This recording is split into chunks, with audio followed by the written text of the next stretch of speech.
Millions of dragons blotted out the sky, plunging Earth into absolute ruin, while our main character, Yu-Jite, faced another miserable nightmare. He stood totally alone, inside a blazing hellscape. This marked his 6th regression, and yeah, another absolute failure. Vicious monsters and giant dragons swarmed everywhere, ripping the heavens apart in pure chaos. Our main character paused, wondering if his fate might change. Had he actually listened to that green dragon's warning? Yet, he pushed away the regrets. Having already survived this exact nightmare 6 different times, he accepted that failing and adapting was just part of his harsh reality. His mind drifted back a few minutes prior, when those baby dragons desperately pleaded for their freedom. That green dragon screamed that her closest friend committed suicide because of him, demanding to know if he felt satisfied.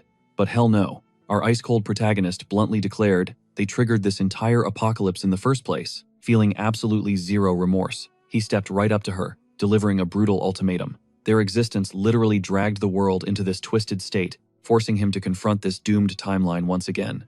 He gripped his formless sword, an absolutely overpowered divine weapon, and ruthlessly slaughtered his way through the endless horde, completely refusing to yield.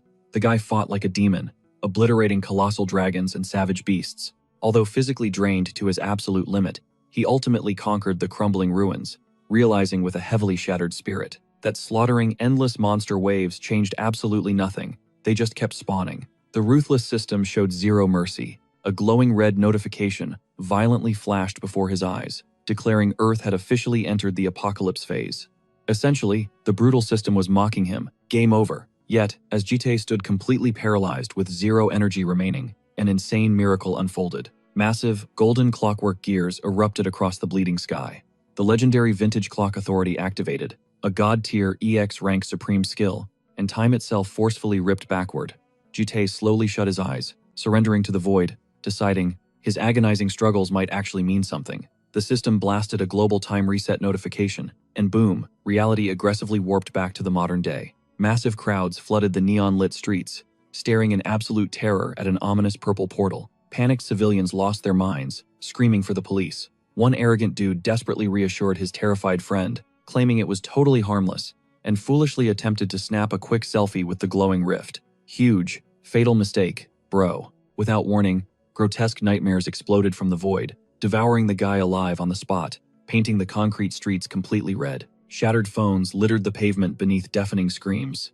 In a single heartbeat, ordinary life shattered into pure, unadulterated horror. Since that cursed day, demonic purple gates violently erupted worldwide, unleashing relentless armies of bloodthirsty monsters, dark nights, and bizarre cosmic entities invading the planet. Humanity teetered dangerously on the edge of total extinction. Then, an epic twist shifted fate. Mysterious awakening powers violently ignited within random humans, sparking a revolutionary era known as the New Genesis. Global authorities frantically gathered awakened kids possessing extraordinary skills, forcefully relocating them to a heavily fortified floating island, named Hateling, for brutal combat training. This sanctuary evolved into the Global Academy City, Lair, exactly where Jite, entering his 7th regression, made his dramatic return.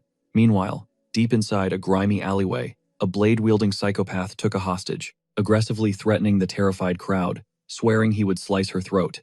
Armed officers completely surrounded him, demanding he drop the weapon immediately. The madman completely snapped, screaming his life was already ruined, and he intended to massacre everyone around. Out of thin air, our overpowered hero Jita materialized directly behind the lunatic, casually whispering that he should drop the act and surrender, following police orders.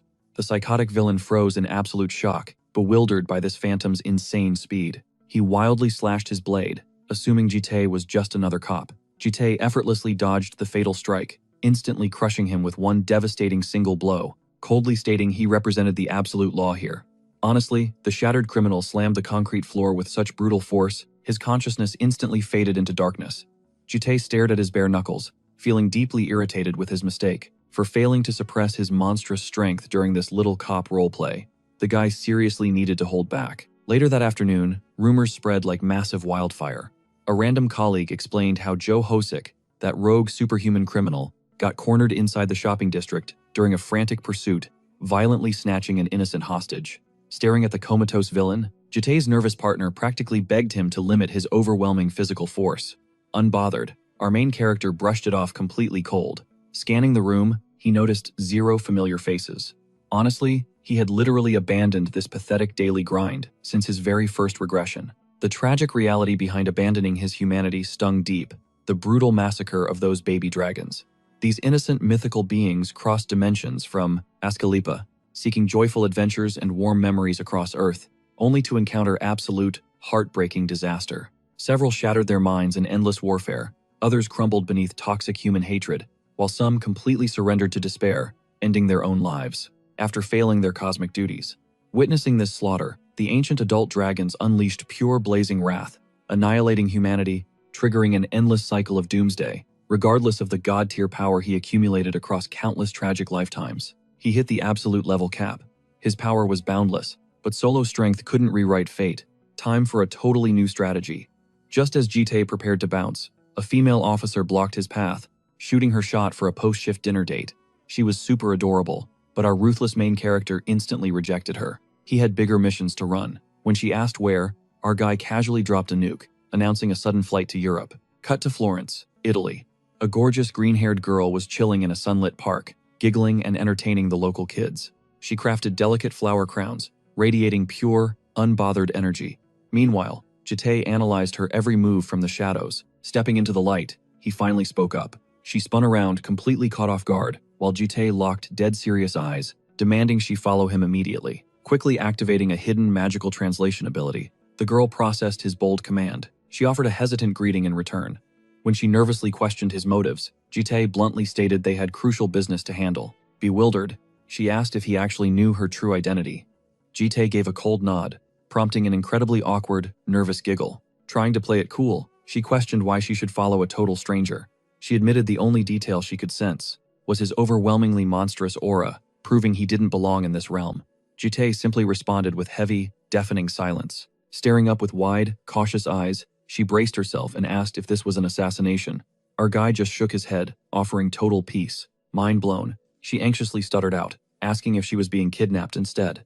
Jite shamelessly agreed it was basically the exact same vibe. She tried deflecting with humor, asking if he was some weird dragon-obsessed creep.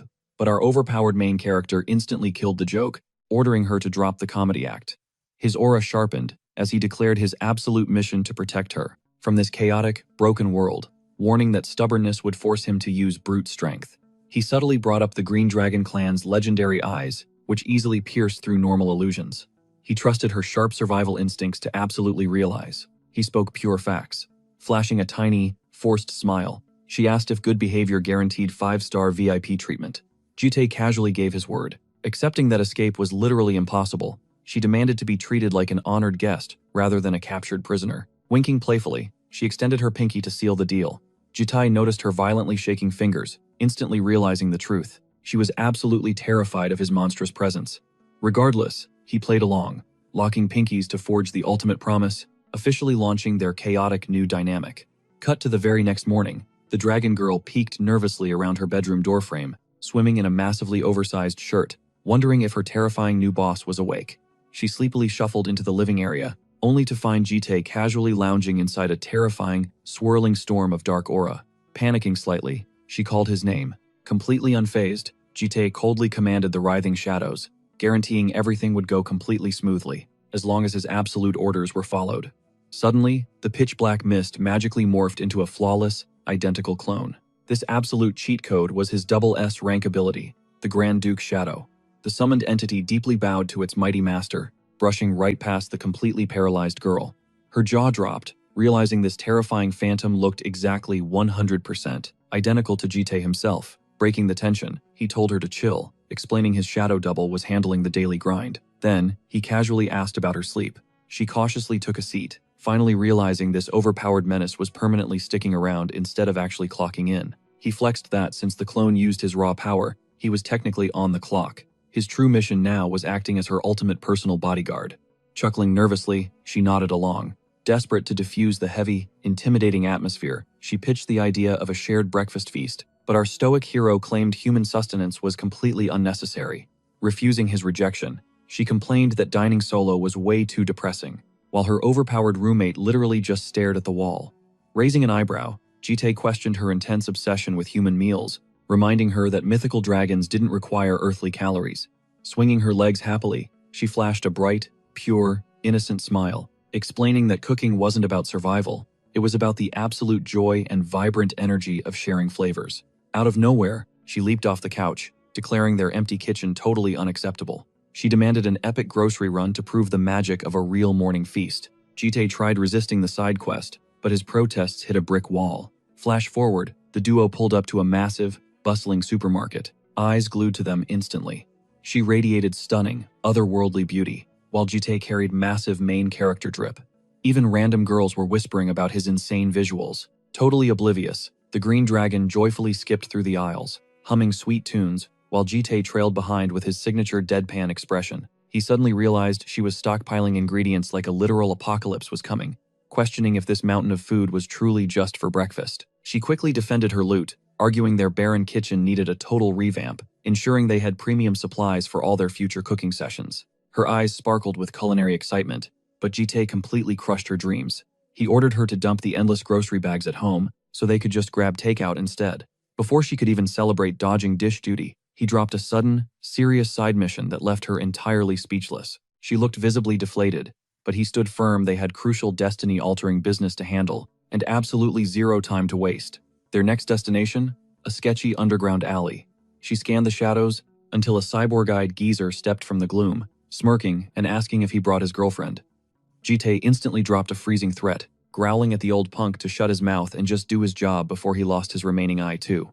Moments later, she emerged, clutching a brand new identification card, staring at the plastic like it was legendary loot. Eyes sparkling, she whispered it was her very first. Jite was genuinely stunned, questioning how she even survived in this modern world without an identity or bank account. Inspecting the card, she saw her newly forged name, U-Bomb. Curiosity piqued. She asked why he chose Bomb, especially since he actually gifted her his own family name as well. Jite casually gestured toward a faded Four Seasons storefront, explaining his simple logic. 4 dragons meant naming them straight after the 4 seasons. Bomb meant spring, perfectly fitting the spring dragon.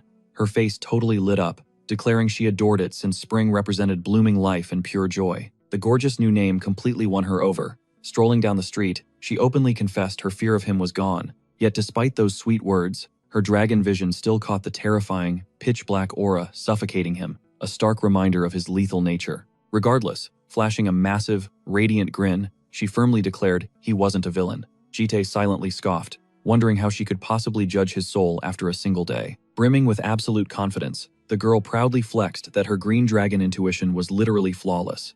Our protagonist suddenly froze. She was giving him a genuine, unfiltered smile, a rare sight he had never once witnessed across all his brutal past regressions. He honestly couldn't tell if this timeline shift was a blessing or a curse. But walking side by side, a quiet thought hit him. Maybe this fresh start wasn't so terrible after all. Meanwhile, somewhere in Africa, a crimson-haired demon stood triumphantly over the broken, bloody mess of a fighter she had just absolutely dismantled. The arrogant fool had constantly bragged about his overwhelming power, but honestly, he hadn't even survived 60 seconds. She viciously stomped her heavy combat boot right onto his screaming face, zero empathy in her eyes. One final, devastating kick echoed, and the screaming abruptly stopped. Yeah, she definitely just shattered half the bones in his body. A wicked laugh escaped as she mocked his lifeless form, wondering if her heavy strikes were just too much. Rocking a totally sinister skull mask, she gloated about the explosive adrenaline coursing through her veins. Tonight marked her 199th flawless victory, with absolutely zero defeats, a flawless streak she found absolutely hilarious. Now, she only craved to know who her next victim would be. By morning, global news feeds were completely exploding. Massive turf wars were tearing South Africa apart, with some radical syndicate called Barkata dropping literal bombs. Rumors spread of a savage monster dubbed the Night Fighter, declaring war on the South African Union, sparking absolute chaos. Our main character Jite analyzed these chaotic broadcasts from his office, his sharp gaze confirming his inevitable cue. Just then, Bomb, the green-haired girl, gently knocked on his door, happily announcing dinner was served. Yielding to the vibe, our boy sighed and decided to join her at the table. She proudly presented a culinary disaster straight out of a literal horror movie. Entire whole fish were violently jammed into weird purple rice, jutting out like reanimated zombies, while she expectantly waited for Jite to react. Bursting with pride, she explained this cursed creation was inspired by a British dish she saw, but fused with rice, because, obviously, Koreans need their absolute daily rice fix. But honestly, those dead fish eyes looked like they were begging for mercy, and our protagonist's pale face said everything. His soul was leaving his body. She was basically rocking Shion-level toxic food energy from Tensura. Regardless, while painfully forcing down the cursed meal, Jite casually dropped the bomb that tomorrow he was flying out to capture the Red Dragon. Bomb's bright expression instantly darkened. She urgently warned him that this mission would be a total bloodbath. Red was the polar opposite of her, a literal nightmare to tame who wouldn't just sit down and listen. Jite calmly requested Bomb to tag along and help negotiate, but she instantly flinched, explaining that rival dragon clans absolutely never joined forces. Our main character raised an eyebrow, learning their fundamental instincts clashed violently. Bomb explained her nature was peaceful growth, whereas the entire Red Dragon clan practically worshipped brutal combat, raw violence, and constantly flexing their absolute dominance. She practically begged him to understand forcing the Red Dragon's hand would trigger an apocalyptic disaster. To those fire breathers, surrendering was a fate way worse than death. Jite countered that elite hunters were already tracking Red, and hesitating meant her guaranteed execution. Looking her dead in the eye, he stated that bringing the Green Dragon was their only shot at preventing a complete massacre. Bomb's eyes widened in sheer shock. She genuinely believed this lone wolf guy would rather shoulder all the agonizing burdens by himself than ever ask for backup. Her surprise quickly melted into a brilliant, supportive smile, completely agreeing because she couldn't bear watching another dragon perish either. She did drop one crucial ultimatum, though. Staring him down with deadly seriousness, Bomb demanded Jite finish absolutely every single bite of her terrifying dinner first. Her sharp eyes hadn't missed him, sneaking his spoon down the exact second he brought up the mission. He froze, realizing this dragon was way too observant for his own good. Ultimately, the poor guy choked down that radioactive sludge while silently sobbing internally. Surviving this meal was honestly worse than soloing an entire dragon horde. Suddenly, the scene aggressively cut back to Africa, panning over a ruined city that looked literally nuked. A sea of corpses painted the battlefield, with the crimson-haired girl standing tall amidst the absolute carnage. Glaring down at the fallen, she scoffed at their pathetic strength. Securing her 200th victory felt completely hollow, furious that the entire African continent lacked a worthy challenger. Bored out of her mind, she debated crossing into Europe just to hunt down Green. Just yards away, two surviving soldiers cowered behind shattered rubble, their voices trembling. They wildly whispered how a single psychotic girl just annihilated their entire elite squad. One soldier frantically prayed for their legendary savior to finally arrive. In a flash, the Crimson Demon loomed right above them, laughing at their pathetic attempt to hide in the shadows. She launched a blindingly fast strike, but right before the fatal blow, a blinding surge of golden aura violently intercepted her. The sheer pressure forced her backwards in pure shock. Deflecting the colossal blast, she triggered a massive, earth-shattering explosion. The terrified guards watched in absolute awe that she survived his signature strike. Through the clearing smoke, a towering, heavily armored knight emerged. He questioned if this feral girl was the infamous Night Slayer. The soldiers erupted into cheers. Their ultimate savior, Javier Karma, had finally descended. As the 8th-ranked powerhouse of the African Union, he radiated an overwhelming golden aura, commanding his battered troops to evacuate the wounded immediately. Smirking, the girl called him an old-timer, praised his heavy-handed attack, and instantly realized she found the final boss. Javier scanned his opponent, genuinely caught off guard that a petite girl hid beneath that menacing mask. Lowering her blade, she arrogantly joked that enemies always got so mesmerized by her gorgeous face, they completely forgot how to fight back. Baffled by her reckless confidence, Javier demanded to know why she refused to surrender, considering the terrifying gap in their power levels. The Crimson Fighter just cackled like a total maniac, declaring she would rather die swinging than ever bow down. She gripped her chipped weapon, ready for war. Pushing her agility to the absolute limit, she unleashed a brutal barrage of strikes against his steel plating. Suddenly, a fatal opening ignited her excitement. She ruthlessly aimed a crippling strike to his blind spot, hoping for a one-hit knockout. But upon impact, Javier stood completely unfazed. He absorbed the blow without shifting a single inch. Pure, unadulterated shock paralyzed her features. What kind of indestructible monster was this guy? The armored juggernaut glared down at the Red Dragon, coldly stating she had clearly only been crushing pathetic weaklings until now. He warned her that her little playground massacres ended here, and he absolutely refused to play nice. Brilliant golden energy ignited within his eyes. He acknowledged her raw talent, but brutally declared it was nowhere near enough to survive him. Without warning, he hoisted his colossal broadsword and unleashed his monstrous aura, forcing the panicked girl into a desperate, razor-thin evasion. In a heartbeat, Javier unleashed his devastating ultimate technique, Blade of Raw Ignition. The Red Dragon's instincts screamed in terror. Dodging was mathematically impossible. Stealing her defenses, a blinding shockwave of apocalyptic light violently launched her through the air, obliterating a solid stone wall upon impact. Debris rained down as massive dust clouds swallowed the battlefield. She was completely buried under the catastrophic wreckage. Standing untouched amidst the chaotic fallout, Javier silently admitted that this masked girl was an absolute monster. She somehow managed to reinforce her arm and absorb his ultimate strike. Now, he realized he had to crank his lethal force even higher. As the heavy smoke dissolved, Javier inspected the obliterated crater, suddenly feeling a chilling unease. Did she actually manage to escape? Here is the absolute truth. Bomb, the enigmatic green dragon, was flawlessly concealing herself directly behind the shattered stones. She tightly gripped the feral red dragon, clamping a hand over her mouth to silence her. Red stared back in absolute disbelief, completely mind-blown by her sudden appearance. Bomb softly whispered she had rushed over to rescue her from this death trap, but Red aggressively rejected the help. She furiously pointed out that the green dragon possessed zero combat skills, making her completely useless here. Dropping her gentle facade, Bomb sternly warned that continuing this battle meant guaranteed death. Red stubbornly slapped her healing hands away, viciously declaring she would finish this bloodbath even if it cost her life, demanding Bomb back off. Instantly, Bomb's eyes darkened with terrifying intensity, coldly stating that Red's death would trigger an apocalyptic disaster for them all. Channeling glowing magic into Red's shattered arm, she reminded her that survival was not a solo game. Her reckless demise would permanently destroy the earthly sanctuary for all dragon children. In a heartbeat, Bomb switched back to her sickeningly sweet, innocent persona. Pouting that she desperately wanted to keep living on Earth, she begged for cooperation. Red fell silent, heavily acknowledging the terrifying gap between her and the Golden Knight, realizing escaping seemed statistically impossible. Yet Bomb flashed a confident smirk, promising that their reliable old man would handle this mess. Red's eyes widened in sheer shock at the mention of backup. Bomb beamed brightly, revealing she had not ventured into this war zone completely alone. Right on cue, our main guy, Jite, boldly stepped onto the chaotic battlefield. Javier slowly turned around, analyzing this mysterious newcomer to gauge his hidden threat level. Radiating an absolutely chilling calmness, Jitai firmly declared himself as the Crimson Girl's official guardian. Javier erupted into mocking laughter, claiming Jitai looked way too scrawny to protect a damn thing.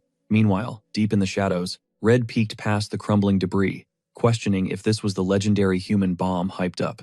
Bomb frantically shoved her back into hiding, warning that this battlefield was about to turn completely nuclear. Keeping his cool, Jite casually told Javier that the entire situation was heavily complicated. Walking away was the smart move, but Javier's pride wouldn't allow it. He barked that the crimson-haired girl crossed the line and demanded justice. Jite calmly countered that her hands were free of blood. That logic only fueled the knight's blazing rage. He snarled at him to stop twisting facts. Yet, Jite pushed for a peaceful resolution, promising the girl would vanish like a ghost and asking Javier to stand down. But the stubborn knight completely snapped, roaring that this was African Union soil. As a sworn investigator, he vowed to lock them both in chains. Blinding golden aura erupted from his blade. He unleashed his combat arts, roaring like a wounded beast, and unleashing a devastating strike meant to obliterate everything. A massive shockwave kicked up a choking dust storm. Javier sneered through the thick debris, mocking Jite that if he was truly her protector, he shouldn't die so pathetically. But plot twist, our main character materialized right behind him, completely untouched and radiating a terrifying, pitch-black killing intent. Jite sighed at the sheer annoyance of it all, quietly roasting the supposedly elite rank 8 warrior for being so pathetically rigid. Javier whipped around in sheer terror, his brain freezing over Jite's impossible god-tier speed. Before Javier could even launch a counterattack, Jite instantly closed the gap and brutally severed his sword hand. Then he approached, radiating ice-cold menace, and ordered him to listen closely, because his living nightmare was just beginning. He coldly narrated that, as a righteous investigator, Javier attempted to capture the Crimson Dragon, but tragically crossed paths with an unidentified beast. Failing to dodge its initial devastating strike, he sacrificed his arms and his vision, while the phantom beast vanished. Javier shrieked, desperately pleading for mercy, but Jite felt absolutely zero pity. He executed the script with one ruthless, blood-soaked slash, severing the knight's remaining limb and destroying his eyesight completely. Our main character rationally calculated that the Union's elite healers would eventually save his pathetic life, but pure, unadulterated terror would be permanently scarred into his soul. For Jite, psychological dominance was the ultimate control method. He smirked internally, knowing even the notoriously violent Red Dragon, the legendary night fighter, would bow to overwhelming dread. Meanwhile, Red stood completely paralyzed by horror, trembling as she asked Bomb what kind of demonic entity he was. But Bomb maintained her chill vibe, calmly clarifying that he wasn't a monster at all, he was just human. Red scoffed in disbelief, claiming if that psycho was human, she was just a basic lizard. Honestly, considering the brutal carnage, who could blame her logic? Suddenly, Jite approached the red dragon, bluntly laying down the absolute law. From this moment forward, she was living under his roof and strict protection. He offered her mostly free reign, promising reliable backup whenever she needed it. But in a split second, his expression shifted drastically, his eyes sinking into a terrifyingly dark abyss, warning that crossing his boundaries meant suffering unimaginable agony. The mighty dragon girl instantly began trembling like a leaf, ready to sprint for her life, while Bomb quickly swooped in to defuse the killing intent, whispering they would explain everything shortly. Red was completely losing her mind, screaming about this insanely terrifying situation. But Bomb just flashed a secretive wink at our protagonist, treating the trauma like an inside joke. Our main character officially dubbed the redhead Yu Yoram, symbolizing summer, and ordered her to permanently burn it into her memory. He then casually strolled away, fully anticipating the duo to trail behind him. Bomb leaned in, playfully teasing Red about finally experiencing some real character growth since their last chaotic encounter. But Red fiercely snapped back, furiously declaring this was definitely no time for garbage humor. While all this drama unfolded, Jite's shadowy clone pinged a swift mission complete notification. Meanwhile, thousands of miles away in the vibrant Amazon rainforest, the actual Jitai was casually kicking back with a gorgeous blonde whose stunning visuals belonged on a high-fashion runway. He severed the mental link to his double, silently praising his own flawless execution. Our protagonist was strategically calculating that dispatching Bomb instead of his real body was absolute genius. Red was an unpredictable wildcard, making solo persuasion practically impossible even for him. The blonde beauty caught him muttering and giggled, relentlessly teasing him for conversing with his smartwatch like a total lunatic. Plot twist. This stunning girl was the fabled Golden Dragon, an absolute diva craving the spotlight. Across 3 reincarnations, she constantly dazzled everyone, yet her most legendary, radiant moment ironically triggered catastrophic devastation. Basking in endless admiration might seem like an absolute dream, but the fame grew suffocatingly toxic, forcing her into this jungle exile. Despite originally descending to this realm strictly for the entertainment factor, she idly played with Jite's smartwatch. Out of nowhere, our main character bluntly interrogated why she chose complete isolation among feral beasts, instead of mingling with human society if she simply craved amusement. That piercing question instantly hooked her focus. Stunned by his insider knowledge, her eyes widened. He casually revealed, Bomb, the illustrious green dragon, had already spilled her secrets. He then challenged if humanity genuinely terrified her. Pausing for a heartbeat, she confessed that pure fear wasn't exactly the core issue. However, existing among mortals brought endless chaos.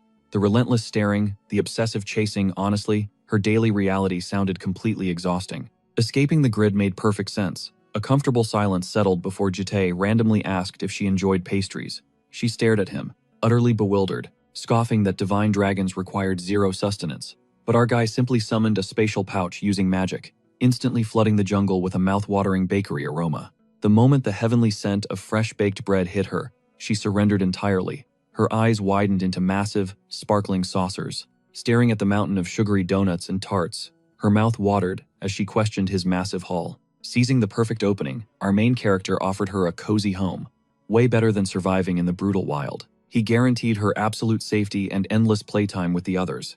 The blonde hesitated, echoing her mother's ancient warning about trusting shady strangers. But the second he mentioned unlimited macarons, bro, her defenses completely shattered. She was instantly sold on the deal. Meanwhile, in the bustling city, Red leaned against the balcony rail.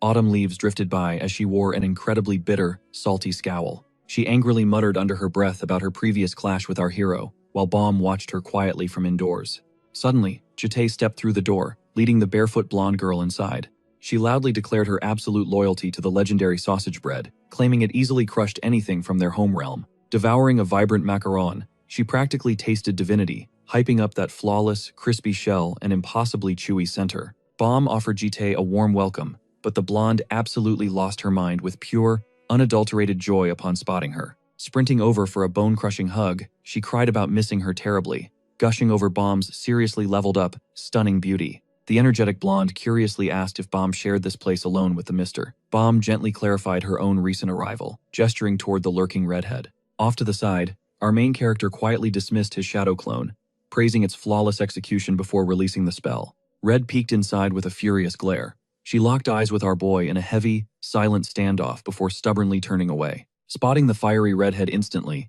The blonde dashed over and shrieked her name with explosive enthusiasm. Her face quickly scrunched up at the harsh stench of smoke, roasting the Red Dragon clan for constantly craving totally toxic habits.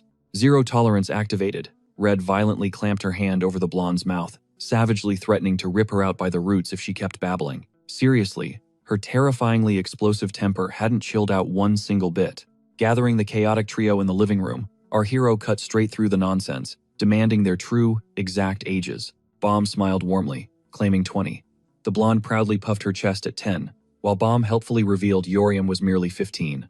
Yoriam slouched there, looking utterly dead inside, resting her chin, radiating pure, unfiltered apathy. The blonde aggressively defended herself, arguing that draconic aging blitzed past human years, heavily flexing her maturity so nobody would dare treat her like a helpless toddler. Yoriam threw some brutal shade, sarcastically mocking the exact things the blonde felt so desperately proud of. Pivoting instantly, the blonde questioned why everyone addressed the redhead as Yoriam, wondering if it was some kind of secret alias. Yoriam lazily brushed the question off. Bomb chimed in, revealing their master assigned these identities, proudly accepting her new title as Bomb. The blonde recoiled in absolute horror, violently rejecting this bizarre naming situation. She argued that casually handing out permanent titles before reaching adulthood was deeply messed up, since true names carry massive, sacred power. Connecting the seasonal dots flawlessly, she quickly deduced her assigned role would be Gayul, embodying the crisp essence of autumn. Our hero firmly nodded, cementing the decree and officially crowning her with the title, Yu Gayul. Then, his gaze locked onto her pendant, ordering that once the tiny creature inside finally hatched, it must be named Gyul, meaning winter. Her jaw practically hit the floor. How could a mortal see through her illusion? He casually revealed he sensed the polymorphed blue dragon egg hidden right inside her necklace. He strictly commanded her to guard it with her life, since hatching day was rapidly approaching. Gayul was utterly mind-blown by his omniscient knowledge. She desperately probed for answers, but our main character ruthlessly ignored her burning curiosity. He coldly shut her down, claiming it was above her pay grade. Instantly shifting his aura, our hero turned dead serious, establishing one absolute, unbreakable law moving forward. He permitted them to freely enjoy this earthly paradise, with one lethal catch: they must never, ever step beyond his metaphorical fence. Translation: leaving his direct line of sight was strictly, absolutely forbidden. The fiery redhead absolutely despised this restriction, dramatically rolling her eyes while branding him a total dictator. The other two exchanged deeply uncomfortable, awkward glances, but Yoriam aggressively held her ground, shooting them death glares and daring them to challenge her defiant attitude. Honestly, bro, this fiery dragon is packing some serious, unmatched heat. Anyway, ultimately, the draconic trio compromised, accepting that staying within boundaries was acceptable. Ever the radiant peacemaker, Bomb vibrated with excitement, suggesting a massive shopping spree to secure human IDs and vital supplies for their brand new earthly existence. Gayul was completely hyped, but Yoriam cynically questioned their financial backing, dangerously joking that street robbery sounded like a wildly entertaining alternative. Unbothered, our main character casually tossed Bomb a premium, limitless black card. He ordered them to forget financial limits and just experience the ultimate human joyride. Stunned, Bomb overflowed with gratitude, timidly asking what their actual spending limit was. Our main character didn't even flinch. He just handed over the black card with zero limits. Yes, he actually said that. Is our boy secretly a billionaire? Crazy. The girls absolutely lost their minds clearing out the entire mall. They piled shopping carts high with endless designer gear, showing absolutely zero mercy. Meanwhile, Jitae's smartwatch practically caught fire, spamming him with massive transaction alerts.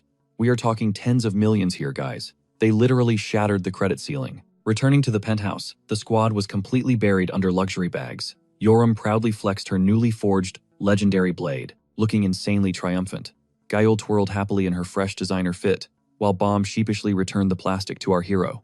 She shyly confessed her guilt over dropping so much cash, even attempting to gift him some fresh streetwear. But the platinum card finally choked. Our guy gently brushed off her worries. Suddenly, Gayul loudly demanded the spotlight, parading her flashy new aesthetic and flexing her massive fashion haul. She excitedly snatched a slick shirt from the pile, claiming it perfectly synced with his own drip, begging for a couple's aesthetic. He casually praised her killer new look. Gayul absolutely melted with joy. Meanwhile, in the background, Yoram fiercely analyzed the gleaming steel of her weapon. She bragged to our protagonist about replacing her shattered sword, demanding his praise. He simply questioned if it matched her aura, considering she strictly hunted for top-tier artifacts. Our main character offered a calm nod of approval. Yoram just scoffed coldly, muttering that it barely passed her standards. Man, She is forever an ice queen. Suddenly, Gayul sprinted over, lugging massive shopping bags, bouncing with pure hype, offering Yoram a mountain of trendy outfits, begging the warrior to model her fresh gifts. Yoram brutally rejected the vibe. She fiercely barked that she was not playing big sister and refused the charity. Bomb secretly leaned toward our hero, softly whispering that their fiery roommate was just hopelessly awkward with affection and was secretly deeply thankful. Yet, his sharp eyes caught that Bomb basically bought absolutely zero luxury items. For her personal stash, questioning her choices, she gently gestured toward a delicate little sprout resting on the dining counter. She softly confessed that nurturing life brought her deep peace. Seeking the hidden meaning, he listened as Bomb smiled sweetly, explaining how blooming flowers forge eternal memories. Suddenly, a heavy thought crossed her mind. She desperately questioned how to truly experience happiness. Inside this protective fortress he built, she admitted tasty meals and games were great, but their souls hungered for a real purpose. The main character confidently promised a path. He dramatically slapped down academy registration papers, inviting them to experience real student life. That massive revelation left Yoram and Gayul absolutely paralyzed. Fast forward, the trio dragged themselves home from their intense academy trials, looking completely drained of their life force. Gayul trembled with raw anxiety, nervously whispering her dark fears to Yoram. Terrified, she was doomed to be the sole failure while her sisters thrived. Yoram, already vibrating with pure irritation, savagely ordered everyone to zip it, but Gayul unleashed a devastating puppy dog glare, crying about failing just for being hopelessly greedy. Thank heavens, our usually cold protagonist gently praised their hard work, trying to soothe the storm. Yet Gayul completely broke down, sobbing hysterically about definitely bombing the Lair Academy entrance exam. Bomb questioned his mysterious absence, and he casually mentioned grabbing a secret package. He revealed a warm box radiating a heavenly scent. Pure magic, bro. Gayul's eyes instantly sparkled, desperately begging to know if it was fresh pastries. But Jite promised a vastly superior feast. His mind flashed back to her idle days. When the superstar dragon was asked about her ultimate craving, the interviewer playfully joked that she survived purely on mystical morning dew. But Gayul chuckled, claiming she had mortal tastes. She intensely pondered her ultimate snack. Boom! Crispy fried chicken and iced soda materialized. The dragon squad stared with wide, hungry eyes, like they discovered a divine artifact. Yoram immediately started roasting Gayul mercilessly, mocking her for looking absolutely clueless about fried chicken, exposing her fake television persona and her supposedly favorite earthly meal. Gayul fiercely ignored the shade. She instantly declared crispy chicken as her new eternal obsession. Meanwhile, Jite quietly attempted a stealthy exit, trying to let the dragons devour their holy feast in peace. But Bomb blocked his escape with big emotional eyes, begging him to stay, radiating desperate hope for family bonding. But our lone wolf calmly rejected the offer. Refusing defeat, Bomb unleashed her ultimate adorable pout to win him, basically pleading for his company. Yet his iron will held strong. Stepping outside, a sudden phone vibration shattered the chilly silence. The caller ID flashed the prestigious Lair Academy.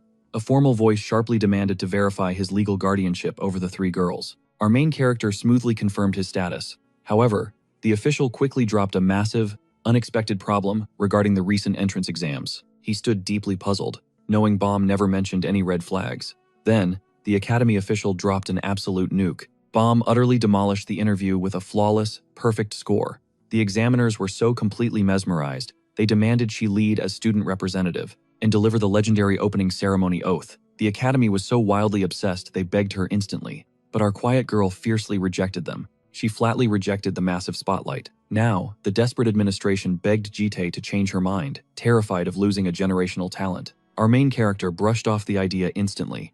He fired back that manipulating Bomb was out of the question, fiercely respecting her personal choices. Conversation over. But right as he dropped the call, a shadowy presence loomed. Yoram swaggered up, hair blazing wild and puffing smoke like an absolute boss.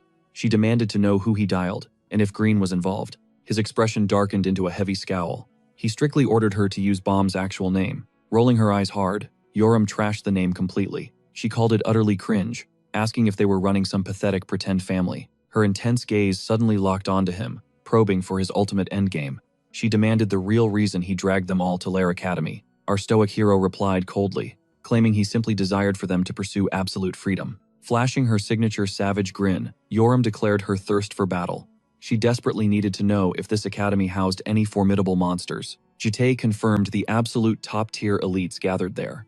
Yoram merely scoffed, dismissing them as arrogant toddlers. But our main character fired back a reality check, reminding her she was currently a child too. Instantly triggered, she shattered the balcony rail, daring him to a death match. She craved a taste of his true power, scoffing at his attempts to tame her. Yet Jite just glared back, icy and unfazed, ordering her to go eat chicken. That absolute disrespect sent Yoram spiraling. She cursed, flipped him the bird, and stormed off furious. While she raged, Gayul sprinted over carrying crispy fried gold, desperately trying to pacify the dragon by shoving food toward her face. Yoram prepared to unleash pure fury, but one accidental bite changed everything. Holy wow, that crispy perfection instantly rebooted her entire hostile aura. The heavenly flavor completely stunned her. Honestly, that meal carried mythical healing stats. Anyway, let us shift our focus back to Lair. This academy was absolutely insane. A massive floating continent named Hateling, casually orbiting the globe like a majestic sky fortress. Lair stood as the ultimate sanctuary for awakened youth, prodigies, blessed with mind-bending, supernatural abilities.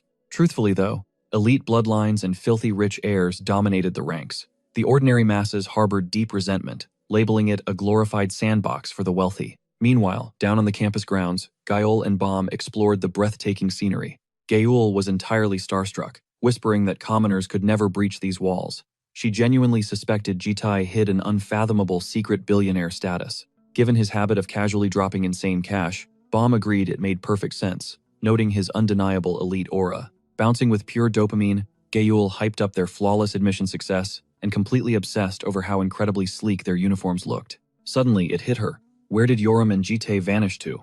Baum clarified that Yoram headed toward the Blue Dragon sector for combat trials, and Jitai escorted her as an official guardian. Because these superhuman prodigies wielded catastrophic power but severely lacked basic human common sense, guild veterans or family elders mandatorily shadowed them to prevent absolute campus-wide destruction. Guile totally agreed, especially regarding Yoram, because honestly, unleashing that walking disaster unsupervised was basically asking for a massive catastrophe. Baum nodded along, breaking down how Yoram's brutal exam focused entirely on crushing rival students in duels. Hyped beyond belief, Gayul desperately wanted front-row seats. Sadly, Baum shattered her dreams, revealing spectators were strictly banned.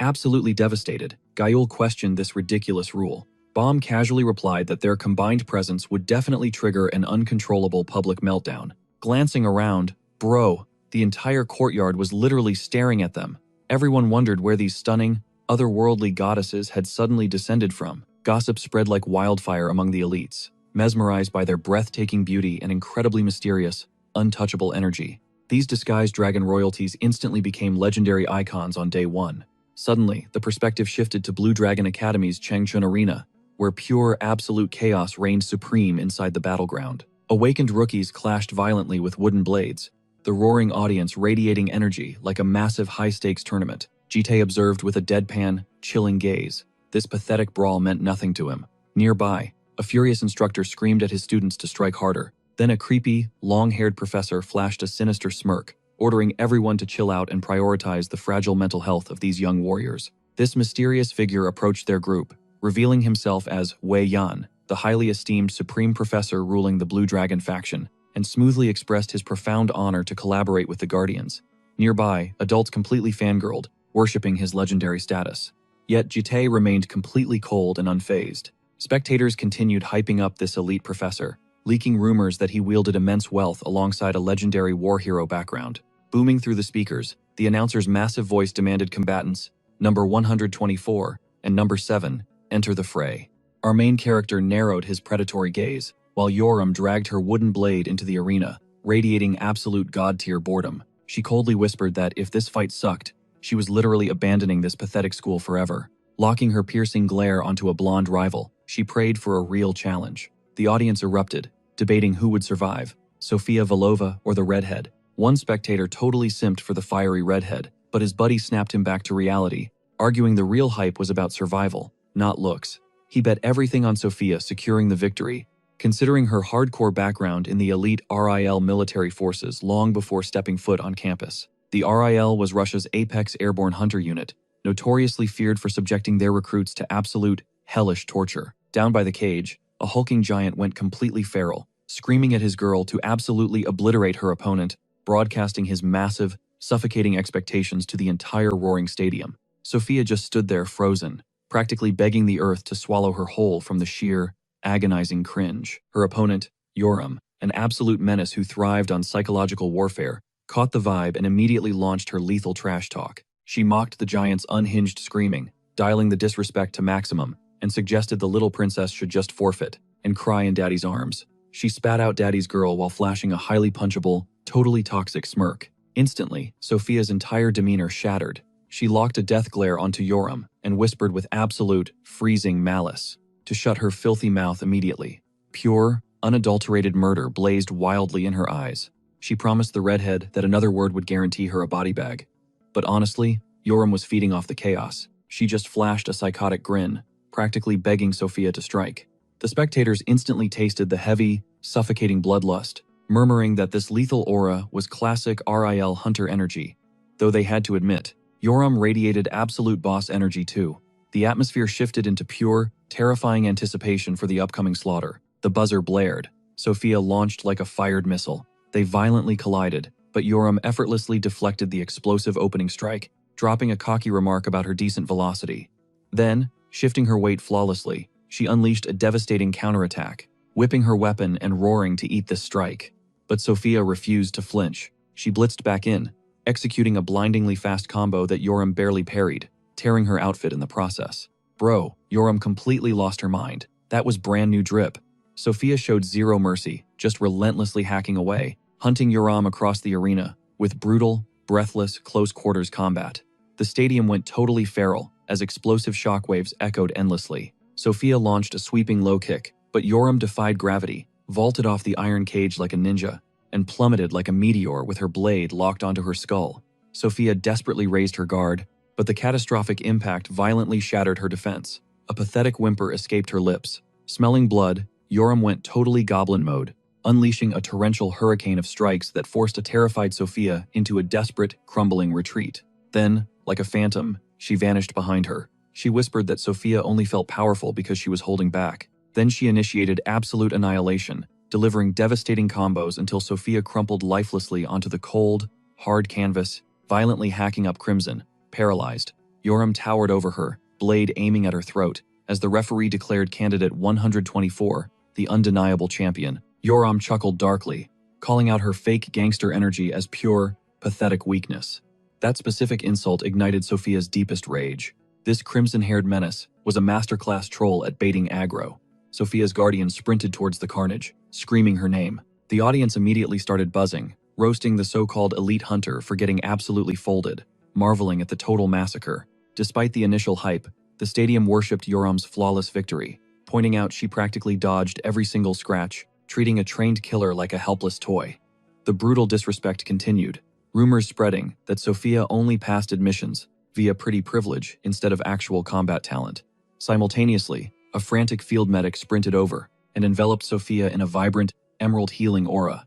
Yet Sophia remained frozen, her face completely shadowed, bangs obscuring her dead eyes, absorbing the toxic whispers labeling her a pathetic, easily shattered glass cannon. The medic grimly informed the guardian that Sophia suffered shattered arms, requiring serious recovery downtime. Trembling violently, Sophia desperately argued she was completely operational. Her guardian stepped in to soften the massive blow, flashing a heartbroken smile, gently reassuring her she fought so bravely against an impossible, god-tier opponent. He swore he felt zero disappointment, hoping this crushing tragedy would forge her into an unstoppable force. Later on, he dropped some deep, philosophical wisdom about leveling up through bitter, agonizing failures. Mid-sentence, the panicked medic shrieked in absolute terror, pointing at his daughter stalking back towards Yoram. Out of the void, Sophia manifested a wicked dagger. With an unnerving, demonic whisper, she declared it wasn't a surrender, just a tactical retreat. Pure, unhinged insanity fractured her pupils. Her mind was completely gone. Meanwhile, Yoram casually walked away, convinced the war had ended. Sophia shrieked like a lunatic, demanding to know where she was running. This deathmatch was far from over. Something inside Sophia completely shattered. Leaping forward with pure killing intent, she plunged a blade right into her back. Meanwhile, our main character just watched from above, cold, silent. He didn't blink. Down below, absolute fury consumed Yoram's eyes as reality hit her. Spitting venomous curses, she could not believe a literal child just backstabbed her like some coward. Screaming bloody murder, Sophia charged like an absolute psycho. The entire arena instantly exploded into absolute chaos. Panic swept through the stands. Teachers and students watched a simple sparring match mutate into a gruesome crime scene. The truth clicked. If this crazy girl wanted a literal fight to the death, Yoram would happily oblige. Her hand clamped down on Sophia's hair, ripping a sheer wail of agony from her lungs. Playtime was officially over. A brutal right hook instantly shattered the girl's arrogant face. But she was not done. The merciless beatdown continued. Crimson splattered across the arena floor with every single strike. The entire student body watched in pure, paralyzed horror. Minds were reeling. Why the hell was no one stepping in? Gathering her aura, Yoram unleashed one final, devastating blow. The impact instantly knocked Sophia into a bloody, unconscious heap. Yoram stood above her, gasping for breath. Yet her savage glare remained fixed on the broken body. It was not over. Snatching the dropped blade, she advanced. Hellfire burned in her eyes. She promised to repay that treacherous strike tenfold. But right before she claimed her bloody vengeance, Sophia's father crashed into the arena, intercepting her wrist. He roared at her to stand down, claiming the debt was paid. Professor Wei Yan finally snapped into action. He barked urgent orders, commanding the academy mages to deploy a spatial restriction spell. He declared an immediate suspension of the exam. Blinding azure mana erupted, trapping everyone within a suffocating magical lockdown. Yoram was absolutely furious. She screamed at the hypocrisy. Why was she the villain when that brat cowardly stabbed her first? She spat facts. With that massive guy's aura level, he could have easily subdued his daughter peacefully. Absolute facts right there. Playing the peacemaker, Wei Yan instructed the giant to tend to his bleeding child. Shifting his gaze to Yoram, he flashed a chillingly calm smile. He claimed staff were retrieving her guardian. She just needed to wait and heal. But Yoram viciously bit back. Silence was not an option when her blood was literally boiling. Dropping his friendly facade, Wei Yan whispered that he witnessed everything. He played the sympathetic card. Yet, if her rampage continued, his protection would completely vanish. A dark warning lingered in his words. Her entire bloodline would suffer the consequences. He casually dropped a sinister hint about her hidden sister. That froze Yoram dead in her tracks. What the actual hell did this creep know? Wei Yan cornered her with a straight-up threat. Keep pushing, and everyone she loved would become targets. Safety would become a myth. Flashing a twisted, knowing smirk, he ordered her to wait for her guardian. Yeah, this professor is pure garbage. But suddenly, the main character arrived like an absolute boss. He commanded Wei Yan to cancel the search. Her guardian had arrived. Without breaking a sweat, Jite phased right through the ultimate magical barrier. He completely shattered the spell like thin air. Step away from the wounded kid, he demanded. Deal with me instead. Yoram stood there, stunned but visibly relieved. Meanwhile, Wei Yan was absolutely paralyzed. How could a total nobody, with zero backing, just casually shatter a master-level barrier? Cut to the principal's office. Two guardians sitting in pure tension. Wei Yan played it cool, pouring fancy tea. But internally, he was sweating bullets. Jite radiated monstrous strength, yet this mysterious Yu family did not even exist on his radar. A background check was definitely needed later. Forcing a pathetic, nervous laugh, Wei Yan opened the meeting with a hollow apology for the arena bloodbath. He quickly spun the narrative. The good news? No fatal casualties. Sophia was currently inside the healing ward, while Yoram had already fully recovered. He shamelessly proposed sweeping this entire mess under the rug. They were academy classmates after all. He promised to erase the incident records if both parties just shook hands. Sophia's massive father, Mikhailov, sat like a stone mountain, eyes closed, total silence. Finally, he confessed his bloodline instigated this violent clash. He offered the first apology. Presenting himself as Sophia's protector, he blamed this brutal ambush on pure, youthful recklessness. She just lost control of her mana, he claimed. But Jite? He remained an absolute statue. Piercing Mikhailov with a dead, freezing glare, he outright rejected this proxy apology. The culprit herself needed to beg for forgiveness. Mikhailov's aura instantly erupted. He called Jite an arrogant fool. Was he acting tough because he was blind to Mikhailov's underworld connections? Jite literally did not care. Taking a slow, calm sip of tea, he smoothly asked if this pathetic display was considered an apology in Mikhailov's homeland.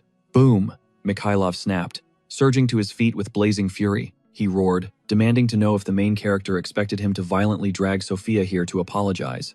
Jite instantly replied with a deadpan yes, savage. The killing intent in that room was suffocating. Watching two titans clash, Wei Yan completely panicked. Flashing an anxious smile, he desperately tried defusing the bomb. But Jite laid down the law.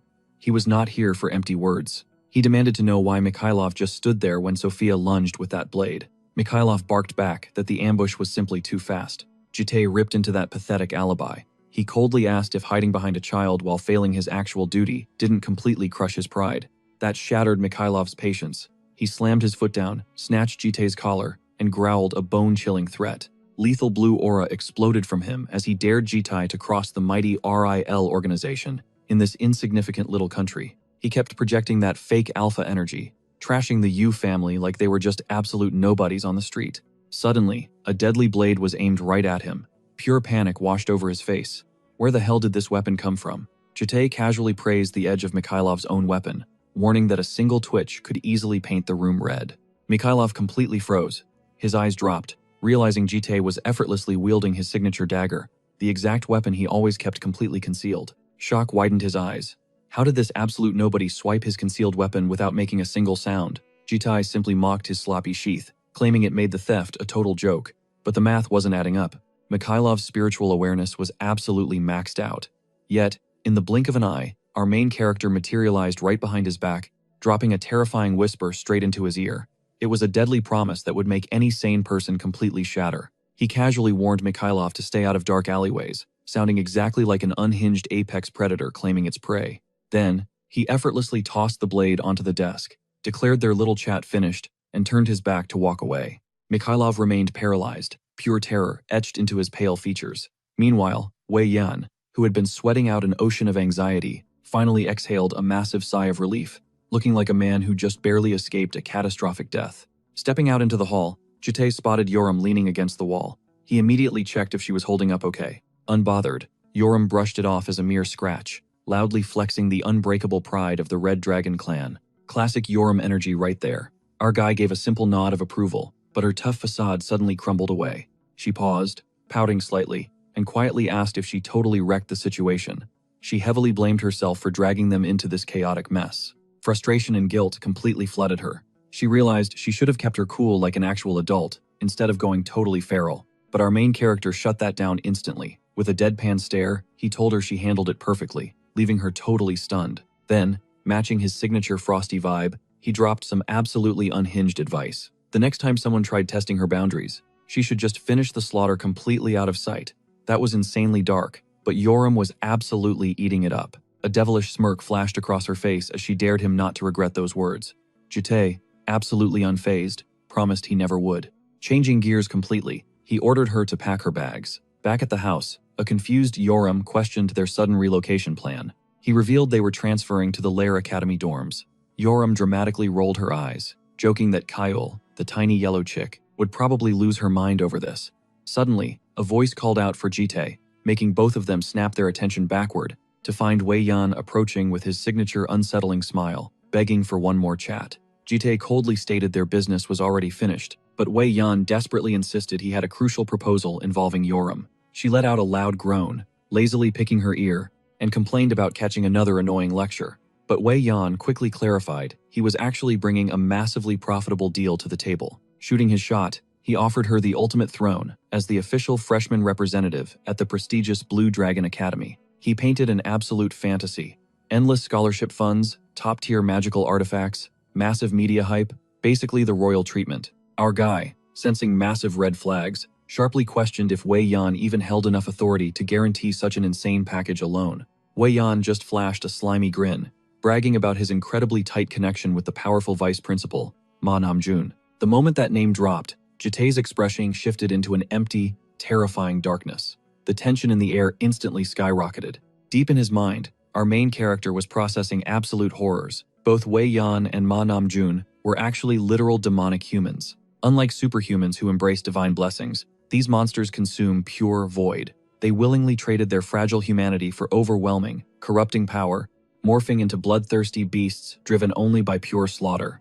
These creatures were the rotting core of the world's deepest tragedies, and Jitai had suffered devastating losses because of their kind during his grueling first and second lives. Honestly, his fists itched to violently crush Wei Yan every single time they locked eyes, but he forced down his lethal rage. He resolved that Wei Yan deserved unimaginable suffering before tasting death. Masking his bloodlust, he smoothly stated that only Yoram's opinion actually mattered. After all, he was merely acting as her guardian. Wei Yan chuckled in agreement, playfully noting that her destiny was entirely in her hands. Locking eyes with her, he aggressively hyped up the position, detailing the massive evolution happening within the Academy's walls, and pushing his vision of her ruling as the absolute leader during the massive year-end festival. Grasping her hand, he pleaded to forge destiny together, yet Yoram remained absolutely frozen. She bluntly rejected his offer without hesitation. Wei Yan stood paralyzed, convinced his hearing failed. Her expression stayed ruthlessly blank as she doubled down. Pivoting toward Jite, she casually suggested packing up. Wei Yan completely snapped. He desperately demanded why she even attended the trials just to reject him. Yoram merely shrugged. She confessed her room felt painfully boring, so she craved a chaotic brawl. Thick veins bulged across Wei Yan's forehead.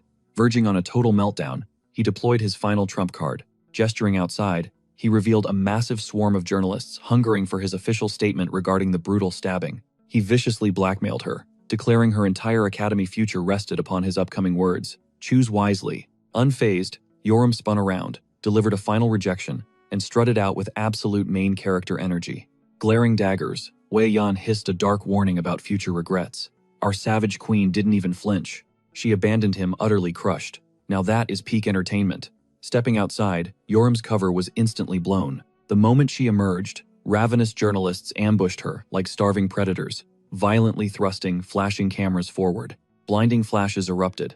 One interviewer aggressively interrogated her regarding Sofia Volova's recent bloodbath, demanding immediate answers. Another ruthlessly shoved a microphone closer, claiming the leaked footage had the entire nation spiraling into madness. They viciously questioned if she orchestrated this carnage purely for clout and clan revival. The vultures kept pressing, demanding her true motives for infiltrating the prestigious Blue Dragon Academy. Murderous rage flashed in Yoram's eyes. Yet before she exploded, our protagonist intervened, ordering the swarm back. He demanded they leave a wounded student alone, but Yoram instantly silenced him, claiming the spotlight. Snatching the device from a stunned reporter, she boldly echoed their question, radiating pure, unadulterated confidence. Flashing a downright demonic smirk at the blinding lenses, she broadcasted her ultimate, unfiltered desire. She literally demanded the S-word. Damn, bro, this menace possesses zero filter. The frame suddenly shifted toward breathtaking cherry blossoms, drifting gracefully across a ridiculously luxurious estate. Welcome to their elite academy dorm. Gael absolutely lost her mind, shrieking like a glorious jackpot winner. Stepping inside the massive lounge area, sheer disbelief washed over her at the insane architectural drip. Even the stoic Yoram stood stunned, openly questioning if this majestic palace was truly their home. Gael wasted 0 seconds. Sprinting up the grand staircase, she aggressively claimed the ultimate master suite. Naturally, Yoram bolted behind her, roaring for dominance. Gael struck absolute gold, discovering a colossal sanctuary. Bathed in golden sunlight, featuring a king-sized mattress and cinematic screen, she admired her prize. She proudly declared this paradise hers. Suddenly, Yoram smashed through the doorway, a cigarette hanging loosely. Claiming the scenic balcony offered prime smoking territory, Yoram hijacked the suite. Panic instantly gripped Gael. She frantically protested her first-place victory. Besides, Yoram previously wanted the adjacent suite, but Yoram unleashed a death glare. Gael instantly crumbled under the pressure, meekly accepting the neighboring quarters without another squeak. Trust me, nobody survives challenging that crimson menace.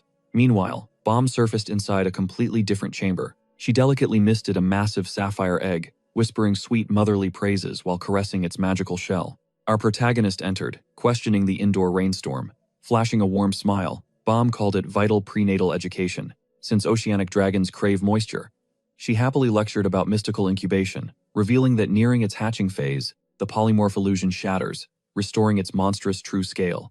Pivoting, she mentioned the Academy's reigning gossip, Yoram. Jite instantly projected the viral interview footage, showcasing Yoram absolutely obliterating the journalism squad. They chuckled through the chaotic comment section. Several users worshipped her fearless, unhinged aura. Haters continuously trolled her. Suddenly, that scandalous S-word declaration blasted across the digital display. Panicking, Bomb desperately shielded the egg's non-existent ears, protecting her unborn child from such vulgar toxicity. That hilarious energy destroyed me. Later, the squad gathered inside the lavish central lounge. Lounging with her signature icy demeanor, Yoram groaned about society overreacting to basic biological facts. Blinking in utter innocence, a deeply confused Gael questioned the mysterious vocabulary. Yoram slowly turned. A wickedly corrupt grin spread across her face as she offered forbidden knowledge, declaring it was officially time for some mature education. Pure terror flashed across Gael's face, begging to be spared from this forbidden knowledge. She desperately claimed her mom warned her against such secrets. But Yoram just creeped closer, flashing a truly demonic smirk. Escaping was not an option. She literally grabbed Gael's head, whispering absolute nonsense. Despite her frantic screams and desperate escape attempts, she completely surrendered, sobbing that she would endure the torture just to survive. She frantically wailed at JT, begging him to rescue her from this utter madness. Honestly, bless her soul. Meanwhile, JT and Bomb completely ignored these chaotic dragon siblings. Flash forward to the crack of dawn. Yoram was utterly passed out. Suddenly, Kyle busted down the door, shrieking about a massive emergency. Yoram woke up, radiating pure rage, cursing and demanding what on earth justified this rude awakening after her sleepless night. Kale instantly accused her of binge-watching sus content again. Yoram just flashed a wicked smirk, proudly confessing her spicy late-night marathon. That made Kale totally snap. She aggressively dragged Yoram downstairs, shouting that playtime was officially over. Yoram lethally threatened murder if this was fake news. Downstairs, the whole squad was assembled. While Yoram just looked entirely unbothered, she demanded answers. Bomb crouched beside the massive egg, her voice trembling with insane tension as she announced Gyul's imminent awakening. Everyone stared as the shell fractured with a blinding, magical glow, making Kyle squeal loudly. A majestic new life was literally entering the world. But right then, our guy's expression completely shattered. Devastating flashbacks hit him like a truck. The last birth he witnessed was an absolute nightmare, far from joyful. His trauma dragged him back to a bleeding battlefield, where a sobbing mother begged for her infant's survival. But his comrade delivered the crushing truth. It was too late. The newborn perished instantly. With the hospital reduced to ashes, and the world literally burning around them, they were utterly powerless. Our main character carried this soul-crushing weight in his eyes, agonizing over that tragic fate. Snapping back to reality, he stood paralyzed beside the three girls, questioning why this traumatic ghost resurfaced today. As anticipation peaked, the shell completely shattered. A tiny blue claw emerged, followed by an adorable baby dragon boasting giant, innocent eyes. Bro, her cuteness level was straight up lethal. Bomb radiated pure joy, softly welcoming the newborn miracle into the world. Kyle's eyes practically sparkled with stars. She was totally malfunctioning from happiness as the little dragon adorably rubbed her sleepy eyes. Meet Gyul, literally translating to winter. As Bomb tenderly toweled her off, JT questioned where she mastered such delicate care. Bomb casually mentioned her own mother did this, except using her tongue. She then softly offered him a chance to cradle the baby dragon, but he silently declined the offer. Instantly, Kyle hyped up and aggressively begged to hold the tiny creature. Bomb cautiously transferred the baby, strictly warning Kyle to handle her with extreme care since her scales were super fragile. So incredibly soft, Kyle vowed to protect the tiny creature, embracing her fiercely. Closing her eyes, she declared passionately that this absolute warmth was healing her very soul. But suddenly, a mischievous, chaotic glint flashed across Kyle's golden eyes as she challenged Yoram to hold baby Gyul. Before the fiery girl could even process it, the tiny dragon was shoved right into her personal space. Yoram completely panicked, but Bomb calmly ordered her to chill out and show some gentleness. Meanwhile, the little hatchling let out an adorable yawn, completely unbothered. The usually explosive Yoram was now frozen, awkwardly holding this squirming little dragon, staring down in absolute, stunned silence. Kale flashed a triumphant smirk, asking if the hothead finally understood the sheer, overwhelming joy of cuddling their youngest sister. Yoram desperately tried maintaining her tough facade, but reluctantly muttered that the tiny kid was undeniably adorable. Then, she whipped around toward our main character, aggressively demanding to know why he was acting so suspiciously distant when everyone else had taken a turn. Kyle chimed in, whining that little Gyul would be heartbroken if Jite rejected her. Yet, our guy remained standing there, an impenetrable fortress of silence. A wicked, demonic grin spread across Yoram's face as she mercilessly mocked his untouchable, lone wolf acting like some superior being. Suddenly, she threatened to launch the baby dragon right at his face, forcing his hand. Kyle shrieked in absolute terror, screaming if her sister had actually lost her mind. Yoram's smile morphed into pure, chaotic evil, boldly declaring her single, ultimate mission since moving into this house was shattering Jitaya's unbreakable composure. Without hesitating, this absolute menace actually tossed the helpless little Gyul high into the air as Kyle wailed in absolute panic. But Jitai? He didn't even flinch. Moving like lightning, he snatched the baby dragon single-handedly, radiating absolute dominance. Yoram groaned in massive disappointment at his zero reaction, while a traumatized Kyle mumbled that her older sister was totally unhinged. Bomb glided over with a proud, gentle smile, suggesting that he might as well shower the baby with some affection, since she was already securely in his arms. Looking uncharacteristically nervous, our hero hesitantly extended a single finger, delicately stroking her head while awkwardly asking if he was doing it right. Gyul beamed with pure joy, and Kayul immediately went into paparazzi mode, rapidly snapping smartwatch photos, declaring this legendary, heartwarming moment had to be immortalized. Suddenly, Bomb proposed an epic family photo to celebrate Gyul's awakening, magically producing a vibrant red rose, leaving Kaiul utterly speechless. Bomb offered a playful wink, revealing she had prepared special props for this exact aesthetic, shocking everyone with her intense dedication. She confidently tucked the rose behind Jitai's ear, then placed a delicate blue blossom on Gyol. Jitai stood completely paralyzed, his soul seemingly leaving his body, as Yoram erupted into hysterical laughter at his absolutely absurd appearance. But Bomb sweetly assured him he looked dashing, prompting our desperate protagonist to beg them to just snap the picture and end his suffering. Yoram furiously tried escaping the frame, whining about the cringe, but Kaiul ruthlessly dragged her right back into the spotlight. Guys, this honestly feels like a found family. My heart is literally melting right now. Once the legendary photo was taken, our guy turned toward Bomb, questioning her next move with Gyol. Bomb revealed her grand plan, teaching the baby polymorph through a mystical magic transfer. This advanced technique channels pure mana into another's soul to instantly grant them a spell, but it comes with a heavy toll. It literally burns away the caster's own lifespan, yet Bomb remained absolutely unshakable in her resolve. Mature dragons like her, Yoram, and Kaiul had already mastered polymorph to disguise their true, terrifying forms back in their home dimension. But little Gyol was completely defenseless. Lifting the hatchling with boundless affection, Bomb softly whispered that dragons mature at terrifying speeds, and she desperately wanted to gift Gyol fragments of pure happiness and unforgettable memories before she outgrew these precious family bonds. Our main character gave a firm nod, pledging his absolute support.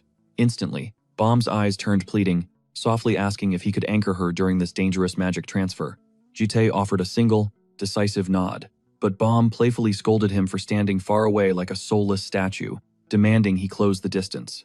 With absolute deadpan seriousness, he claimed there was zero logical reason to sit that intimately, but Bomb relentlessly pushed her case. She dramatically argued that the massive mana drain could make her collapse and drop poor Gyol, adding that the guilt of the baby getting hurt would crush her. She was pouring on the theatrical drama, but Jitai just pierced her with his unbreakable poker face. Defeated at last, our stoic main character surrendered, taking a seat beside her while sighing that resistance was completely futile. The instant their shoulders brushed, Bomb felt his rock-solid physique. Blushing furiously, she nervously whispered how hard it was. Confused, Jitai questioned her, causing Bomb to panic, desperately stammering that she meant the sofa's texture, totally backpedaling from the massive misunderstanding. Unfazed, our guy seriously analyzed the expensive sofa materials, missing the social cue entirely. Desperate to shift gears, Bomb immediately sparked her mana, a brilliant emerald aura erupting around her and the tiny hatchling. With a deep breath, she initiated the perilous magic transfer sequence. Fast forward through the aftermath. A few peaceful days rolled by since that intense magical awakening. Bomb's energy hit absolute rock bottom. She practically melted into the couch cushions, completely drained, with literal steam radiating off her overheated body, whispering faintly that the agonizing task was over. Looming above her, our main character quietly acknowledged her massive effort. A breathless thank you escaped her lips. Attempting to stand, her legs completely betrayed her, leaving her staggering like the walking dead. She pleaded with our guy to feed tiny Gyul and handle burping duty during her power nap. She also strictly warned him to snap her awake if any absolute chaos erupted. Suddenly, her vision blurred, and her exhausted body just entirely gave out. With lightning reflexes, our main character snatched her mid-fall. He cradled her collapsing frame effortlessly, defying gravity like it was absolutely nothing. Utterly stone-faced, he announced he was hauling her to bed. Instantly, Bomb's cheeks flared a deep crimson, her panicked eyes darting everywhere in pure panic. Scooping her up in a smooth bridal carry, Bomb meekly confessed through her blush that this whole situation was intensely humiliating, to be hauled around like royalty. Meeting her gaze, he playfully jabbed that she somehow retained enough stamina to whine.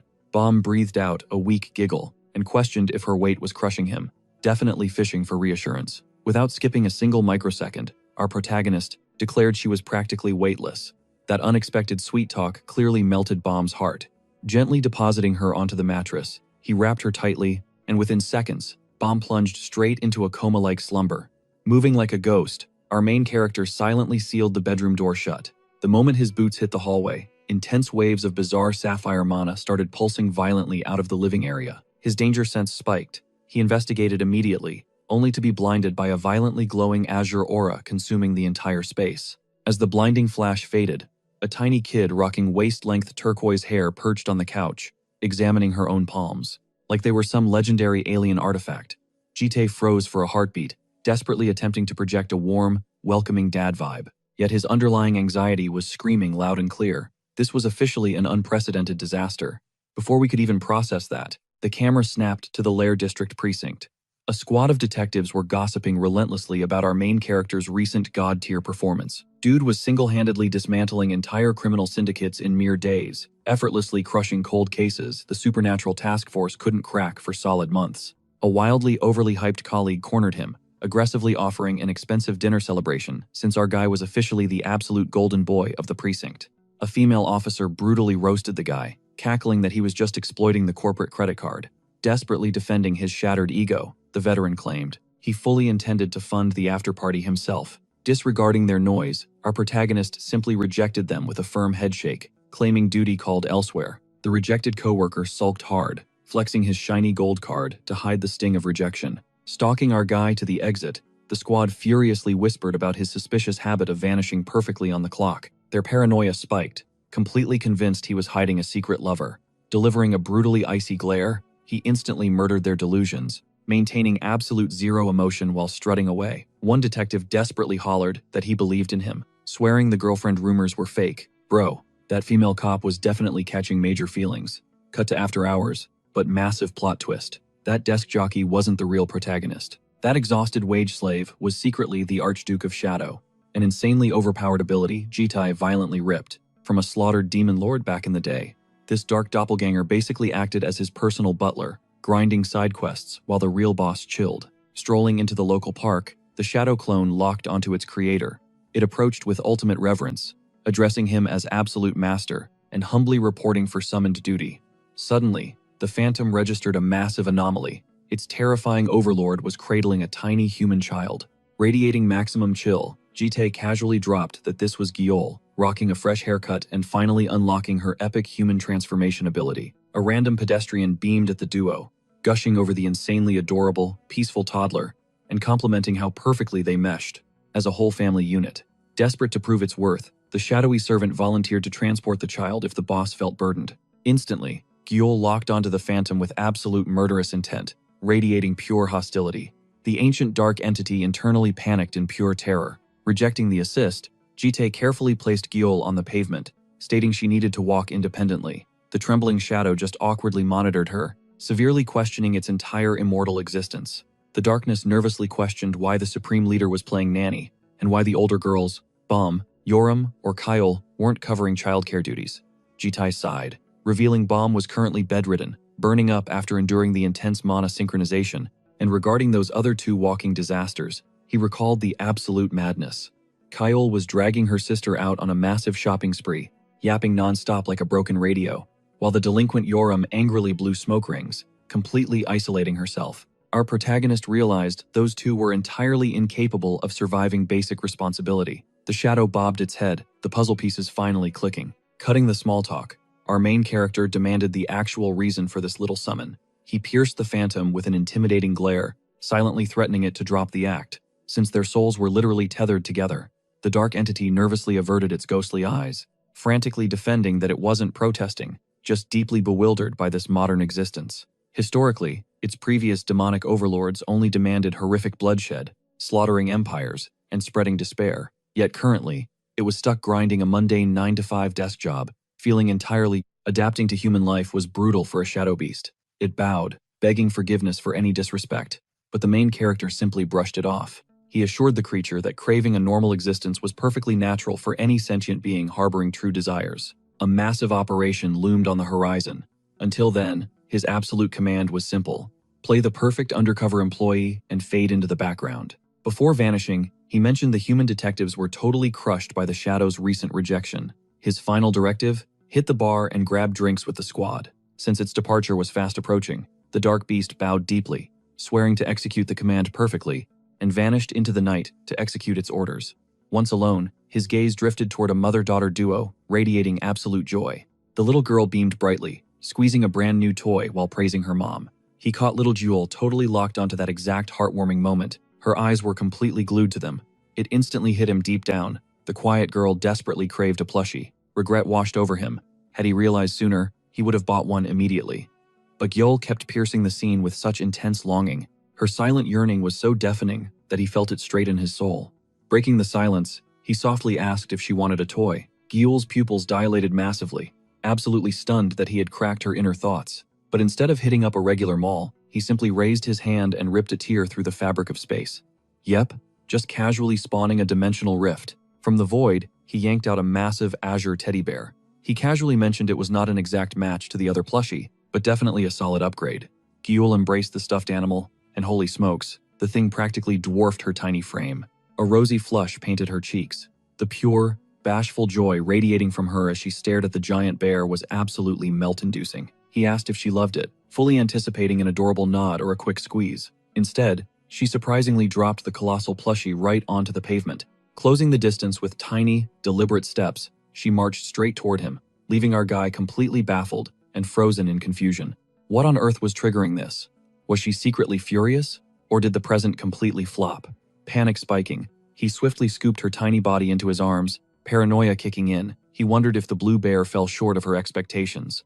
He gently confessed that his inventory of magical presents was empty, but Gyul simply extended a tiny hand, softly grazing his cheek before pressing her small forehead directly against his.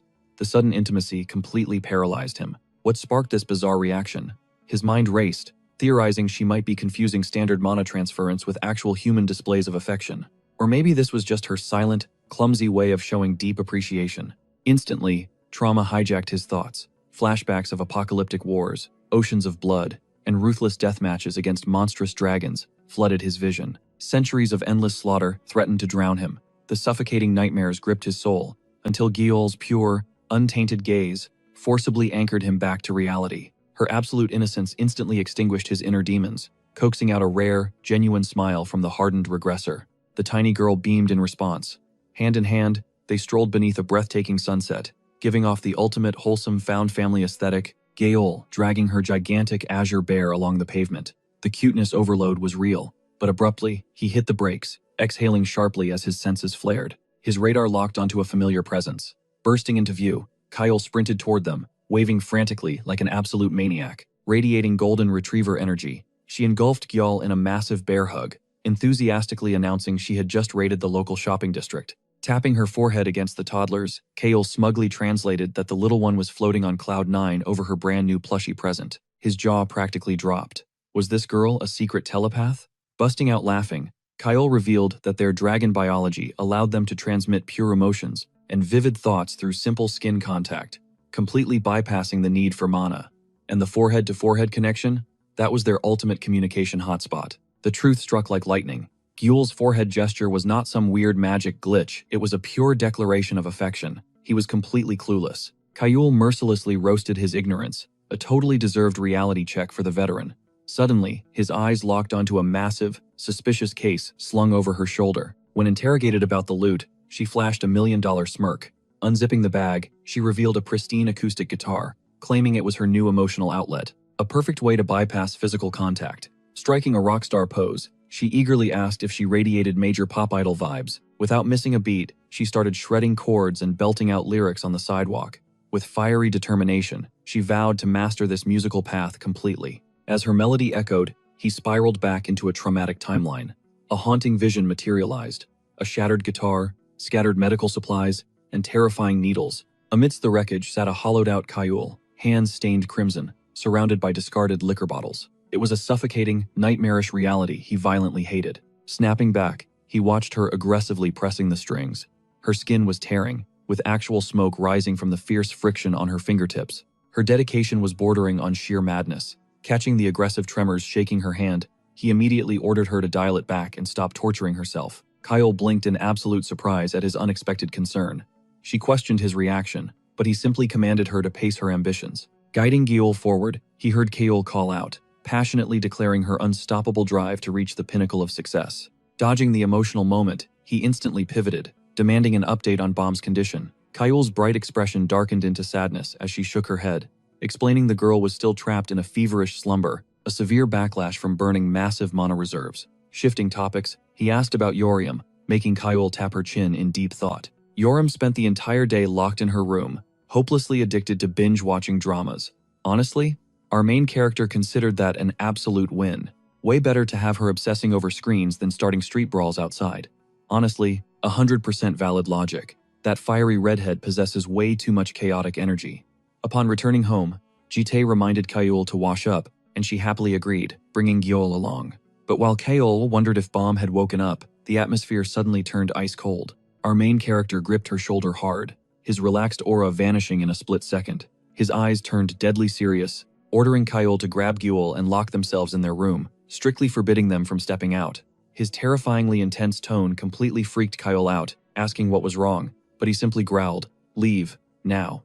Trembling with fear, she frantically nodded and dragged Gyeol down the hall. Our main character stepped forward and slowly pushed Bomb's door open. His expression instantly darkened into pure rage. Heavily armored knights swarmed the entire room, their menacing eyes glowing through the darkness as they surrounded the sleeping Bomb. One armored figure turned, coldly demanding if our main character was responsible for the Green Dragon's current state. These absolutely were not your average goons. They were the elite guardians, elite knights, and bound slaves, serving as the dragon's ultimate personal bodyguards. Terrifying monsters and humans eternally bound by overwhelmingly powerful magic to serve dragonkind. A few were even top-tier elites, exclusively assigned to protect baby dragons during their earthly joyrides. Instantly, our boy realized these knights had absolutely cast a forced sleep spell on her. But before he could utter a single word, the armored giant aggressively stomped forward, furiously demanding what our main character had done to the Green Dragon. Obviously, Jite was not about to tolerate this disrespect. He instantly fired back, harshly scolding the intruder for trespassing into a private home without even dropping a basic introduction. Like, "Have you ever heard of basic manners, bro?" But the arrogant knight just laughed off the warning, acting totally supreme, claiming that interrogations were a privilege reserved strictly for the strong, calling our main character pathetically weak. Then, just to flex his power, the intruder unleashed a suffocating dark aura known as Blackheart, shifting the room's atmosphere from merely tense to absolutely blood-curdling. The armored menace essentially declared himself the only one with the right to ask questions, trashing our boy as a filthy, lowly human. Big yikes, buddy. You are totally dead meat. Yet somehow, Jite remained ice cold. The knight issued one final threat, aggressively demanding the truth about the Green Dragon. Instead of panicking, our main character kept his chill and smoothly laid out the actual facts. A blue dragon had just hatched, leaving the Green Dragon completely exhausted from teaching the newborn how to master polymorph magic and performing a massive mana transfer. This revelation only made the towering knight glare with heavier murderous intent. He viciously demanded to know who our main character thought he was, standing his ground like an absolute boss. But Jite simply responded with chilling confidence, declaring himself as their true guardian. The armored giant burst into mocking laughter, completely baffled that a fragile human would ever dream of protecting legendary dragons. He relentlessly mocked our boy, questioning if he truly grasped the terrifying nature of these cosmic beings. But Jite just narrowed his sharp eyes, stating he knew exactly what these creatures were capable of, which is why he had his own interrogation for the intruders. Then, our boy dropped an absolute bombshell, demanding to know why they appeared so early when they were destined to be hopelessly scattered across a distant dimensional rift. The invading squad stood completely paralyzed, exchanging shocked glances like, "How does this random human know our deepest cosmic secrets?" The squad commander instantly realized something was horribly wrong, because this guy held way too much forbidden knowledge. Desperately trying to maintain his cool, the leader proclaimed they were the sacred guardians of the youth and eternal keepers of history. He acknowledged our main character had sheltered the dragons, temporarily, but aggressively stated he 0% trusted him, heavily implying that leaving him alive was a massive risk. "Yeah, you clowns are officially finished." Our guy calmly suggested they talk things out, but the commander refused to listen. He viciously swung his massive greatsword downward, promising a swift execution so Jite would not even feel the sting of death. But then things got absolutely unhinged. A deafening boom erupted, scattering blinding purple energy everywhere, yet our main character did not even blink. The commander's legendary, heavy greatsword was casually blocked like a literal toy, because Jite casually manifested his own SS rank formless blade. Then, crack, with lightning-fast precision, our boy cleanly severed the commander's hand, like slicing through soft butter. The arrogant leader crashed to the floor howling in utter agony, while a fellow knight trashed him as a pathetic loser for getting bodied by such a basic counterattack. The remaining guardians absolutely lost their minds, roaring that they would annihilate our main character, and ruthlessly charged with flashing swords and spears from every single direction, but they stood zero chance. Suddenly, the bleeding leader began stammering, finally grasping that this supposed mere human was an absolute monster. In the blink of an eye, elite knights were helplessly launched through the air, like discarded, broken toys, their impenetrable armor and legendary weapons completely shattered into dust. When the battlefield finally cleared, our main character stood effortlessly amidst the smoking wreckage, radiating pure boss energy. entirely surrounded by the crushed remains of the so-called elite guardians. The mutilated leader, trembling miserably on the floor, stared up at our boy in absolute, undeniable terror. Deep within his mind, he regretfully admitted he should have trusted his survival instincts. No ordinary human possessed this godly power. He had realized the terrifying truth way too late. Jite operated on a completely different dimension, radiating the aura of an absolute monster. Our guy just glared downward, his pitch-black eyes practically piercing souls. Stepping forward, the air grew heavy. He coldly reminded the trembling knight who exactly begged for this conversation. Shaking like a leaf, the commander stuttered, asking if Jite conquered this realm. But the main character ruthlessly interrupted, demanding straight answers. How on earth did his armored squad bypass those broken dimensional barriers to crash into this exact timeline? The broken commander finally folded. He revealed a massive space-time distortion occurred when their lord attempted to rip open a massive portal, straight from the dragon's nest. But the spell violently backfired, scattering their entire unit randomly across this foreign world. Jite narrowed his eyes, demanding specifics about this cosmic glitch. The battered warrior admitted he lacked the exact magical blueprints, but vividly recalled his master whispering a legendary name, the Horizon of Providence. He claimed the spatial tier was merely collateral damage from that horizon's overwhelming aura, violently warping the fabric of reality itself. This revelation hit Jite hard.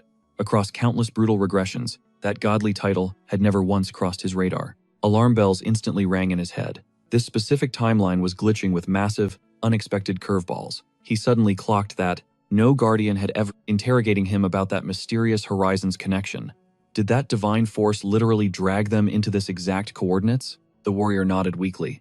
An absolute, invisible will from beyond that horizon had hijacked their failing warp. Jite's absolute focus locked on. The commander described feeling a supernatural tug yanking his soul straight through the cosmic chaos, directly feeding him the exact GPS coordinates of the hatchlings. But Jite wasn't buying this convenient destiny crap, resolving to extract the raw truth himself. He violently gripped the commander's metal helm, declaring a mandatory, immediate reality check, forcing terrified eye contact. Instantly, Jite activated his double S rank, Eyes of Balance, a completely broken, overpowered skill. He violently ripped straight from the corpse of a slaughtered demon, Archduke. These glowing irises absolutely shattered any illusions or deceptions, and to his absolute shock, the trembling warrior was speaking pure facts. Flashbacks hit him hard, decades spent ruthlessly exterminating every single microscopic variable, bleeding himself dry just to ensure timeline-breaking anomalies like this stayed buried forever. Yet here stood another massive, unscripted glitch, and it was absolutely frying his brain. Pure, unadulterated rage boiled inside Jite. Seriously, what absolute garbage was this? Why did these rogue, off-script elements keep respawning? Despite his flawless grind, refusing to back down, he fiercely interrogated the soldier about that sinister entity lurking beyond the barrier. Choking on fear, the knight described a suffocating, toxic malice, like an ancient, festering grudge. It resonated purely as a catastrophic curse, heavily theorizing it locked onto him solely because his soul was tainted by the lingering, chaotic residue of the green dragon's magic. Without warning, Jite's patience violently shattered. He delivered a devastating, lightning-fast strike from the blind spot, launching the armored commander backwards, leaving him coughing up blood in the dirt. While the victim writhed, Jite forcefully tore away his breastplate, exposing a bizarre anomaly. An eerie, pulsating glow bled from the shattered metal. In that exact microsecond, the absolute authority of the vintage clock self-activated, aggressively scanning for whatever cancer was corrupting the time stream. Brilliant, divine chains of pure gold violently lashed around the intruder, radiating terrifying, suffocating pressure. Those divine links compressed into a blinding sphere of judgment, practically broadcasting a supreme, universal decree of sheer hostility against rogue foreign variables polluting the sacred timeline. Then, projecting absolute, mechanical, zero-degree frostiness, the eternal clock decreed that effective immediately, any alien entity invading from alternate dimensions or manipulating unauthorized, splintered temporal branches would face extreme, lethal prejudice. They were now officially branded as target practice. Jite stared intensely at the radiant, supernatural hourglass, manifesting right in his palm. It suddenly hit him this cosmic relic, his ultimate reset button for conquering death itself, was literally developing a mind of its own. Across countless grueling lifetimes, this EX-tier absolute skill only ever triggered during a regression, yet here it was, going completely rogue and overriding his commands. Powerless to cancel the ultimate spell, he simply braced for impact. As the golden temporal gears vanished, the surviving soldiers patched their wounds, exchanging terrified, panic-stricken mutters. They frantically questioned what kind of god-tier phenomenon just occurred, but Jite kept his killing intent dialed up. Pivoting sharply, he readied his deadly blade, coldly demanding their next move. He confidently declared the legendary hatchlings were already under his absolute protection, rendering their entire rescue mission utterly pointless. Furthermore, he logically deduced that their magical soul tethers to the beasts had totally snapped, completely severed by that chaotic cosmic warp. It was completely erased. So, realistically, sticking around meant guaranteed death for zero payout. The armored squad stared back, absolutely paralyzed with shock, questioning if this ruthless monster was genuinely offering a free pass. But Jite's aura remained sub-zero. He bluntly stated he gave zero cares, provided they stayed strictly out of his crosshairs. Swallowing their pride, the bruised warriors nodded, quietly retreating into the shadows one by one. But out of nowhere, the heavily battered commander forced himself upright, swaying violently on shattered legs. He rasped that retreating wasn't an option, instantly freezing the entire battlefield. Genuinely caught off guard, Jite demanded a reason. The bleeding commander confessed his absolute, sworn duty was securing. Preaching about causality and fate? Yeah, no. Before the night could even finish, our main character absolutely decked him, slamming him face first into the dirt. Zero hesitation. He planted his boot firmly on the armored chest, demanding to know if this dude was seriously planning to stay. Despite his ribs probably screaming in pure agony, the battered warrior refused to back down. So, Jite leaned in, crushing his entire weight right onto the struggling knight's broken defense. Over the sound of agonizing screams, his voice dropped to a terrifying chill. Was he truly ready to die here?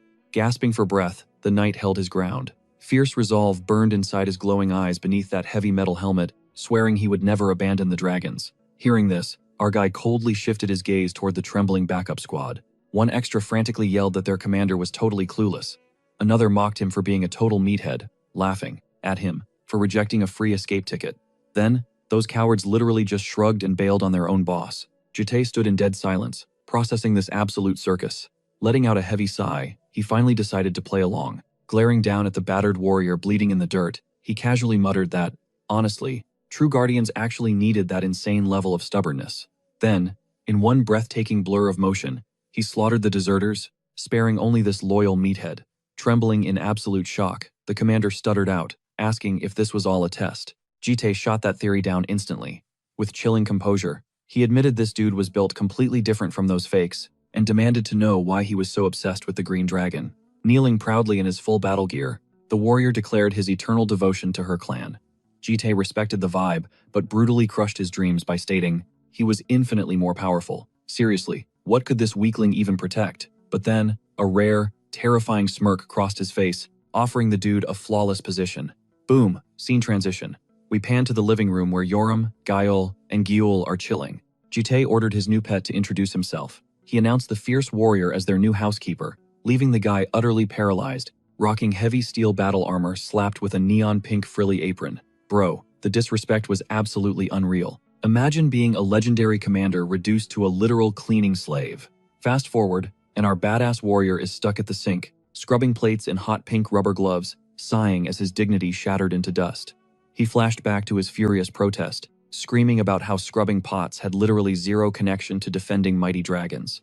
Grumbling under his breath, he felt completely played, wondering if this whole setup was a massive troll. But Jite just iced him out, flexing that dragon security was already flawless, and this humiliating gig was his only ticket to stay. Then, Jite flashed a glare so demonic it could freeze hell, promising to erase his entire existence if he failed at basic chore duty. Talk about toxic management.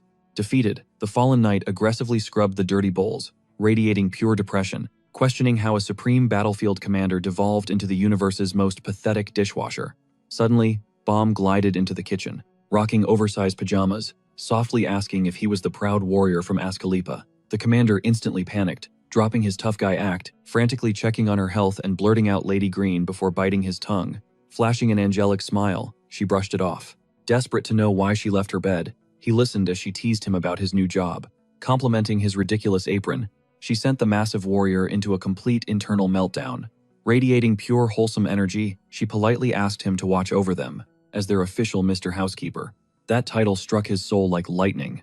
Fired up with sudden passion, he literally shattered a ceramic plate, screaming a blood oath that her precious hands would never suffer tap water again. He was officially locked in for duty. Unfazed, Bomb stared at the scattered porcelain shards, and coldly reminded him that those dishes cost a literal fortune. Bro, worst first day ever. Fast forward to morning, and baby Gyeol initiated a full-blown runway fashion show. First, an adorable blue teddy onesie. Next, she styled a crisp academy uniform paired with a flashy neon yellow backpack before switching to maximum goth mode in a dark aesthetic dress.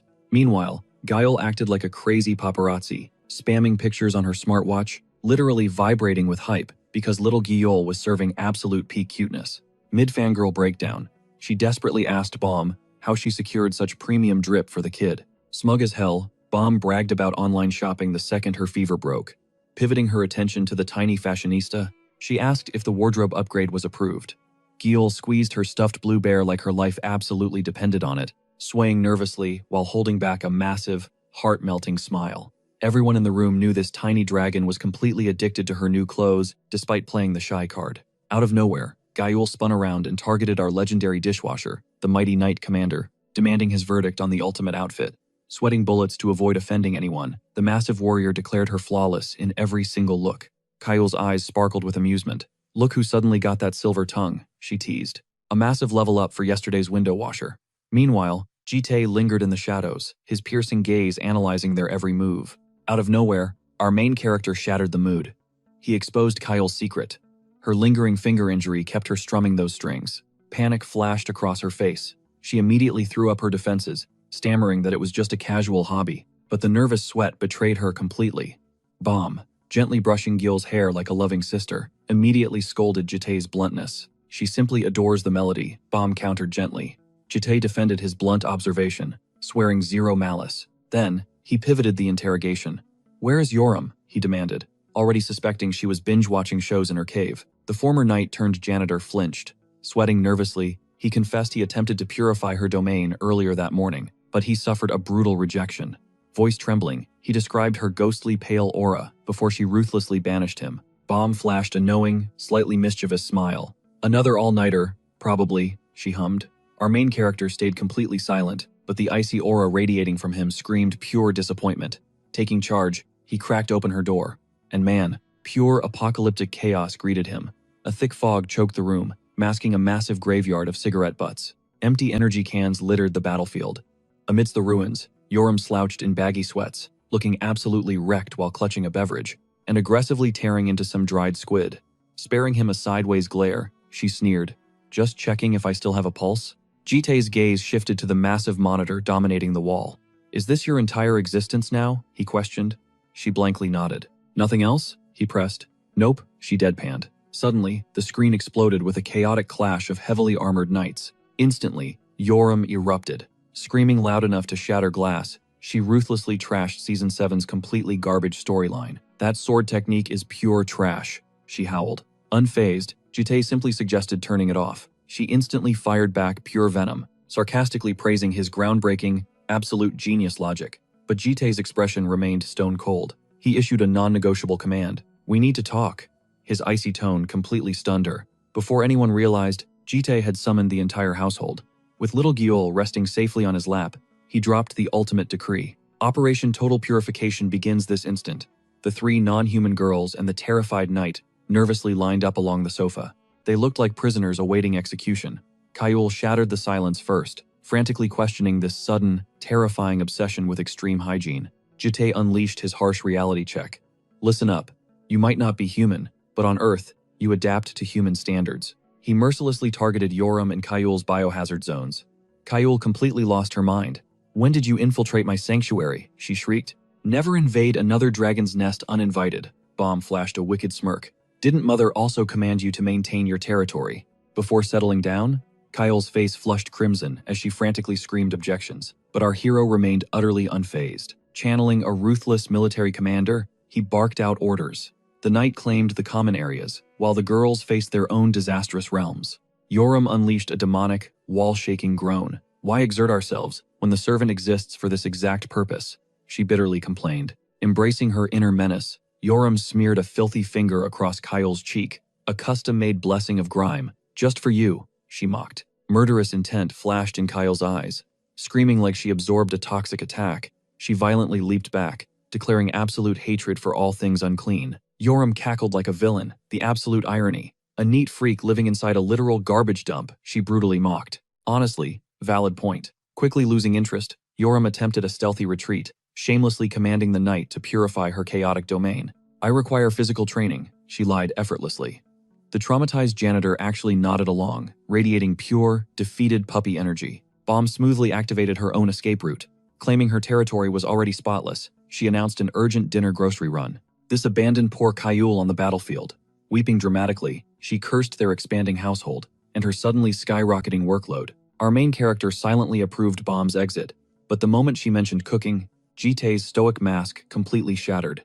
Traumatic flashbacks hit hard. He remembered her unholy fusion of fish and purple rice, a literal culinary catastrophe. Sweating bullets, he stared at her innocent smile. Craving anything specific? She chirped sweetly. Defeated, our guy surrendered to fate, secretly praying his stomach would survive another one of her meals. Smash cut to Yoram's disaster zone, an absolute biohazard wasteland. The terrified knight stood paralyzed, knuckles turning white around his broomstick. His warrior soul practically ascended from pure trauma. Honestly, the brutal demon realm felt like a luxury resort compared to this toxic wasteland. The mystery of her zombie-like state was totally solved. Scanning the wreckage, his eyes locked onto a flower pot, completely devoid of nature. Instead, it overflowed with toxic ash. He genuinely questioned if she was attempting a slow, self-inflicted poisoning routine. Shaking his head, he initiated the purification protocol. Armed with a heavy-duty bag, he aggressively chucked the metallic ruins. Suddenly, Shamanin shifted. Jitae's terrifying clone materialized in full police gear, freezing the night with a brutal death glare. The shadow copy aggressively tapped the tin can, launching into an intense, full-blown lecture about separating metals from plastics. He brutally roasted the armored knight, claiming that even back in his homeland of As-Khalifa, society must be totally primitive to ignore basic recycling. The exhausted janitor just stared at this fake Jitae, completely drained. But then, a chilling realization struck the poor cleaner. A suffocating demonic pressure flooded the room, radiating off the figure standing nearby. The terrifying truth hit him: this wasn't the real Jitae. It was merely a phantom, yet its overwhelming presence could easily fool absolutely anyone into thinking it was the actual boss. Piercing the cleaner with a death glare, the clone barked, demanding to know why he was just spacing out like a statue. Trembling like a leaf, the janitor furiously bowed and begged for forgiveness.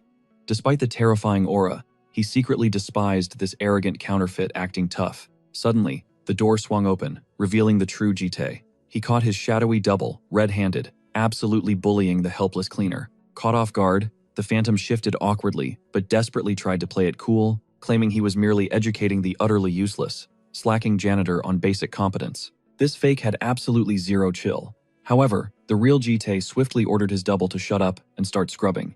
He explained that summoning backup was necessary, since tackling the apocalyptic disaster inside Yoram's bedroom was impossible for one person. Forced teamwork had officially begun. Hearing this glorious command, the miserable janitor felt a wave of absolute salvation. He gleefully celebrated seeing this arrogant brat dragged into the same hellish chore. Thus, the ultimate deep cleaning crusade officially commenced. While the others lived their best lives, Yoram training, Bomb grocery shopping, and the two youngest girls happily playing around, the tragic duo battled an absolute mountain of garbage.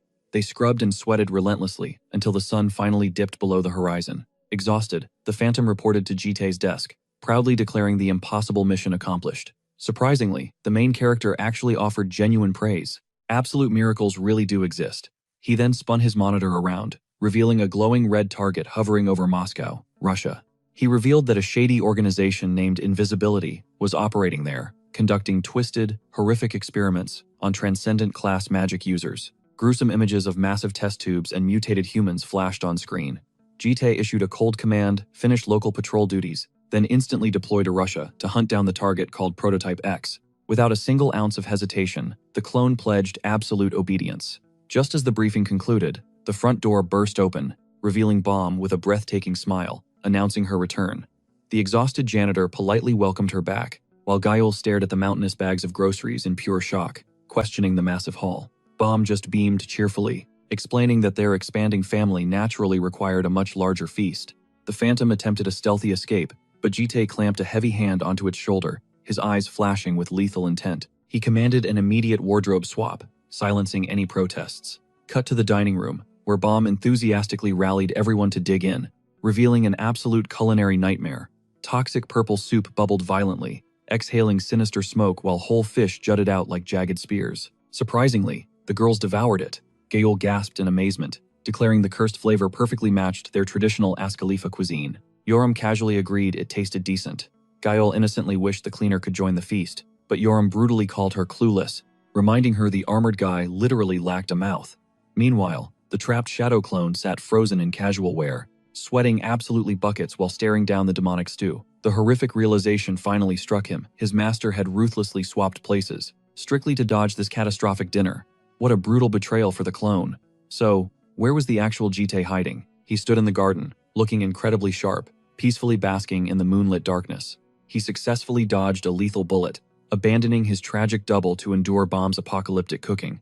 Now that is absolutely ruthless. The very next day, inside an abandoned, rotting factory near Lair, our protagonist was dealing absolute devastation. It was pure carnage. Shattered bodies littered the blood-soaked concrete, accompanied only by the agonizing, ear-piercing shrieks of a broken demon. The blood-drenched monster spiraled into total madness, screeching that Jite would suffer eternal torment, desperately screaming about his powerful, untouchable, hidden backers. Jite just stared down, cold and emotionless, as a grim reaper. Then, without even a single blink, he cleanly severed the monster's hands, sending him crashing face-first into the unforgiving concrete like a discarded, lifeless rag doll. Absolutely brutal. He casually grabbed the screaming demon by the scalp, whispering with bone-chilling calmness that he already knew the identity of this so-called mighty sponsor. He named him directly, Wei Yan, the elite Blue Dragon professor, known throughout the underworld as the sinister mastermind of the Invisibility Syndicate. With absolute zero hesitation, he plunged his merciless blade straight through the creature's throat, demanding the raw truth about Wei Yan's ultimate, twisted master plan. He instantly triggered his absolutely broken Eyes of Balance ability, silently warning the vile fiend that deception was utterly useless today. He demanded absolute honesty, zero tricks. Terror morphed the monster's face into pure, unadulterated panic. Trembling violently, the creature confessed he lacked the full picture, yet dropped a massive bombshell. Wei Yan swore that if their scheme succeeded in 3 months, he would secure a coveted position called a seat. This title was legendary, a supreme throne reserved strictly for the Invisible Syndicate's top 4 commanders, claiming it granted a personal legion and apocalyptic strength. Our main character found this incredibly suspicious, because throughout his countless previous regressions, that traitor Wei Yan never even sniffed a throne, and he absolutely lacked the sheer authority to pull off this massive stunt today. Suddenly, his mystical antique clock ability violently surged to life once more. A suffocating, malicious aura bled through from a dimension far beyond ordinary human comprehension. The artifact hunted down whoever dared to shatter Destiny's rules. It viciously locked onto a single target, the monstrous Wei Yan. The system violently flashed a massive red alert, exposing an intruder manipulating the sacred timeline, and they completely despised his temporal regression cycle. Unbelievably, Wei Yan had shattered the endless loop, mutating into a catastrophic glitch within reality, retaining his absolute peak abilities from every previous existence. That is not just cheating, that is straight-up God-tier system manipulation. Jite immediately sensed the lethal stakes. First, those fanatic guardians, and now this overpowered Wei Yan anomaly. The cosmos desperately wanted him dead. Meanwhile, the pathetic creature groveled on the bloody dirt, frantically pleading for mercy, swearing he had emptied his mind. He practically begged our hero for a second chance, promising to dig up darker secrets, even fabricating a tragic tale about his bedridden mother. Naturally, our cold-blooded main character saw right through the pathetic illusion. He ruthlessly summoned a brutal lightning bolt, decapitating the fiend instantly. He glared at the headless remains with terrifying, radiant eyes, recalling his exact promise that deceit guaranteed death. He smoothly activated his devastating incineration technique, reducing the filthy carcass to absolute dust, coldly noting that even total honesty would never have saved the monster's miserable life. Fate is genuinely cruel.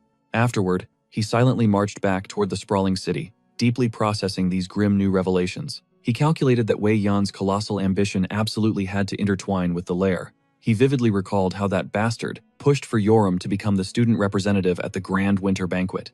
The sinister puzzle pieces rapidly clicked into place. That entire ceremony screamed deadly trap. Suddenly, his sharp gaze caught Bomb and Gyul chilling peacefully in the distant courtyard. 2 random students blocked their path, absolutely squealing over Gyal and praising her overwhelming cuteness.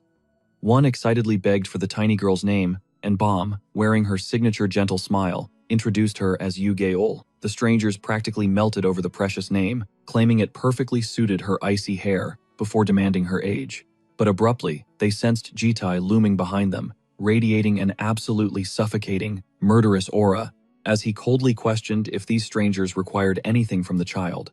Experiencing our protagonist's bone-chilling intimidation firsthand, they absolutely panicked and bolted like they had just encountered a grim reaper. Jitai calmly claimed the empty bench space beside Bomb. She curiously questioned his all-day disappearance, but he simply locked his gaze forward, muttering about unresolved business. She kept rambling, expressing deep regret over missing quality time with Gyeol due to battling a sudden fever all morning, while gesturing toward Gyeol playing near the splashing fountain. She heavily sighed, realizing tomorrow's academy opening meant their carefree adventures were officially over, then flashed a brilliant smirk, asking Jitai if they finally resembled a legitimate family. She playfully distributed titles, declaring Gyeol the precious daughter, herself the devoted mother, which obviously crowned Jitai as the stoic father. She threw him a bashful, intensely romantic side glance. Yet our main character delivered his legendary, emotionless glare. Bomb burst into sweet laughter, claiming it was merely a prank while wondering why he remained perpetually rigid. Our guy bluntly stated that if she planned to spout sheer nonsense, she belonged back home. Bomb merely smiled in silence, admiring him scoop up Gyeol, and softly whispered that playing pretend was genuinely thrilling. The following dawn brought explosive energy as cadets flooded toward the elite academy beneath a radiant, cloudless sky. Gyeol dashed frantically with crispy toast dangling from her lips, absolutely embodying total main character anime energy, shrieking with pure joy about her highly anticipated first day. Bomb effortlessly matched her chaotic pace, curiously questioning her chosen schedule, and praying their paths would align. Suddenly, Bomb questioned the dramatic bread prop, pointing out that Gyeol had totally devoured a massive breakfast earlier. Gyeol giggled mischievously, claiming her oblivious friend lacked vision. Urban legend dictated that sprinting toward campus, chomping on morning baked goods, and violently colliding at a blind corner practically guaranteed encountering your soulmate. Deep within her vivid imagination, she literally envisioned slamming into an outrageously gorgeous dragon prince. This girl was completely lost in her romantic delusions, but honestly, dreaming big never hurts. However, fate completely denied her fairy tale romance, and bam, she brutally crashed straight into Yoram, who anchored herself there sporting a wickedly arrogant smirk. She leaned incredibly close, dangerously whispering about their perfectly timed, fateful encounter. This absolutely shattered Gyeol's reality. Yoram, flashing her signature menace smile, teased if fate had bound them as soulmates. Our anxious blonde almost screeched, frantically pointing out their matching genders, but Yoram merely cackled, claiming Western shows proved that did not matter at all. Bruh. This fiery menace gave 0 out of 10 cares. With lightning speed, she swiped the crispy bread right from Gyeol's trembling lips and devoured it whole. Gyeol's soul visibly left her body, ultimate breakfast betrayal achieved.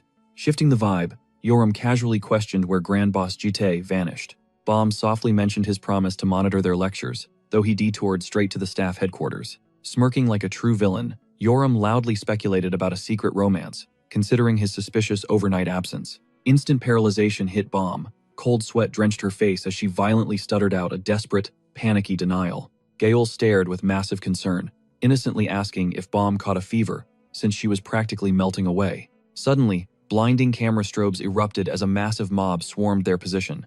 Yoram narrowed her fierce eyes, spotting a ravenous pack of reporters hunting for shots of the legendary rookies.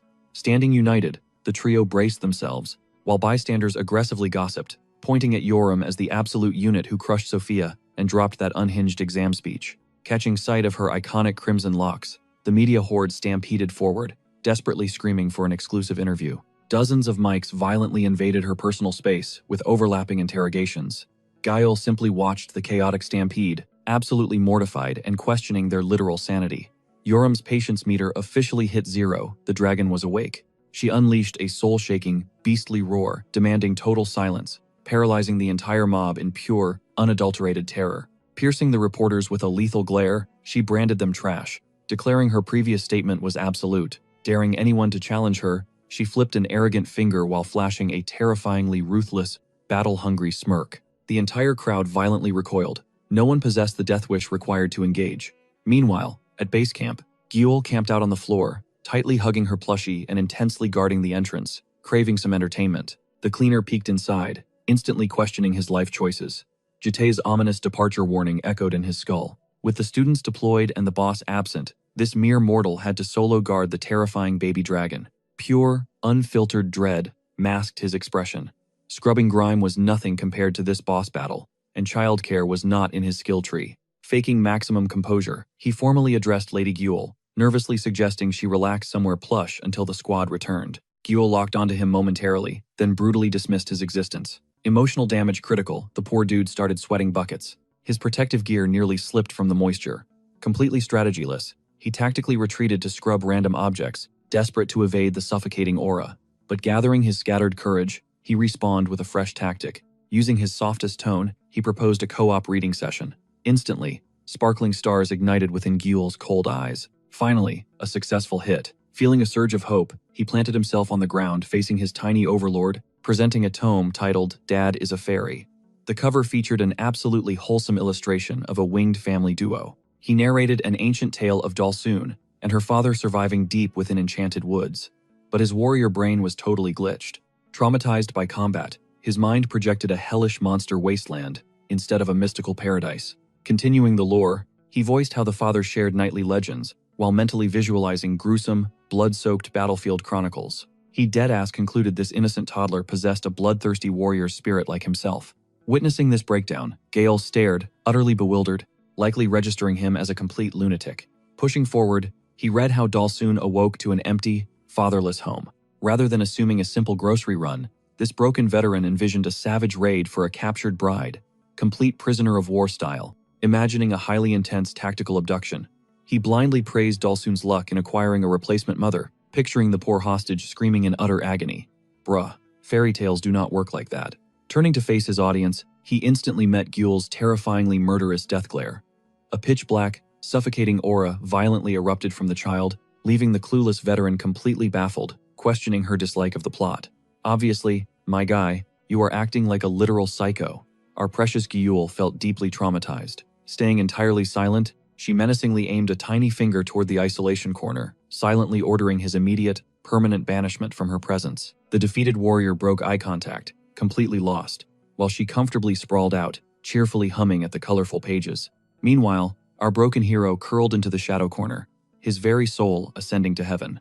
Childcare was definitely his dump stat. Flashing back to the academy grounds, a dangerously sleek phantom vehicle pulled up. The chauffeur practically teleported to pop the door and out. Stepped up a flawless beauty radiating runway energy, totally out of place on a gritty battlefield. Enter Gong Juhai, the future supreme heir of the legendary Gong dynasty. We are talking about Korea's top 3 elite Blade Master bloodlines. Yet, this pampered princess only obsessed over maintaining her absolute perfect complexion. She whined endlessly, aggressively applying cosmetics while trashing their rigorous martial arts practice just because it ruined her absolute glow. Perspiration basically destroyed her flawless base layer. Mother had her priorities straight. Suddenly, she spotted a massive swarm of hungry paparazzi blocking the main gates. Instantly, her ego spiked, fully believing this media circus gathered exclusively for her grand arrival. She practically sparkled, absolutely hyped that her celebrity status had peaked. Her anxious lackey, a trembling dude named Kim, desperately attempted to shatter her delusion, nervously whispering that those flashing lenses definitely targeted somebody else entirely. Juhai whipped around, glaring daggers at him like he just brutally dragged her entire bloodline, and viciously demanded a repeat.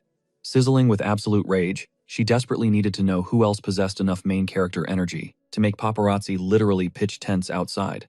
Ignoring his panicked stutters, she ruthlessly, aggressively shoved a random cameraman away and strutted forward, radiating pure boss energy. But what absolute madness unfolded directly in her line of sight?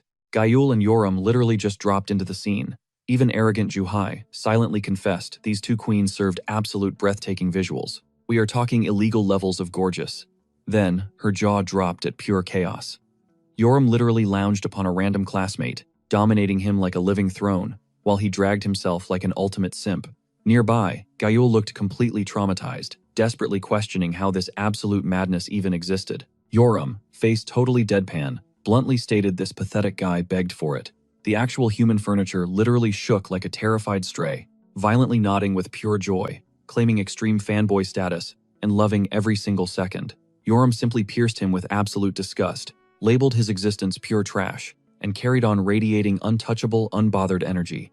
Instantly, she aggressively dominated the entire media mob, declaring a strict one-question limit per reporter, promising to vanish instantly if they crossed her boundaries.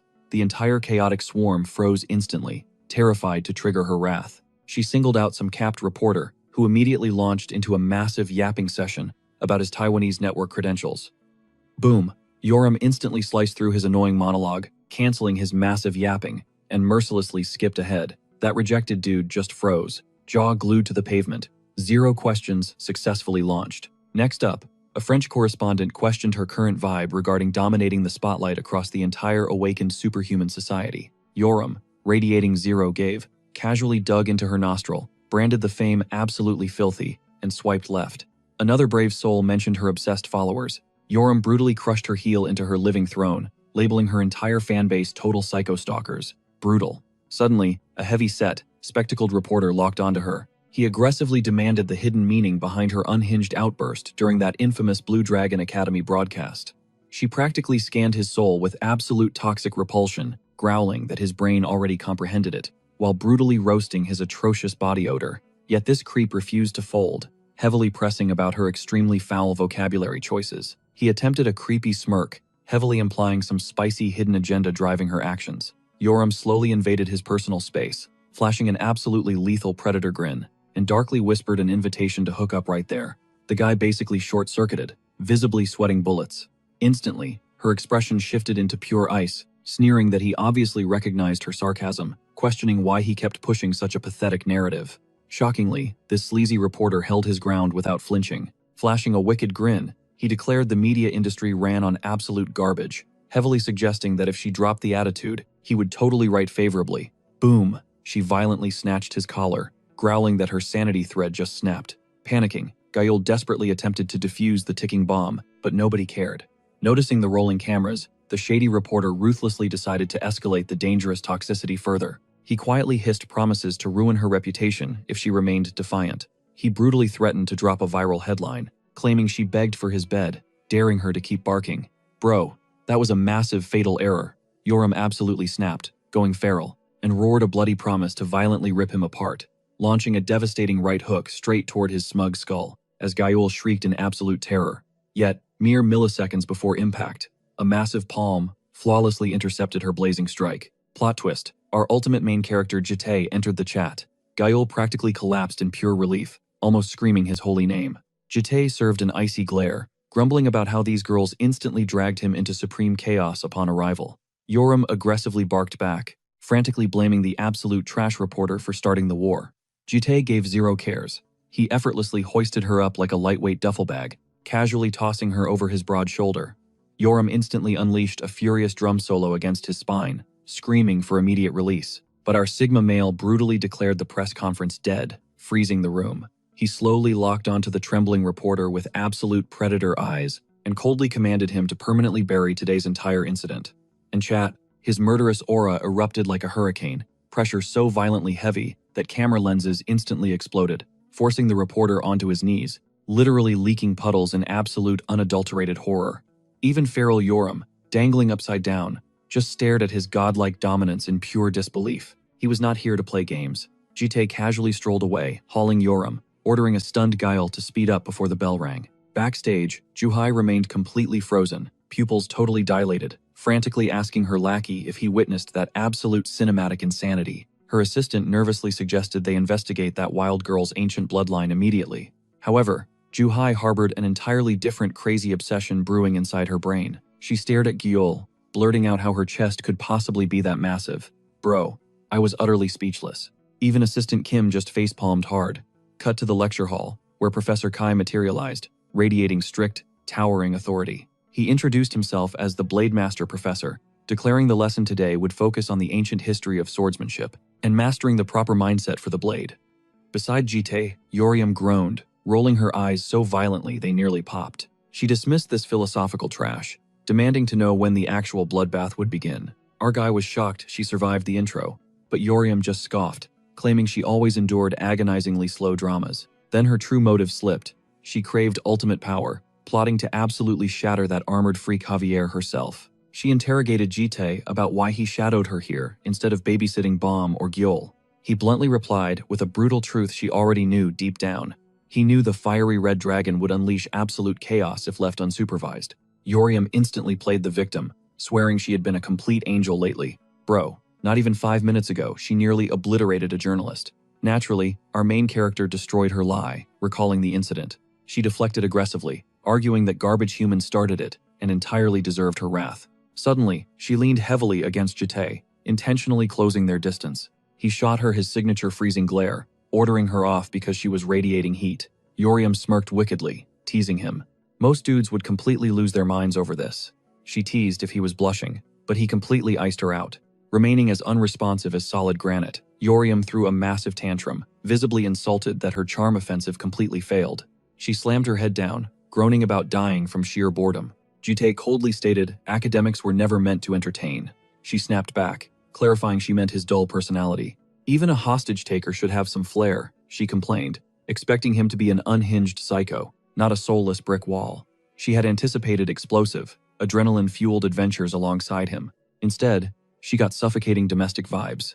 Jite dryly countered that their chaotic morning commute should suffice, but Yoriam's eyes ignited with pure madness, craving brutal combat and the euphoric rush of destroying enemies. Not this academic torture. Right then, Professor Kai spotted the predatory glint in her gaze. Far from intimidated, he practically smiled. His pupils flared with an eerie, supernatural green aura. Muttering he possessed the perfect remedy for her bloodlust. Before the entire class, he commanded them to remain behind. Yoriam glared daggers, radiating pure murderous intent. Yikes, she was totally screwed. Flash forward, Yoriam was trapped in the dusty armory, violently scrubbing wooden training blades like a ticking time bomb. Furious, she launched equipment everywhere, screaming that janitor duty was infinitely worse than a brutal beatdown. Her rage intensified with every single agonizing second. Our main character, completely unfazed, told her to stop crying and start polishing, forever seeking shortcuts. She demanded they summon their neat freak guardian to handle this peasant labor. He deadpanned, asking who would protect Gyeol then. She scowled fiercely, cursing Blue for being useless. Pivoting sharply, she asked if he was a scholar growing up. Jite stated survival left zero time for books. Yoriam scoffed, labeling him a meathead, using survival as a pathetic excuse. He revealed his past was an endless, bloody war zone just to breathe. That grim reality instantly silenced her. Unsure if he was bluffing, she wondered what that made her if his nightmare was real. Dropping the attitude, she sparked a cigarette, piercing him with a heavy question. Was life fun? Jite locked eyes with hollow emptiness, explaining reality was never a joyful game. Genuinely baffled, she could not grasp surviving just to exist. She swore if she wielded his godlike strength, she would never stagnate in boredom. She teased his immense power, probably just fried his brain. Looking burdened by centuries, he confessed time drags on relentlessly. Quitting was never an option. She mocked his edgy teenager depression, prompting his icy command to shut up and scrub. Bro, he was completely immune to her tantrums. Later that night, Yoriam mindlessly spun a Rubik cube, while their guardian furiously sanitized the room like his soul depended on it. Meanwhile, Bam and Joel vibed in the background, totally immersed in stacking their toy blocks. The guardian hovered over Yoriam like a ghost, and watching her painfully struggle with that puzzle absolutely triggered her rage. Screaming at him to back off and stop ruining her focus, the terrified dude immediately apologized, literally trembling like a leaf. Exhausted, she dramatically face-planted onto the sofa, radiating pure boredom, while the guardian watched her pitifully. Softly, Bam asked if that annoying journalist drama from earlier still bothered her, but Yoriam coldly brushed it off. Existence just felt insanely dull without a blood-pumping brawl. Suddenly, out of absolutely nowhere, she called Bam Big Sister, basically giving the poor girl a massive heart attack. Bam panicked, jumping up to ask if she needed an ambulance, completely dumbfounded by what she had just heard. Dropping the respect, Yoriam switched right back to calling her you. She sat down, getting super philosophical, asking what truly gave her life purpose. Totally stunned, Bam leaned over, whispering to Gyeol that their fiery roommate was finally hitting puberty. Yoriam shrieked that she heard everything, snapping at Gyeol for silently agreeing with that absolute trash. She then ranted about asking Jite what made existence fun, mocking his edgy answer that you simply endure reality because time never stops moving forward. Declaring that the gloomy dude felt zero actual joy, she passionately argued that chasing happiness was the only real point of surviving this world. Pointing at Gyeol, happily munching away, and Gyeol, vibing with her teddy bear, she proved that some people actually understood the true assignment of life. Everyone craves pure joy. Defending him, Bam gently suggested that maybe Jite just kept his real passions completely hidden. Yoriam instantly interrupted, ruthlessly roasting Bam for being exactly like him, totally secretive, unreadable, and straight up boring. She dared Bam to name one thrilling thing she enjoyed. Eyes sparkling with mischief, Bam completely dropped an atomic bomb. She confessed finding Jite unexpectedly shy. Yoram froze in pure shock before calling cap on that, branding that man a literal cold-blooded sociopath. Smiling softly, Bomb admitted feeling the exact same way initially, but now she genuinely found his hidden side incredibly cute. Shuddering, Yoram called her sweet smile absolutely terrifying. Unable to handle the cringe, she aggressively lunged, ruthlessly tickling Bomb without mercy. As Bomb squealed, desperately thrashing to escape the attack, Yoram loudly interrogated if those two were secretly dating. Meanwhile, Gyeol just silently judged them. Clutching her plushie, she deeply questioned why these ancient dragons acted so incredibly childish. Honestly, this chaotic crew definitely mastered their own bizarrely unique version of family bonding. Suddenly, Gyeol rocketed up the stairs like a meteor, screaming that the entire lair community was completely obsessing over Yoram. A whole fan club just dropped for her. But catching those two dragons in a super sus position, she instantly blushed red and nervously apologized for interrupting. Yoram frantically screamed that it was a massive misunderstanding. Fast forward to morning, our boy strapped on his shirt, radiating his usual unbothered aura. Good lord, his physique is absolutely god tier. We all know he is flawlessly majestic. Anyway, the front door violently swung open. Then, a sweet voice called his name as Bomb peeked inside. She looked a little hesitant before admitting she had a favor to ask, but her eyes landed on his 8-pack, and she got flustered, apologizing until GT waved her in. Once he was dressed, Bomb entered, looking sharp in her uniform, and approached him. In a super timid voice, she asked if he'd accompany her today. It was clear she'd summoned all her courage for this. Pouting, she reminded him he always hung out with Yoram and Gol, but had never once gone out with her. She even began to scold him, her puppy dog eyes turned up to the max. The guy tried to reason with her, recalling Yoram's insane violence, and Gol's endless begging for food whenever they were together. Just thinking about it was exhausting, so he prepared to refuse Bomb. But then, Yoram and Gol appeared. Gol questioned why Bomb wasn't heading to school yet, while Yoram insisted she finish her breakfast first. That's when Bomb dropped the bombshell, announcing she was asking their master on a date. Gol looked absolutely floored. Yoram, ever the pragmatist, figured Bomb just needed a guardian. Gol, taking it seriously, asked GT why he'd never gone out with Bomb, pointing out that it looked like he favored her and Yoram. Our boy immediately denied it, but Gol, munching on toast, just giggled, saying favoritism is wrong, but she understood. She brought up her mom, who'd met countless men, but only chose a select few. Yoram was genuinely impressed, calling her mom incredible. Bomb, however, seemed lost in her thoughts, wondering if the men her mom left felt how she was feeling now. When GT asked what she meant, Bomb snapped, saying he'd kidnapped her, only to treat her like she was nothing, like a fisherman ignoring his catch. Her expression was a mix of sadness and deep loneliness. Yoram then cut in, saying she understood why he watched over them, since trouble was their shadow, but she promised to behave this one time, and pleaded with him to go with Bomb. She reminded him that he couldn't just babysit them forever. Our main character considered it, and finally caved. The moment he agreed, Bomb beamed and shot GT, a triumphant wink. She's definitely got a crush on him. Later, at the academy, they stood in a massive, ornate hall, buzzing with students. Nearby, staff murmured about Bomb's beauty and her perfect interview score. They started gossiping about her family, until one guy mocked the U family name as low class. Seriously, what a clown. Our hero sat right behind them, hearing every single word. As class ended, the teacher announced the beginning of social dance training. A collective groan filled the room. The instructor teased their shyness, reminding them this was necessary, since they'd have to attend high society events. She said the real shame would be not knowing how to act in a formal setting. With that, she instructed them all to find a partner. Suddenly, an awkward tension filled the air as students scrambled to pair up while trying to look cool. But here's the strange part. People were stunned that Bomb had no partner, thinking every guy would be rushing to her. Instead, she stood alone, as if an invisible barrier surrounded her. Students whispered that she was just too intimidating, like even approaching her was a daunting task. The professor finally noticed Bomb was still by herself. Bomb nervously confessed she wasn't very popular. The professor kindly offered to be her partner, commenting on how lovely she was. But Bomb did something that shocked everyone. She asked if her guardian could dance with her instead. The stunned professor could only agree. And then, man, Bomb practically teleported to GT's side. She held out her hand, all but yanking him onto the dance floor. He looked slightly irritated, admitting he was terrible at dancing. Bomb just gave him this huge, pleading look, begging him not to abandon her. Our guy was trapped. He just sighed in resignation as the lesson began. The professor told them to hold hands and feel the rhythm.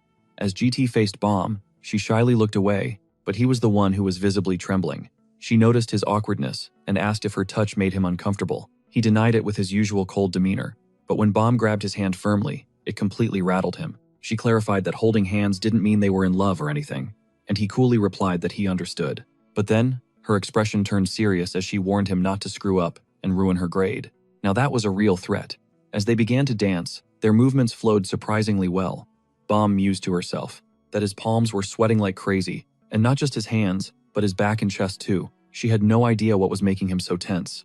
Just then, an image of his toned muscles under the fabric flashed in her mind, and her cheeks went completely scarlet. Losing her composure, she stumbled, but our boy caught her just in time. Their faces were suddenly inches apart when a trickle of blood ran from Bomb's nose. Bro, the tension. Just kiss already. A moment later, they were outside. Bomb sipped her juice with a tissue in her nose as GTA asked if she needed a hospital, his voice laced with concern. Bomb, bewildered, insisted she was fine and hadn't hit a thing. But for GTA, it felt odd. What caused the nosebleed? Bomb dodged his gaze, claiming ignorance. She then switched subjects, pointing out that his dancing was far better than she'd imagined. Her eyes narrowed. Have you learned to dance before? A memory flashed in his mind. Dancing flawlessly with another woman at night, promising he would perfect his steps for her. He snapped back to reality and lied to Bomb, denying he'd ever learned. Bomb eyed him with pure suspicion, sipping her juice. She then asked about his after-school plans. Hearing none, she tied up her hair, a fire igniting in her eyes as she told him to join her for some fun. Meanwhile, in Moscow, Russia, things were anything but calm. Inside a sinister demon lab run by the Invisibility Syndicate, alarms blared as the facility descended into panic. Scientists scrambled for their lives, some slipping in pools of blood.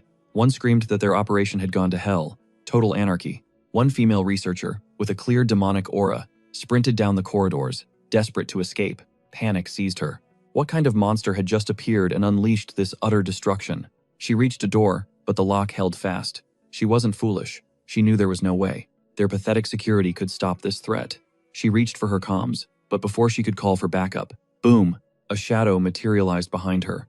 GTA, cold and menacing in all black, asked where she was off to in such a rush. The woman froze in terror, shaking, trapped between a predator and a dead end. She stammered, asking what he could possibly want from her. GTA's eyes flared with an ominous blue light. Yeah, it was about to go down. He cut straight to the point, asking if her boss was seeking something of his particular interest, a demonic weapon known as Prototype X. The woman refused, her panic escalating, screaming she would die before betraying them. Our hero wasted no time. A shadowy hand shot out, seizing her throat. As darkness coiled around her, he remarked coldly that all demons reveal their true nature, right before death. His gaze was piercing as he thought about how, when the pain truly sets in, these creatures drop their human facade and become little more than broken dolls. A pathetic sight. He lifted her effortlessly, telling her with chilling sarcasm to go dance alone in the moonlight. Absolutely savage. With the demon slain, our hero stood over the corpse, blood dripping from his fingertips. Then, he called out to his master, and there he was, the shadow agent, looking completely solid and real. The shadow reported to GTA that Prototype X was already at the leader's main headquarters, complicating things, since the new prototype is a girl, unlike in the previous timeline. GTA commanded the shadow to assume the dead researcher's form and infiltrate Invisibility's primary base. To learn Prototype X's true nature, the shadow loyally accepted, preparing to go deep undercover. The scene snaps back to our hero, waiting inside a clothing shop. This Prototype X is a demonic human hybrid, formed by fusing numerous demons and possessing the strongest human it consumes. The longer this creature survives, the more humans it absorbs, evolving into an ever-growing threat. That's why our hero always eliminates Prototype X first in every regression. But this time, the intel is different from the last timeline, making the search a nightmare. Even the vintage clock confirmed that. Some malevolent force had tampered with the world's timeline, but it didn't matter. He would destroy X, no matter what, and let nothing disturb his daily life.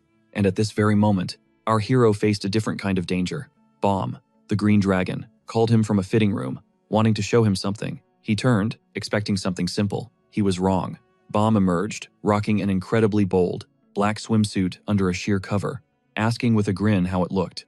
Bro, this girl is a certified menace. GTA averted his eyes, asking what on earth she was doing. Bomb just laughed, saying summer was coming and she needed a new suit. And then she did it. She invited him into the fitting room for a closer inspection. Barely able to see inside, our boy deadpans. So this was your idea of fun? Because if so, you've definitely pranked me. Bomb just pouts, insisting it's a blast for her. But Jatae's voice drops, dead serious, warning her not to push her jokes too far. Or else, she'd meet a side of him she wouldn't like. He wasn't playing, but Bomb just doubles down on the teasing. As they exit the store, she hums, casually asking if she should just buy that swimsuit. Jate immediately tries to pivot, suggesting they head home if she's finished, but Bomb's playful vibe vanishes, reminding him of their actual mission.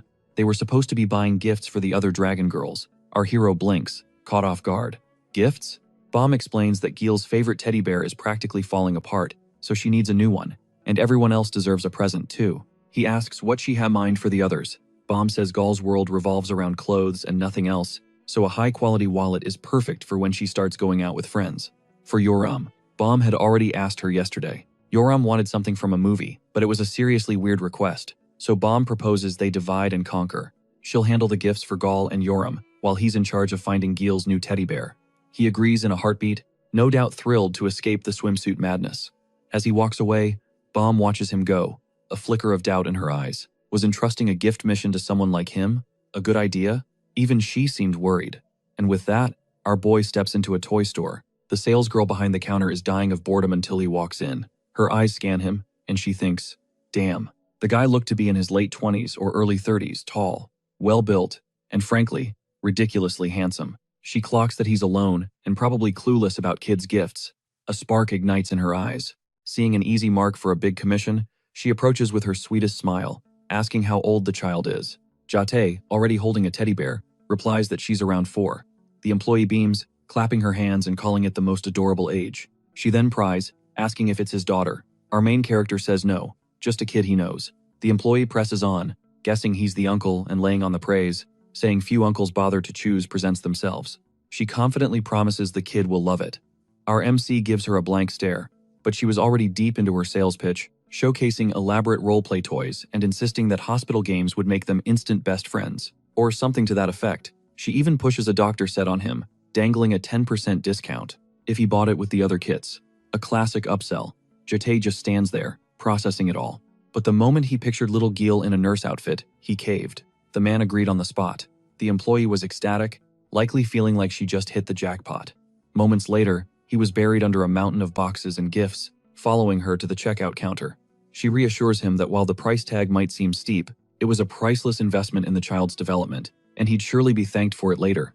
At the register, she asks if he'll pay by card. Jate agrees, but when he presents a black card, the kind reserved for the mega wealthy, her jaw nearly hits the floor. It all clicked. Now she understood why he'd agreed to everything so easily. In her mind, he transformed from a clueless guy into a certified, scorching hot millionaire. Her thoughts raced. Was he married? Maybe she could make a move. Feigning shyness, she shoots her shot, asking if he has a girlfriend. But before a word could leave his lips, Bomb materialized out of nowhere, latching onto his arm and calling his name. Her eyes widened at the mountain of toys as she asked in disbelief if he really bought all of it. The employee's face fell instantly. Assuming Bomb was the girlfriend, her fantasy shattered right there, and Bomb was clearly not amused. She demanded to know why he bought a pile of junk when they only needed one doll for Gil. It then dawned on the employee, oh, maybe this girl was his little sister. She scrambled to save her commission, saying that the child might just need time to warm up to the toys, but Bomb shut her down cold. Her expression darkened, and a dangerous aura radiated from her as she informed the employee that Gil does not like those kinds of toys. She then picked up a simple teddy bear, explaining this one was perfect because it resembled the doll Gil already had, so it wouldn't feel strange to her. At this, Jate sheepishly admitted that was the one he originally intended to buy. Then, turning to the salesgirl with a dazzling smile, Bomb sweetly asked if they could get a VIP discount on just the bear instead. Cut to that night at home, and the girls are absolutely losing their minds over the gifts. Gil and Yoram were shrieking with joy at the sight of multiple luxury gift bags on the floor. Perched on top of it all was the new brown teddy bear. Gil was dancing around, tears of joy in her eyes as she clutched her brand new wallet, gushing about how much she now loved Bomb and JT. She confessed she'd always wanted that wallet, but never dared. Meanwhile, Yoram stood there, holding her own gift, and Jewel was gazing at her new bear with pure wonder. Little Jewel then asked Yoram what present she received, since Gil received the doll. Yoram had to see what was inside her bag, discovering she'd actually gotten adult toys, just as she'd requested. She held up a pair of handcuffs and a whip, a purely demonic grin spreading across her face. Calling Jewel monkey, she beckoned her closer to try something new, but Jewel immediately noped out of there, sprinting away in a full-blown panic. Yoram gave chase with the cuffs as Jewel shrieked for someone to save her, like it was the apocalypse. The whole scene sounded like something from a horror flick. Through it all, our boy just watched from the sidelines, with little Jewel held safely in his lap. She clutched her new teddy, looking completely content. For a moment, our boy could finally breathe. Just then, Bomb approached with a small box, telling him it was also for him. Opening it, he discovered a navy blue necktie. She explained she'd noticed he always wore the same old tie. She then promised that once she was earning her own money, she would buy him an entire new suit. He quietly thanked her, then asked if she had bought anything for herself, just as he had instructed her to. Bomb confirmed that she had. He pressed to know what it was, but she just gave him a sly little smile, a bright grin, and said she'd show him later. A little sus, right? That girl was definitely plotting something. A few weeks flash by, and the scene shifts to the janitor entering the room. He finds the Guardian, JT, dressed and preparing to leave.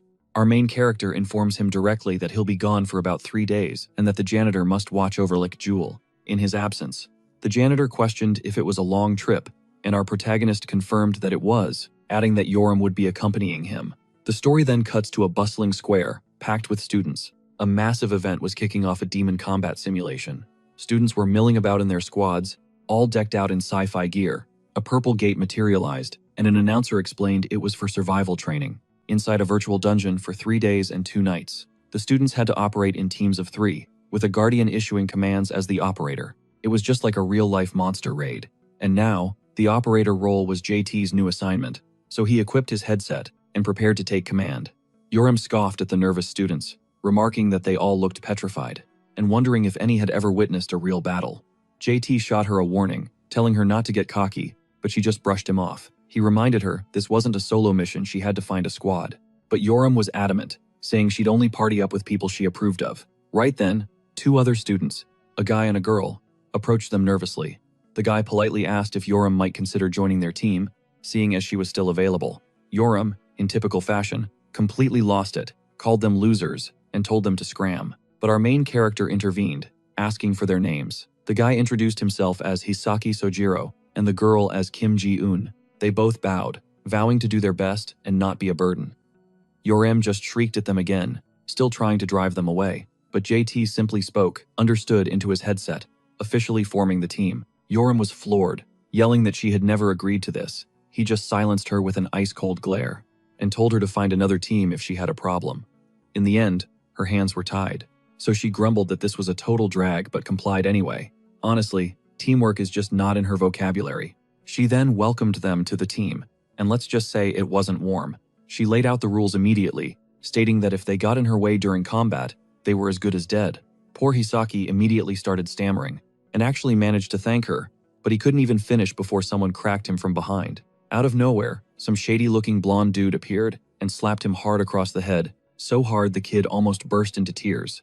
This punk called Hisaki a loser and brought up an old threat about killing him if he interfered again. Hisaki just apologized, trembling from head to toe. Ji-un, however, remained as cold as ice, which clearly annoyed the punk. He sneered, asking why she was so quiet while her boyfriend was apologizing for them both. Then, like a total creep, he grabbed a fistful of her hair and yanked her head up, but Ji-un only glared back, her eyes burning with a silent death stare. The punk's buddy warned him to chill, pointing out the guardians were nearby. But this guy, whose name was Johnny, just scoffed, saying the adults couldn't care less about orphans. Johnny continued to taunt Ji-un, telling her to move her bangs because she looked too gloomy, and then tried to force them aside himself. But that was a huge mistake. Yoram stepped forward, her eyes blazing, demanding to know what he just said about orphans. Johnny froze solid. A jolt of recognition hit him. He knew exactly who this red-haired girl was. It was Yoram, the notorious psycho of the Blue Dragon dorms. Yoram repeated her question, her voice growing sharper, more menacing by the second, demanding an answer. Johnny was already sweating bullets, recalling the grave warnings from his family. Basically, the elders had warned him to avoid Yoram at all costs, unless he wanted to get every tooth knocked out. So, trying to act unfazed, Johnny explained that orphans were simply lair students without a guardian. He then shot a smug glance toward Hisaki and Jean, and added it was just slang for losers with no one to back them up. The realization dawned on Yoram. She understood why her team was so weak. They were the bottom feeders of the academy. She muttered an angry curse under her breath, not thrilled to be stuck with them. Then Johnny took his stupidity to a whole new level. He casually placed a hand on Yoram's shoulder like they were close friends, and suggested she abandon her team to join his instead. He even offered to make a special spot for her. His teammates, however, were visibly against the idea. But Johnny figured that even if Yoram was totally unhinged, her power was an incredible asset, and he wanted that on his side. Seriously, dude, this clueless blonde was provoking the absolute wrong person. Yoram just glared at him, silent. Johnny actually thought she might agree, and maybe she was just as unhinged as he was. He was about to celebrate his victory, but then, wham! Yoram slammed her fist right into his face, zero warning. Everyone went wild. His friends, her teammates, even Hisaki and Jean were completely stunned. Yoram casually brushed her shoulder as if wiping off some filth, and then glared down at Johnny, who was cradling his face and groaning. She then asked him if he wanted to die, and berated him for putting his filthy hand on her. She said he had to be insane to think they were anywhere near close. Johnny was so shocked, he wanted to fight back, but pure fear held him back. Yoram warned him that next time, he would be dead for real. Johnny could only retreat in fury, and everyone could tell he was completely spooked. Even Yoram's own teammates looked at her, as if she was an actual demon. Not far off, Jutai watched the entire scene unfold, totally calm. But before things could escalate, the school's announcement blared from the speakers, ordering all students to prepare.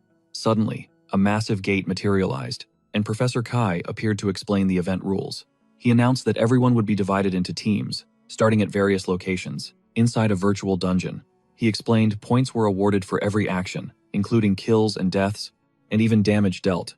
Rankings would be displayed live for everyone to track. There was one critical rule: if a student died, they would respawn elsewhere after 3 hours, so they had to be cautious. The dungeon itself was called the Ant Tunnel. To conclude, the professor wished them luck and ordered everyone to move out. So, Yoram and her team stepped through the portal and into the dungeon. She glanced around, impressed by the lifelike environment. She was amped up, ready to start fighting immediately, but Jin stopped her, asking if she even knew how to locate the other teams. Yoram simply replied that if they just moved around, they would eventually encounter someone. But Jin wasn't convinced. She explained they couldn't just charge in blindly, since they lacked Yoram's superior speed and stamina. She warned that recklessness would only get them ambushed. Yoram rolled her eyes and mocked her, thinking Jin was just broadcasting her own weakness. Jin wanted to strategize first, but Yoram immediately labeled her a coward and told them to simply cover her while she handled the fighting alone. Jin fired back that this was supposed to be a team event, not a solo mission. Suddenly, a dangerous fire lit up in Yoram's eyes, and she reminded them that they were only on her team, out of her own pity, so they shouldn't get bold now.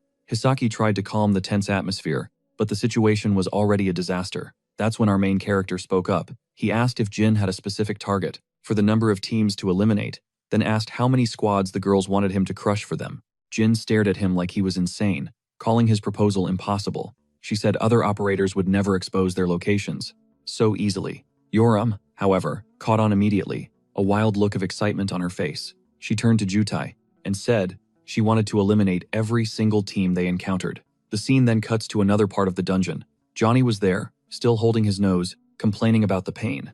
His teammates started chewing him out for foolishly provoking Yoram, especially after their families had warned them all. Johnny tried to play it off, saying he was just being friendly and didn't expect her to snap. His friend asked if he really planned on kicking someone out for Yoram, but Johnny panicked, insisting he was only testing her. He vowed to tear Yoram apart the next time he saw her. But then, an eerie voice drifted down from overhead, repeating his own threat, "Tear me apart?" Johnny looked up, and there she was, Yoram, dropping right on top of them. Sword drawn, a chilling grin spread across her face. She practically dared him to even try. In a flash, a brutal kick connected with Johnny's face, instantly cratering his HP as the ground trembled from the force. Johnny's crew cried ambush, drawing their weapons in a panic, but Yoram landed gracefully in a low crouch, a mocking laugh escaping her lips. This wasn't a fight, she told them. Her eyes blazed crimson, her grin widening into something from a nightmare. This, she declared, was a one-sided hunt. Those poor fools were finished. One of Johnny's lackeys unleashed a blast from his high-tech rifle, but Yoram sidestepped it effortlessly, her blade gleaming with deadly intent. The guy shrieked, begging her to stay back, but his pleas were useless. She deflected his energy blast like swatting a fly. He never even saw her move, and then, bam. A single, vicious slash and his HP bar evaporated into nothing. The guy was utterly outclassed. Next up, a challenger with a massive greatsword charged in screaming, foolishly thinking size was everything. He brought it down in a heroic arc, but what a joke. Yoram's grin only widened as she effortlessly overpowered his strike. She even mocked him, asking if he truly thought he could match her in raw power. With a final, crimson-infused blow, she launched him into the air. Another health bar shattered. You almost pity them, but they totally had it coming. And so, Yoram stood amidst the wreckage of her foes, an expression of sheer boredom on her face. She sighed, complaining that it wasn't even a decent warm-up. What an absolute savage. Scanning the field, She asked if that was all, but her teammate Hisaki noted that Johnny was still breathing, cowering on the ground in a pathetic heap. Poor guy. His face was completely mangled. With a bloody nose and broken teeth, he managed a weak smile, begging her to spare his face. His plea fell on deaf ears. Yoram delivered one final, brutal kick, extinguishing his health bar for good. That's the price for running your mouth. Nearby, Hisaki was losing his mind, stunned that Yoram soloed the entire team.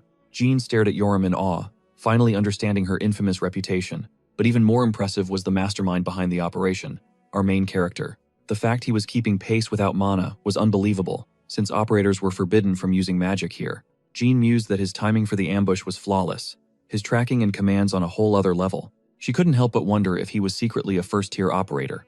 The man barely seemed to be trying, while the rest of them were completely hyped. A system message flashed. Team 37 had been eliminated. They would respawn in 3 hours at a new location. Hisaki was ecstatic. One team down, and they'd already jumped to 6th place. Jean, however, noted that most teams hadn't even engaged yet, as the simulation had just begun. But Hisaki couldn't stop gloating about Yoram's flawless victory. He even tried to give her some props, but that was a huge mistake. The moment he called her amazing, Yoram seized his face, squeezing his cheeks mercilessly. Her expression turned furious. Eyes blazing red, she roared, asking what he had to be happy about when all he did was watch. From the sidelines, she berated them both, demanding to know if their weapons were just for show since they provided zero backup. Hisaki and Jean could only stare at the ground, ashamed. She wasn't about to celebrate 6th place. She screamed that their goal was 1st place and nothing less. Her teammates could barely manage a nod, wishing the earth would swallow them whole. Meanwhile, back at the dorm, baby Gil sat on the floor, clutching her teddy bear and thinking of Gitai. In the background, the janitor sported a pink apron while cleaning. What a truly bizarre household. 2 days pass, and the scene shifts to Lair Academy's mock dungeon control room, gleaming under a perfect sky. A professor named Kwan Gitai lounged with his coffee, casually chatting with his assistant. He inquired about the current rankings. His assistant reported Team 1 in the lead, but Team 50, Yoram's squad, was hot on their heels. The professor was stunned, muttering about that crazy girl Yoram. Shocked her team was in 2nd. The assistant credited their operator, our MC, for carrying the team, highlighting their incredibly aggressive route on the map. Professor Gite, a former operator himself, seemed a bit offended, but admitted he'd never heard of anyone like our protagonist. The professor grew suspicious, noting that the main character's background check was suspiciously flawless, as if it had been wiped. He began to suspect something deeper was going on with this team, with Yoram, Baum, and their enigmatic guardian. But that wasn't all. The assistant pointed out another oddity. Team 1's path never crossed with the 3rd or 4th place teams, almost like coordinated avoidance. Professor Gitai mused that smart tactics aren't cheating, unless, of course, they deliberately refuse to fight when their paths do cross. And that's a problem. He was clearly waiting for the drama to unfold. Down in the dungeon, Yoram was about to erupt. She slammed her fist into the floor, shattering the stone, and roared at her team, demanding why they were still 2nd despite having 0 deaths. Hisaki, wrapped in bandages, muttered that 2nd place was perfectly fine. But Yoram wasn't having it. 1st or nothing, she declared, kicking the ground and sending debris flying. Just her aura was draining his HP. Jean tried to de-escalate, saying they were exhausted and should be cautious with time running out. For a fleeting moment, Yoram's fierce expression actually softened. Patting Jean's shoulder, she admitted they'd improved. A flicker of relief crossed Jean's face. But then Yoram's rage returned. "And that's why you're losers," she snarled, grabbing her by the collar. She demanded if they knew why everyone looked down on them. It wasn't for being outcasts, but for giving up the second it got hard. Branding them losers in the harshest way, she reminded them of their promise not to be dead weight. So get up and stop being pathetic. Trembling, Jean and Hisaki swore they would fight for 1st place. Yoram loomed between them like a final boss, her sword resting on her shoulder, while her teammates looked ready to bolt. Our main character simply watched, completely calm, awaiting the next move. He said, "If the soap opera's over, you'll want to see this." Looking at the wall, Yoram suddenly sensed something was very wrong. She noted how strange it was that the top teams never clashed, concluding they were using signs on the walls. Hisaki remembered hearing rumors that seniors formed secret pacts to avoid each other in these competitions. They figured Team 1 must be using that tactic now. Jean suggested they should probably report it to the professors, but Yoram just flashed a terrifying grin. She had a much better idea, a way to completely destroy their plans. The look on her face was dead serious. "Yeah, if I were those seniors, I'd be sweating right now. The Red Dragon isn't someone you provoke." Meanwhile, Team 1 strutted through the creepy cave, acting like kings for holding the #1 spot. The blonde on their team checked his wrist, About 40 minutes remained. He asked if Team 50, Yoram's crew, was still stuck in second.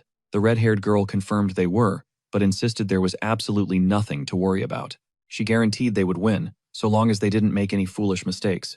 The blonde admitted he'd heard Yoram was skilled, but he was shocked a first year was performing this well, admitting it would have been dangerous without their prior arrangements. You could practically feel the smugness radiating off him. Their leader, Young Myung-ho, suddenly shot him a death glare. The red-haired girl fired back at the blonde, yelling that there was no way anyone was better than their leader. She got way too triggered over it, honestly. She called him a pig and told him to watch his mouth. That was a little much. Young Myung-ho, heir to a prestigious sword clan, warned them all not to get cocky. He declared the test wasn't over, revealing he needed first place so the clan head would finally acknowledge he was better than his rival, Young Tae-ha. The guy was dealing with some serious family drama, and just like that, their world descended into a nightmare. The walls were now plastered with their secret codes. Team 1 stared in absolute shock. With markings everywhere, they had no idea where to go. Total panic erupted. The blonde guy was losing his mind, screaming about who the hell would deface the entire cave. In the middle of their freakout, other teams appeared, equally lost. Team 1 recognized them as Team 3, their supposed allies. But now, it seemed they'd have to fight them for real, just to keep up the facade for the professors. The blonde whispered about faking a loss, but Myung-ho shot that down. Their professor wasn't an idiot. He would definitely spot the cheat. Yeah, that plan was completely cooked. Without hesitating, he simply ordered them to eliminate the other teams. So a real battle was about to break out, the tension skyrocketing. High on a ledge, our girl Yoram watched the chaos, the biggest evil grin on her face. She was loving every second of this. Her teammates, Hisaki and Jean, looked absolutely terrified though. He couldn't process that her plan to sabotage the top teams had actually worked. Jean asked if Yoram was serious about using this insane strategy on their seniors. Yoram just smirked, telling them to keep adding more markings to sow confusion. She declared she was off to hunt for points, and if she stumbled upon Team 1, well, she would just have to crush them. A classic Yoram move. Jean then asked what they should do if they ran into another team. Yoram waved it off, saying she'd lend them this guy, meaning our MC, to act as their bodyguard. In the back, our guy was thinking, bro, am I just a rental item to these kids? He looked less than pleased, but Yoram was all smiles, waiting for his validation. She kept bugging him, asking if her plan wasn't brilliant. Our main character remained stone-faced, before admitting her idea wasn't half bad. She was absolutely gloating, certain her strategy was a stroke of genius. And it was clever, not that she needed his validation. She was just flexing. Down below, the battlefield erupted. Myung-ho and Team 1 went on a rampage, crushing the other squads. When a teammate reported her virtual death, he simply brushed it off. Extra points were all that mattered. His focus was locked on victory, but just as he tasted it, a voice from above declared their survival was anything but guaranteed. That's right, Yoram descended like a demon, sword drawn, her red hair a blaze of glory. She was the true villain of this chaos, and she looked ready to burn it all down. Yoram's team provided cover fire, with Hisaki and Jean perched on the cliffs. Myung-ho instantly recognized her, the infamous first year who was wrecking the rankings. He ordered his injured ally to eliminate Hisaki and Jean. On the high ground, the blonde teammate protested, arguing they could win by just stalling. But Myung-ho's glare intensified. His eyes flared with a menacing purple aura, a silent command to fall in line. The blonde grumbled but shot off to obey, leaving a streak of energy in his wake. Reaching the cliff, he faced Hisaki and Jean, telling them he was in a hurry. He told them to make their deaths quick. The two wisely screamed and bolted straight for our main character. Smart move, hiding behind the big guy. As the blonde hunter pursued them with frenzied rage, Jete effortlessly shut him down with a single kick. So much for all that bravado. Meanwhile, the main event between Myung-ho and Yoram finally began. Myung-ho roared that he was the opponent, worthy of her attention. Yoram responded with a brutal kick that sent him spiraling through the air. He asked if she was truly Yoram, admitting her disruption of his plan was impressive. But she just scoffed, saying his strategy was pathetic to begin with. She called him a fool, right to his face, absolutely savage. Myung-ho staggered up, a storm of blue energy erupting from him. He declared that she should learn to accept second place, because the top belongs to the House of Young. But Yoram, her blade humming with a crimson aura, just gave a chilling smirk. No, second place was reserved for them. Perched on a rock, Jete watched with his typical deadpan expression, just wishing this whole drama would end. Well, great. Because Jete drew Yoram's focus, 3 other students were now on the run. Jiro and Jean were sprinting, as if their lives depended on it. Hot on their heels was the massive blonde guy from Team 1, shouting for them to stop while he was still feeling merciful. Jean desperately tried to motivate Sojiro. guessing the big guy had to be low on stamina from his previous fights. If they could just outlast him, they might have a shot. But Sojiro was completely gassed, barely registering her words, panting and drenched in sweat. Jean glanced over at him, and honestly, she was shocked. The kid looked like he had aged 10 years. He nearly collapsed, telling her to go on without him. He couldn't take another step, but her glare was like ice. Giving up wasn't an option. Did he really want to face Yoram's wrath for quitting? Even on the verge of collapse, Sojiro knew she was right. He wouldn't surrender. The fear of Yoram was a powerful motivator. He mustered his last ounce of strength for a counterattack, drawing his bow in an epic pose. He vowed to not be underestimated, but his arrow flew with all the force of a wet noodle. Even the blonde pursuer just stared as it wobbled toward him, completely bewildered. Sojiro could only panic, blaming his weak shot on having to mark the walls earlier. The blonde guy was furious. He roared that Sojiro had scared him for nothing, and landed a devastating punch that instantly wiped out all his HP. Game over. Jean stood frozen with her gun raised, watching Sojiro fade out and calling him a moron. But the blonde wasn't finished. He lunged, slamming her to the ground, screaming that she was just more trash. He pinned her down, sneering that they both forgot their place, after lucking into second. But she just stared back, blood trickling down her face. Suddenly, her eyes ignited with a brilliant blue light. She asked if he seriously believed second place was their goal. Then, with a chilling smile, she said sorry, but they were only interested in first. Her weapon pulsed with the sniper's blessing, unleashing a massive beam of blue energy straight at his face. The guy flinched, but incredibly, the shot missed. The pig grunted that he was almost scared for a second, then started ranting that they didn't deserve first place, if she couldn't even aim her magic weapon. Jean, still pinned and bleeding, just gave him a tired look. Like, what on earth was this idiot talking about? To prove her point, she smirked, revealing her true target was always above him. And right on cue, a massive chunk of rock from the ceiling crashed down onto his head. The blonde realized too late he was never the target. She was targeting the stone above him, and it worked. The system declares his HP has dropped to 0. It's truly over for him now. Jean slumps to the ground, using the defeated foe for support, a faint smile on her bruised face. She whispers Yoram's name, admitting she genuinely gave it her all this time. Deep within the cave, the rest of Team 1 begins to stir. Their operator checks on the red-haired girl. She's awake, but asks what became of their team. He informs her the blonde guy is dead, and that Myung-ho is still in the middle of a battle. But one glance at the fight sent a shiver down her spine. She was horrified to see their leader was actually being overpowered. Now, let's dive into that clash. Myung-ho is on one knee, looking utterly beaten, while Yoram stands over him, sword ready. Seriously? Is that everything you've got? She sounds bored, even disappointed. Our girl was hoping for a real challenge. She tells him not to use his previous battle as an excuse. But Myung-ho isn't finished. He grinds his teeth, snarling that he's fought like a cornered animal until now, and she has no right to call it over. The fight reignites. Myung-ho shouts some insult about her inferior family, but Yoram just vaults clean over him, smashing his face into the dirt, declaring he's the only loser here. Suddenly, blue energy crackles to life around Myung-ho. Yoram is surprised. She was sure she'd ended it, yet he's still moving and even blocked her strike. He lets loose a savage roar, blue aura erupting and blasting Yoram back. He rises, glowing with power, admitting Yoram is far stronger than he imagined. But your swordsmanship is sloppy, he sneers, promising to show her the true gap between them. Yoram just stares, thinking, bro, you've been getting absolutely styled on this entire time. Before she can finish the thought, Myung-ho leaps high into the air, unleashing the secret sword arts of his clan. He activates a classic longsword technique, Yang House Sword Arts. First form, Rising Dragon. A colossal dragon of pure blue energy materializes behind him. Every spectator is losing their mind. Even Jite, our main character, just watches from a rock, perfectly calm, but perhaps intrigued. Myung-ho's attack is a maelstrom. Yoram's health plummets as the energy slams into her. The pain is real, but internally, she's absolutely thrilled. She thinks to herself that this sword technique is legitimately incredible.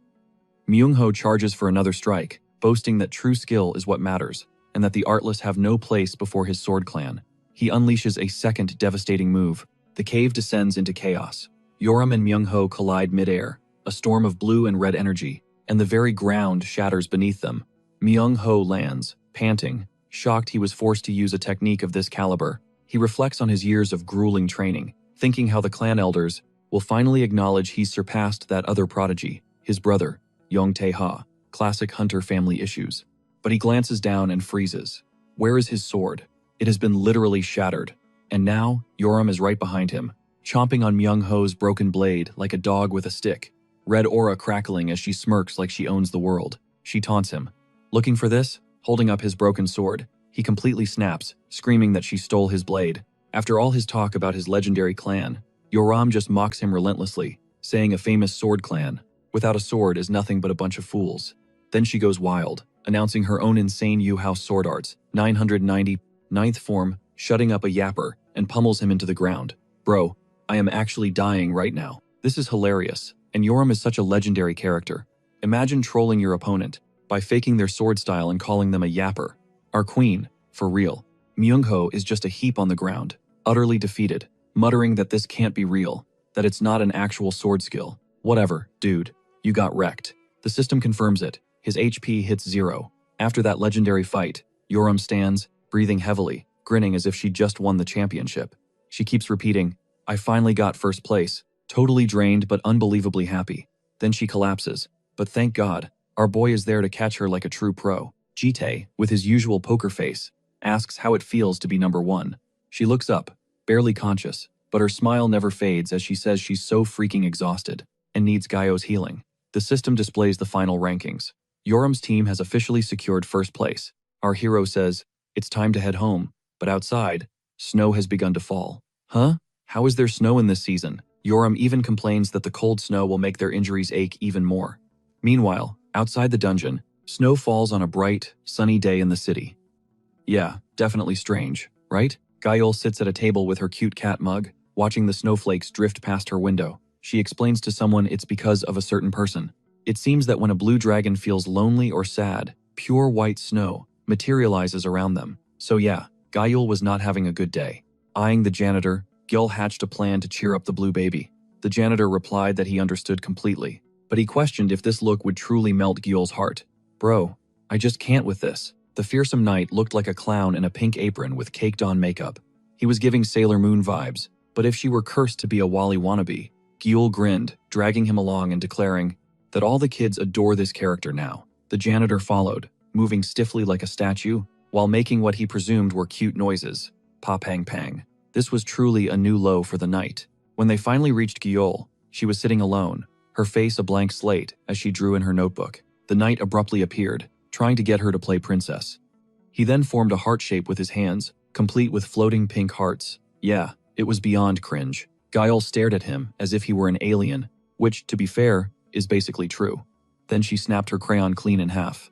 No joke. I'd be furious too if some huge guy showed up like that. Bomb arrived asking what on earth was happening, and the janitor confessed. He dressed as a cartoon character to make Gil happy, as Gil whispered to herself that they were busted. Bomb, ever the voice of reason, informed the janitor that he was more likely to scare Gil, looking like that, so he should go wash up. The janitor looked absolutely crushed, saying Gil promised the dragon would love it, but the yellow-haired brat played innocent and denied everything. The poor man let out a sad whimper and shuffled away. He was later seen showering in his full armor, water cascading over his helmet. He was definitely questioning his life choices. Meanwhile, Jitai was approaching the house with Yoram, who was cursing up a storm about the bizarre May snowfall. Suddenly, Gil sprinted towards them, waving excitedly, exclaiming that it had felt like an eternity. Yoram saw her opportunity. With a sly look, she told Gil that, yes, they even brought her a special present. Then she plunged a snowball right down the back of Gil's shirt. Gil shrieked about how cold it was, but Yoram claimed there was also dog poop in it. Gil's freakout intensified, while Yoram just cackled. Yeah, Gil totally lost this one. Meanwhile, Bomb and Gil watched the mayhem unfold. Little Gil was holding Bomb's hand. Bomb, sweet as always, told our MC he did a great job, to which he just replied, yeah. Then little Gil showed her drawing to GT, a vibrant stick figure family portrait including everyone. Bomb explained who was who, and pointed out that the one holding Gil was GT himself. Our hero gazed at the drawing for a long moment, and unbelievably, he actually smiled. It was faint, but it was there. It was a perfectly wholesome moment. Man, I never thought our Sung Jin-woo type hero, GT, could actually smile. That moment needed to be framed. Anyway, riding this happy wave, our protagonist suddenly suggested they take a trip for 2 days and 1 night. Hearing this, Bomb's face lit up, thinking he was in a good mood because of Gil. GT looked away, his expression suddenly stern, muttering it wasn't exactly that. But seriously, dude, we all know he's going soft for his little family. Suddenly, Gil looked up at him, her eyes sparkling with a massive grin. She was 100% ready for this vacation. She was the absolute cutest. Meanwhile, across the city, because her heart was no longer sad and lonely, the snow finally ceased.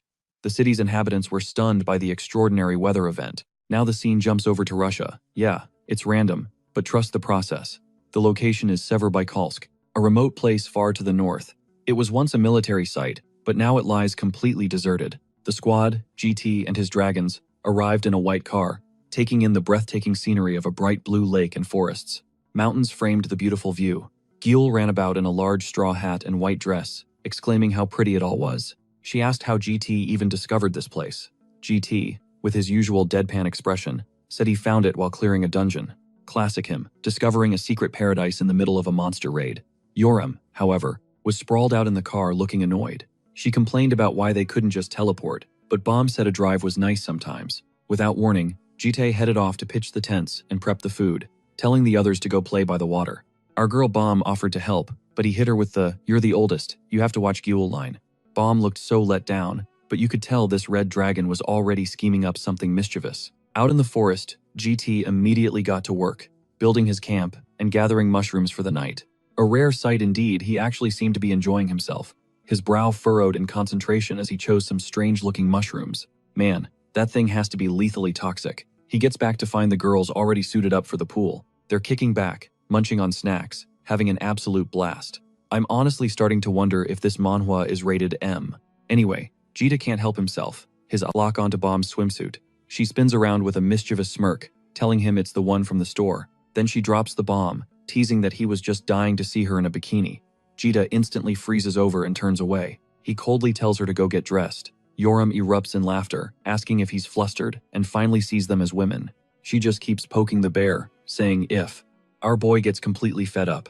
Next thing you know, Yoram is floating face down in the water, getting a little lesson. And our sneaky yellow dragon is absolutely living for this drama. She calls it divine retribution for her stolen cup noodles. That's what you call instant karma. But as night falls, an aura of pure terror descends upon the girls. What could possibly frighten a clan of dragons? Jita's cooking.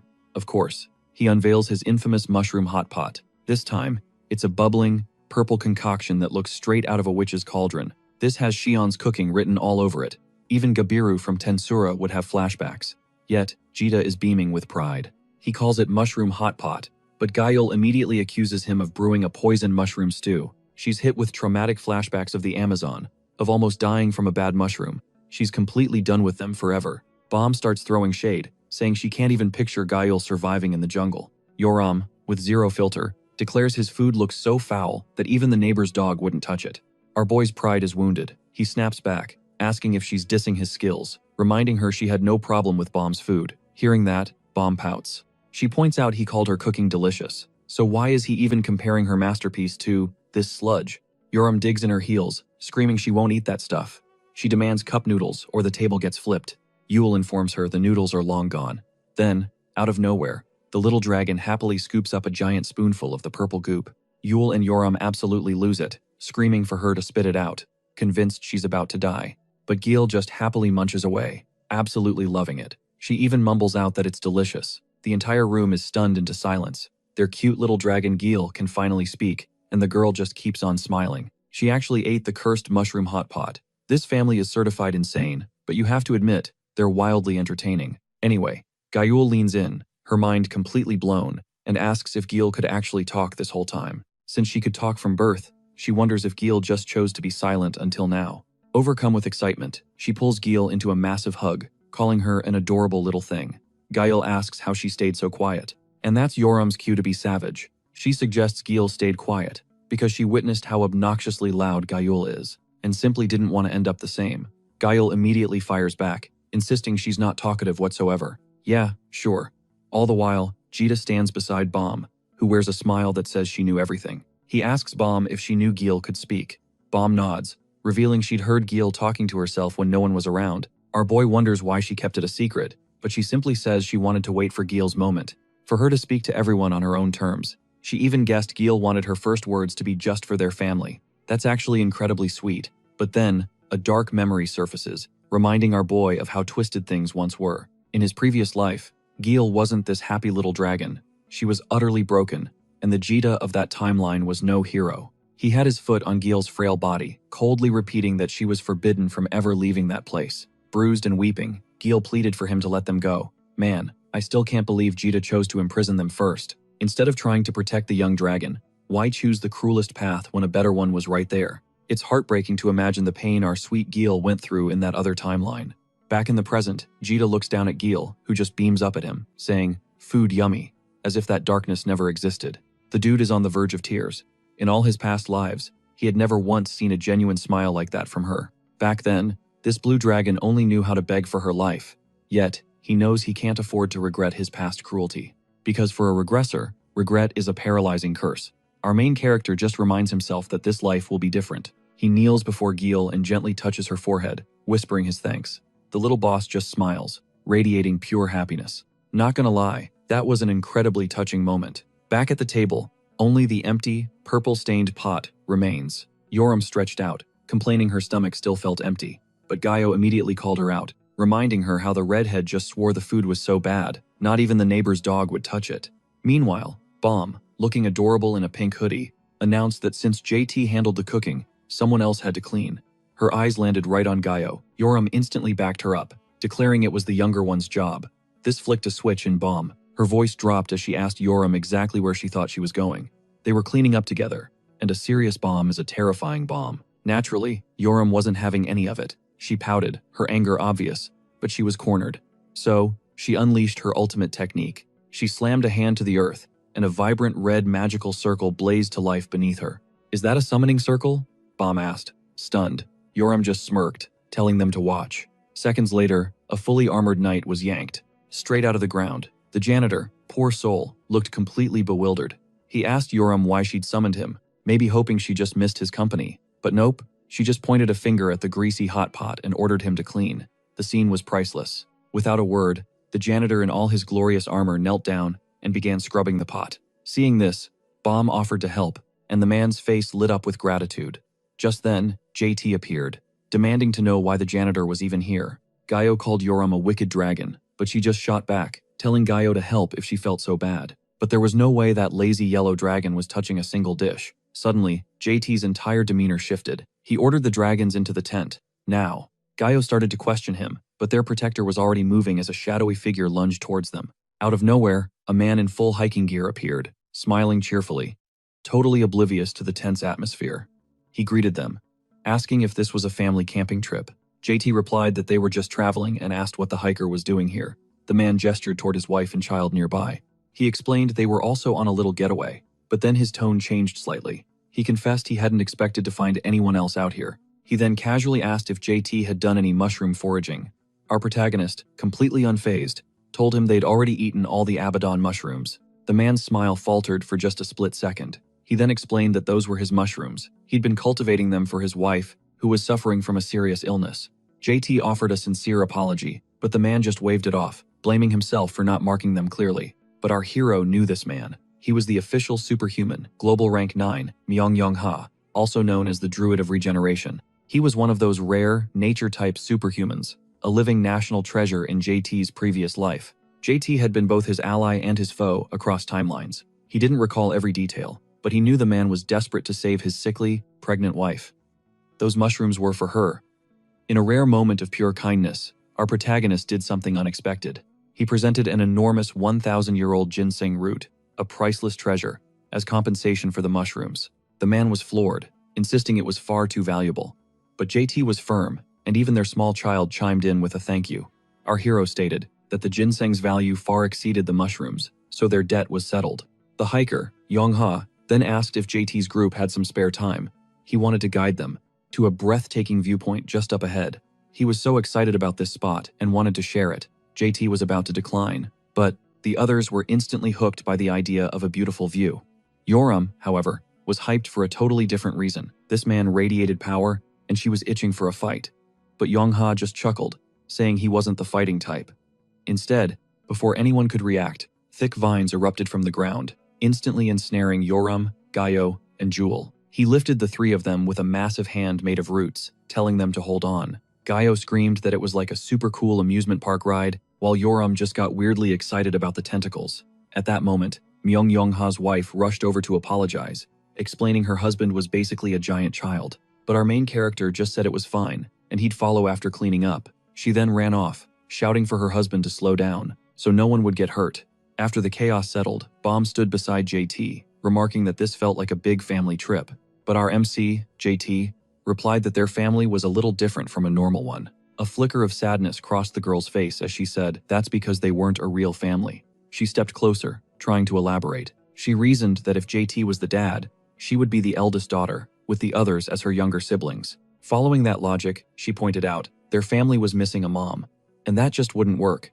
A single leaf drifted down dramatically, as the warm sunset bathed them in a golden light. Bomb smiled softly, deciding that maybe she could be the mom. Okay, who else is on this ship? Because I'm betting my entire life savings on it. Anyway, JT just stood there, completely speechless and frozen. Seeing his reaction, Bomb knew she had him, and she started playfully teasing, asking if his ears were turning red again. Our boy could only try to play it cool, telling her to quit messing around so they could catch up. But that blush on his face was undeniable. But just as our hero tries to escape the teasing, a message suddenly pierces his mind from his shadow. The clone reveals fresh intel on Prototype X. Instantly, JD's entire demeanor shifts into serious mode. He zones out completely, leaving Bomb behind, confused and calling his name, but JD just vanishes through a portal. That's when Javier Karma, the guy in armor, materializes right next to Bomb. She asks aloud where JD disappeared to, and Javier just shrugs, cracking a joke that perhaps our main character was hitting the bathroom, possibly for a number 2.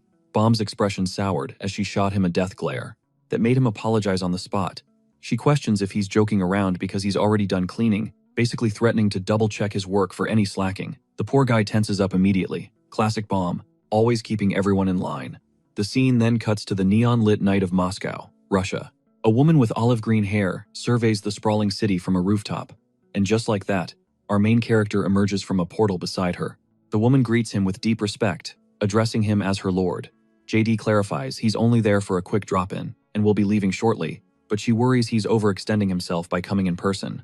JD brushes it off, saying he just needed some air. He asks for her update, and the shadow presents him with a clipboard. Our protagonist's face grows grim as he reads. The news is definitely not good. The shadow reports that the demonic humans in hiding have grown desperate, ever since her boss eliminated a huge number of them. Now, they're orchestrating something massive. Their goal is to send a weapon called X straight into the Superhuman Alliance's raid team for a total wipeout.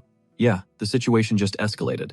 JD presses for more details on X, but she can only apologize, admitting her intel is limited for now. But our hero isn't one to wait, declaring he'll investigate personally and ordering her to maintain surveillance. After accepting the command, the shadow gives a silent, firm nod. Meanwhile, back at the scenic lake, the rest of the team is relaxing. Yonghwa asks if the baby's name is Gil, and then bursts into laughter as if it's the greatest joke he's ever heard. He points out their names, Bomb, Yoram, Gil, and Gil, claiming it's a Four Seasons pun. The dude is way too proud of that one. Yoram just rolls her eyes, muttering she always felt their names were incredibly low effort. But Gayul jumps in to defend the choice, saying that she, model, finding the names oddly charming. Just then, Bomb's face lit up as Jite returned. She rushed over, asking what took him so long after he promised to be quick. Our main character just said he met someone, keeping his answer deliberately vague. Yoram instantly couldn't resist, teasing that he must have a secret lover to be sneaking around so late. She let out a dramatic laugh while Bomb shot her a death glare. Yoram absolutely lives for this drama. But then, Yongha warned that the sun would rise if they didn't get going. He urged them to look up, and in an instant, the sky erupted in a web of blue lightning. It was as if the heavens had cracked open, revealing massive red and blue nebulae swirling amidst the electric storm. Guile was completely freaking out, yelling that it looked like a real dimensional rupture as she tried to capture a picture. Even Yoram seemed genuinely impressed, despite trying to play it cool. Beside him, Bomb asked Jite if he'd ever witnessed something so beautiful. Our hero gazed at the spectacle, lost in thought, and simply answered that he didn't know. Bomb glanced at him, a flicker of concern on her face, but as she started to speak, a fleeting image of a heartbroken Jite flashed in her mind. Suddenly, Guile screamed about falling stars. Jite lifted Guile onto his shoulders, and the entire group watched as meteors blazed across the cosmic canvas. Even Yonghwa's wife was blushing at the sight. Guile saw only the beauty, and for a brief moment, there was a profound sense of peace. The next morning, the sun beamed down, making the lake look like a postcard. Jite and Yongha exchanged a handshake by the car, thanking him for the incredible trip. Yongha confessed he actually proposed to his wife in this exact place. earning a shout from her that she could hear everything. She was clearly flustered, which was hilarious. Jitae, in a rare moment, called it romantic, which stunned even Yonghua. He admitted he never expected our protagonist to say something like that. He even probed if Jitae had a special someone, but our boy's expression went completely void. Then, the mood shifted heavily. A flashback revealed a beautiful woman in a white dress on a beach, her hair dancing in the wind, a radiant smile on her face. Who could she be? A past love, perhaps? In the present, Yonghua's wife suddenly coughed up blood. Panic erupted. Yongha, terrified, declared they had to leave immediately. He opened a portal, pulling his family through to safety, but their son managed a small wave to Guile. Jitai then called to Bom and Guile, telling them it was time to head home. Bom seemed to be in a daze until he said her name, snapping back to reality with a blush. She pointed out that Guile looked disappointed to be leaving, noticing the little girl staring at the lake with a pout. In a surprising gesture, our main character crouched down, filled a bottle with lake water, and promised Guile they could return someday. She offered him a shy, radiant smile and nodded. It was an incredibly sweet moment. But then, Yoram, already inside the car, shattered the peace, shouting for them to get a move on, just as Guile shrieked that Yoram had let one rip again. For this crew, the madness never truly ends. The scene cuts to a stark, silent hospital room. Yonghua sat vigil by the bedside of his wife, Hawan. She lay unconscious, an oxygen mask covering her pale face.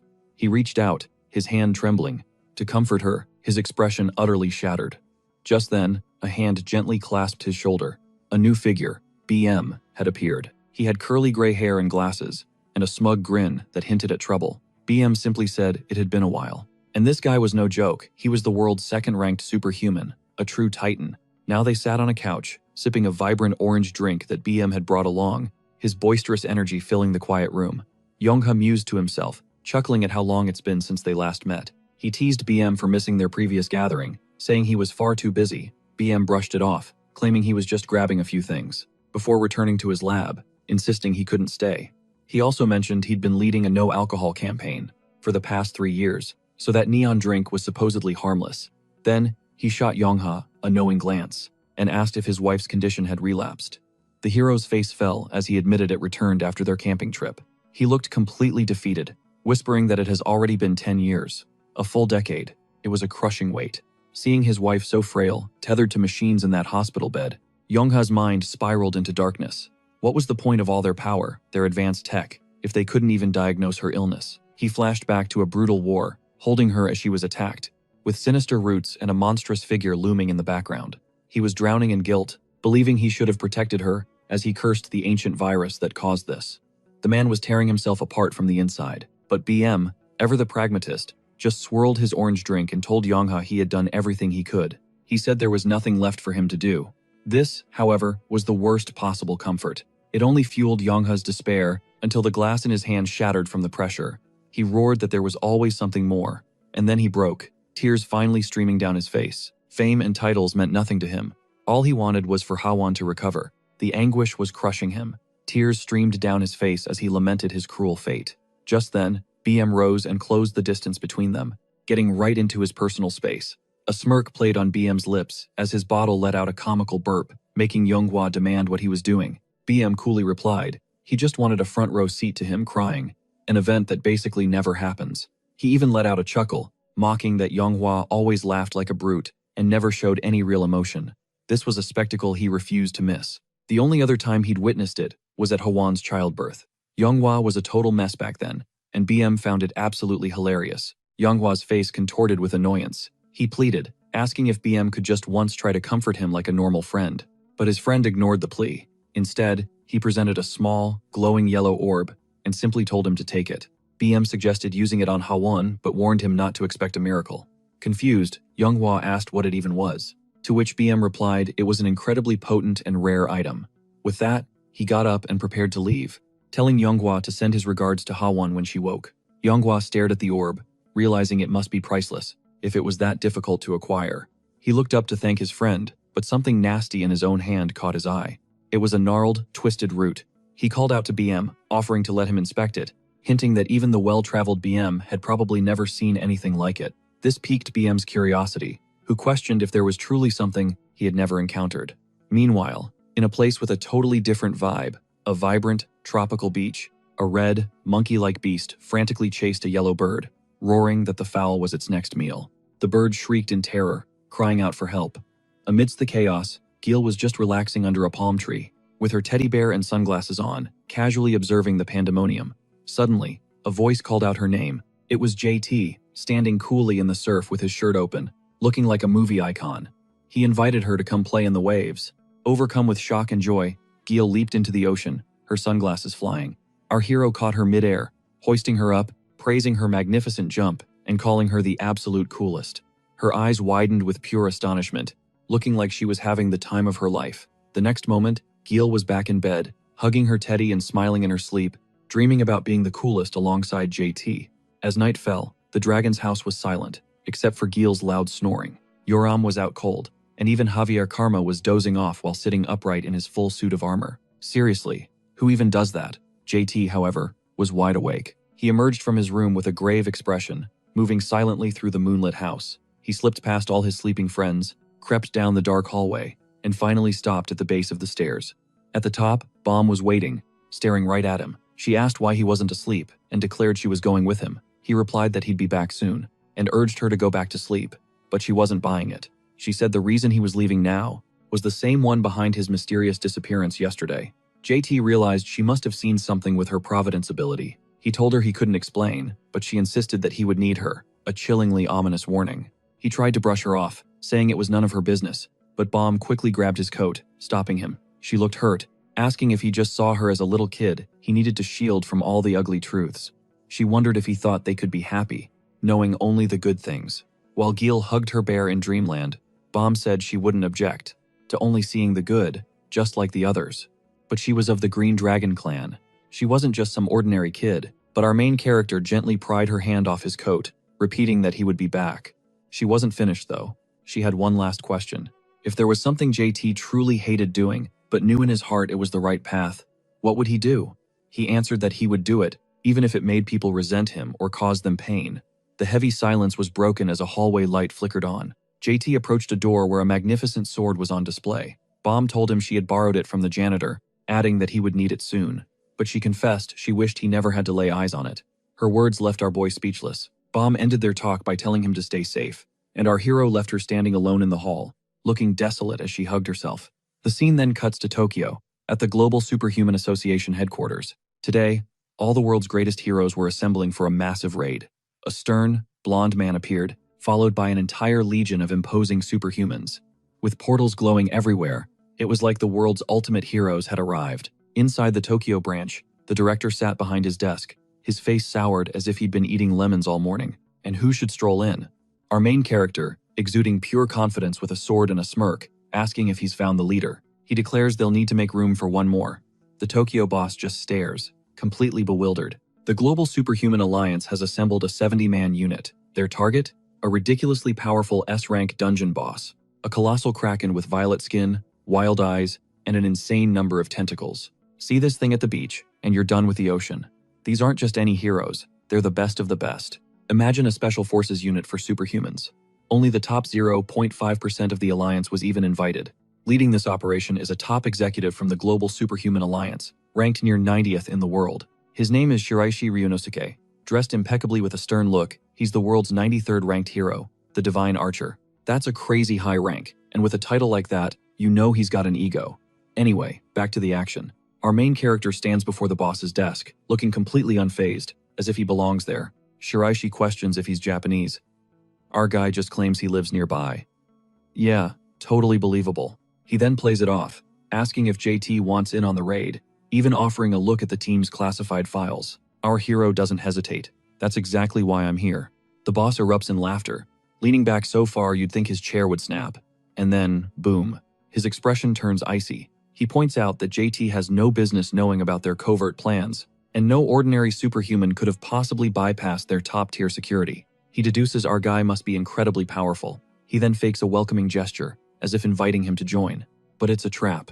He hits him with a smug, "Is that what you expected me to say?" Suddenly, Shiraishi's hand glows with a fierce green energy. His eyes now scream that he means business. He tells JT the raid is imminent. Since he's not an ally, he has two choices: a prison cell or be treated as a hostile. He threatens to end him right here, then asks if JT takes them for fools. A massive miscalculation.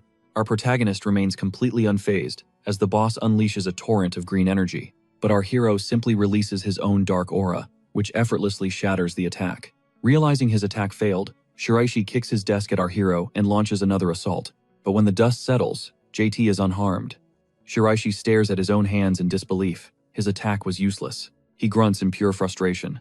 JT calmly informs him that such basic attacks are pointless. Furious and humiliated, Shiraishi declares he didn't want to get serious, but he's been left no choice. His chair shatters as he rockets into the air, enveloped in a vortex of green power, preparing to strike. He unleashes his ultimate move, Judgment of the Heavenly Arrow. He warns our hero not to even think about dodging, claiming he doesn't want to destroy the entire building. Seriously, the drama on this guy. But JT remains completely still.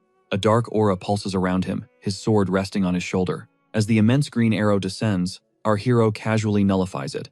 Whether he caught it or erased it, Shiraishi is completely stunned. The man is in shock, his mind reeling.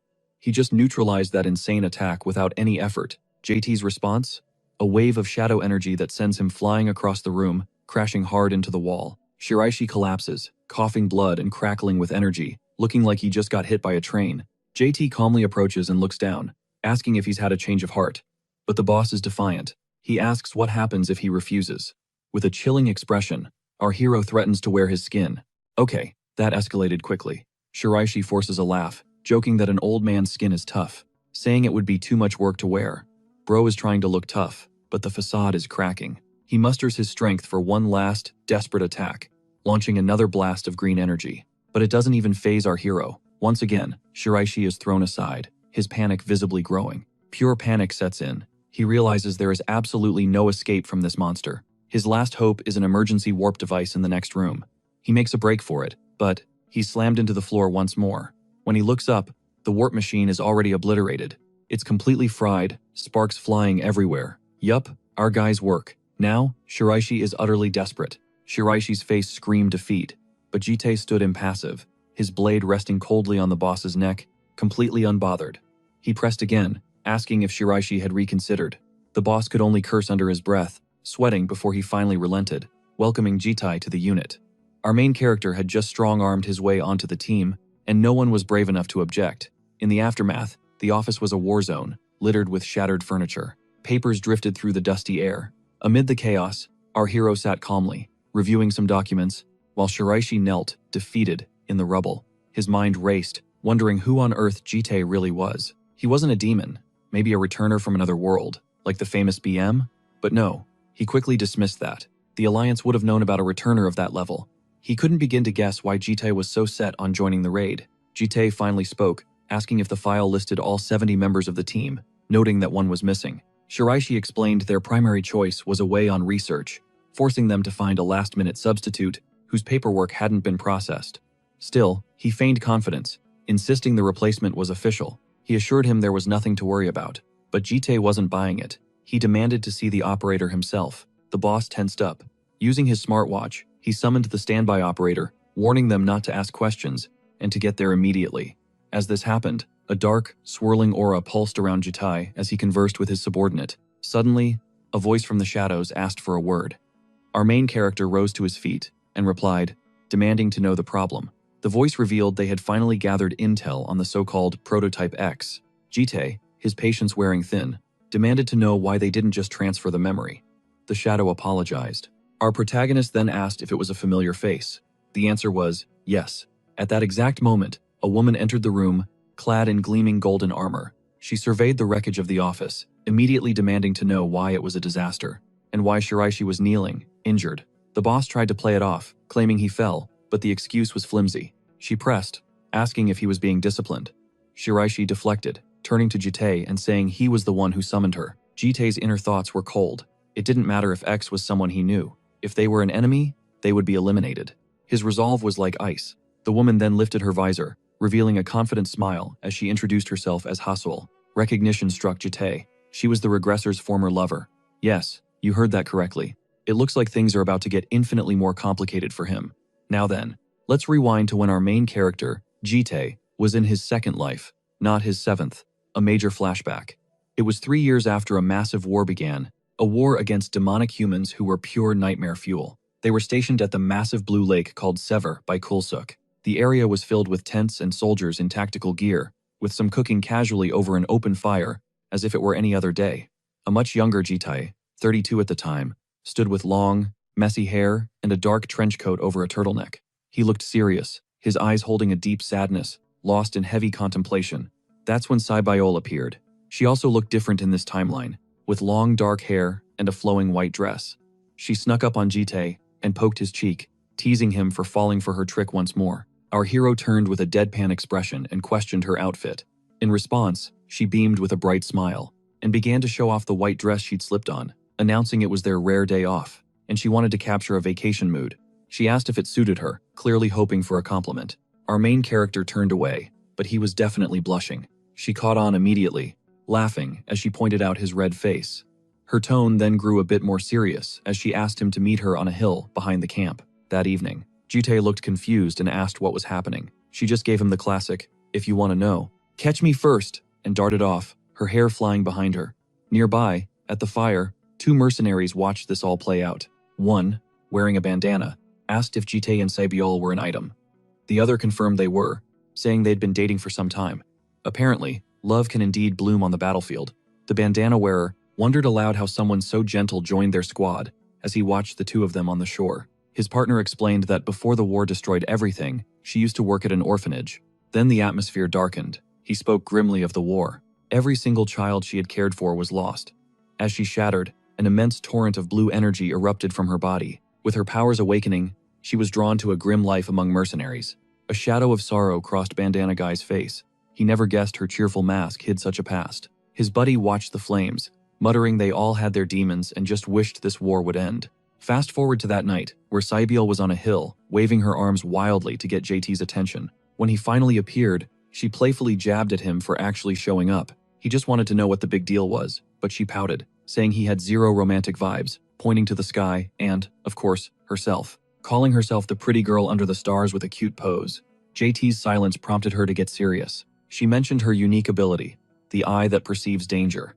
That single phrase made his entire demeanor darken. His battle instincts flared as he demanded to know if a threat was nearby. She immediately called him out on it, for catching his serious itis again. The man has no chill. She then told him to close his eyes and just listen.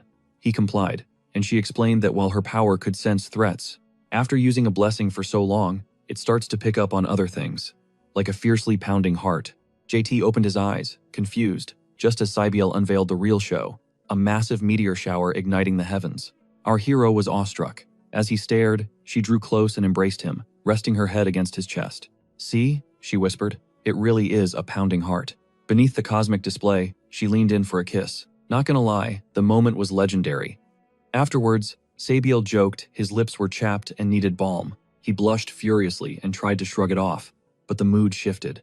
Lying there, staring at the stars, JT's expression grew solemn. He asked, once the fighting here was done, if they should get married. She was utterly floored. She stammered, asking if he was seriously proposing. He just asked if she was against the idea. Still flustered, Saibiel said, if it was an order from her, he'd be forced to obey. Then he began overthinking if he could even have children. For real. He asked about laying an egg. Bro, what? She burst out laughing, calling that idea horrifying, and asked if he couldn't just give birth instead, saying she heard magic could do that. He just said he'd consider it, which made her light up and demand a promise. Her mind was already racing with their future. Pure happiness. A perfect scene that was about to be obliterated. It cut violently to a hellscape of blood, rubble, and chaos. Saibiel was horrifically wounded, an eye gone, drenched in blood, and barely standing. She begged JT to stop, but it was too late. He was panicking, his body not his own, as Saibiel reached for him one last time. Her hand trembled. The world was nothing but wreckage and pain. And then, a sinister, shadowy hand appeared. As it manipulated glowing threads of fate, a voice cackled that the sweetest sound is someone killing their beloved. And then he emerged, Hasegawa, the disaster-class demonic human, the one pulling the strings. Looming over JT, he sneered that our hero deserved every second of this. For being such a nuisance, he taunted, asking if JT knew how much trouble he'd caused. Still, he would grant him his life, only because Saibiel had begged for it. His new mission, live on, and remember this agony forever. Our main character was left broken in the dirt while Hasegawa walked away, a victorious smirk on his face. A system window appeared. Mission, Save Earth, failed. The Grand Power, Grand Clock, had initiated another time regression. It was a total catastrophe. Then, we were snapped back to the present. Our hero was in an office, his gaze distant and completely dazed. Sybiel, now clad in golden armor, tapped his nose with a gauntleted hand, asking if he was okay. He only mumbled, still lost in the past. She remarked that he'd been zoned out for ages. Witnessing this, the raid boss Shirayuki yelled from across the room, warning her not to provoke him. Suddenly, JT's Grand Clock power activated. A golden hourglass materialized as glowing text scrolled by, scanning for malice and searching for a target known as X. It locked onto Sybiel. In this timeline, the system explained, her orphanage was raised by so-called heroes, not demons. Her hatred for superhumans grew so deep she forged a pact with a void entity called Rakshasa, becoming a demonic human herself. The system added a warning. Memories from outside the current timeline may be corrupted, but our hero simply resolved not to dwell on the confusing details. No matter who X was in this life, he knew exactly what he had to do. He then turned his attention to Shirayuki and questioned if he was actually the team's wing guard. The boss confirmed it, but Jite immediately cut in, demanding a switch to operator. He insisted on deploying with Sybiel, both their faces grim with determination. His mission was absolute. His one goal was to stop X. The raid was now set in Hethia's raging ocean, a tempestuous sea with a strange island on the horizon. The 70-strong raid unit arrived. Lightning cracked, armor gleamed. Every single one of them was primed for war. Shiraishi roared for them to hold formation. Sybiel secured her golden helmet, visor clicking shut, as Jitai shadowed her from behind. Sword sheathed on his back, ready for anything. The time had come. The Kraken subjugation was on. Inside the base, a group of elite heroes analyzed a massive hologram. Two profiles stood out. Sybiel, and our protagonist, Jite, who was now assigned as the mission's operator. This sudden change made a few Alliance members deeply uneasy. One even questioned the safety of bringing in a last-minute unknown, a total mystery operator. His partner just shrugged it off, figuring if Captain Ryunosuke approved him, it must be fine. Meanwhile, out in the raging storm, our main character stood with his arms crossed, calmly observing the chaos. Beside him sat Sybiel, resplendent in her golden armor. Captain Ryunosuke then stomped over. He explained he told his unit that our hero was his acquaintance. Some might be skeptical, but he didn't foresee any major problems. He then demanded to know if Jite planned on causing trouble. Our hero's response was a chillingly simple no. Ryunosuke backed off, but made it clear he wanted nothing more to do with our main character. He told him to do his job and then disappear. Sybiel watched this exchange, looking impressed. She confessed she'd never seen the captain act so deferential, wondering aloud if Jite was some kind of secret agent. Our hero just gazed into the storm, remaining completely silent. Sybiel continued, guessing he had countless dangerous missions under his belt. Then her tone shifted.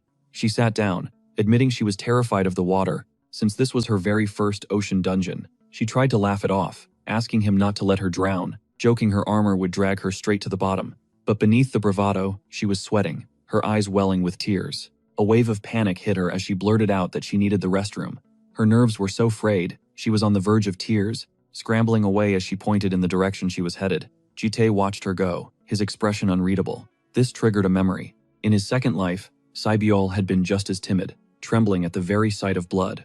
He remembered her weeping over his injured arm, desperately trying to reassure him that he would be fine. He knew that memory well, but he also knew the truth. She was never actually afraid of water. Suddenly, Jite's eye began to glow, ethereal blue scales spreading across it, the scales of balance, an ability that could perceive the truth behind good and evil. He pieced it together. This Sybiel had the original's memories, but her actions were a facade.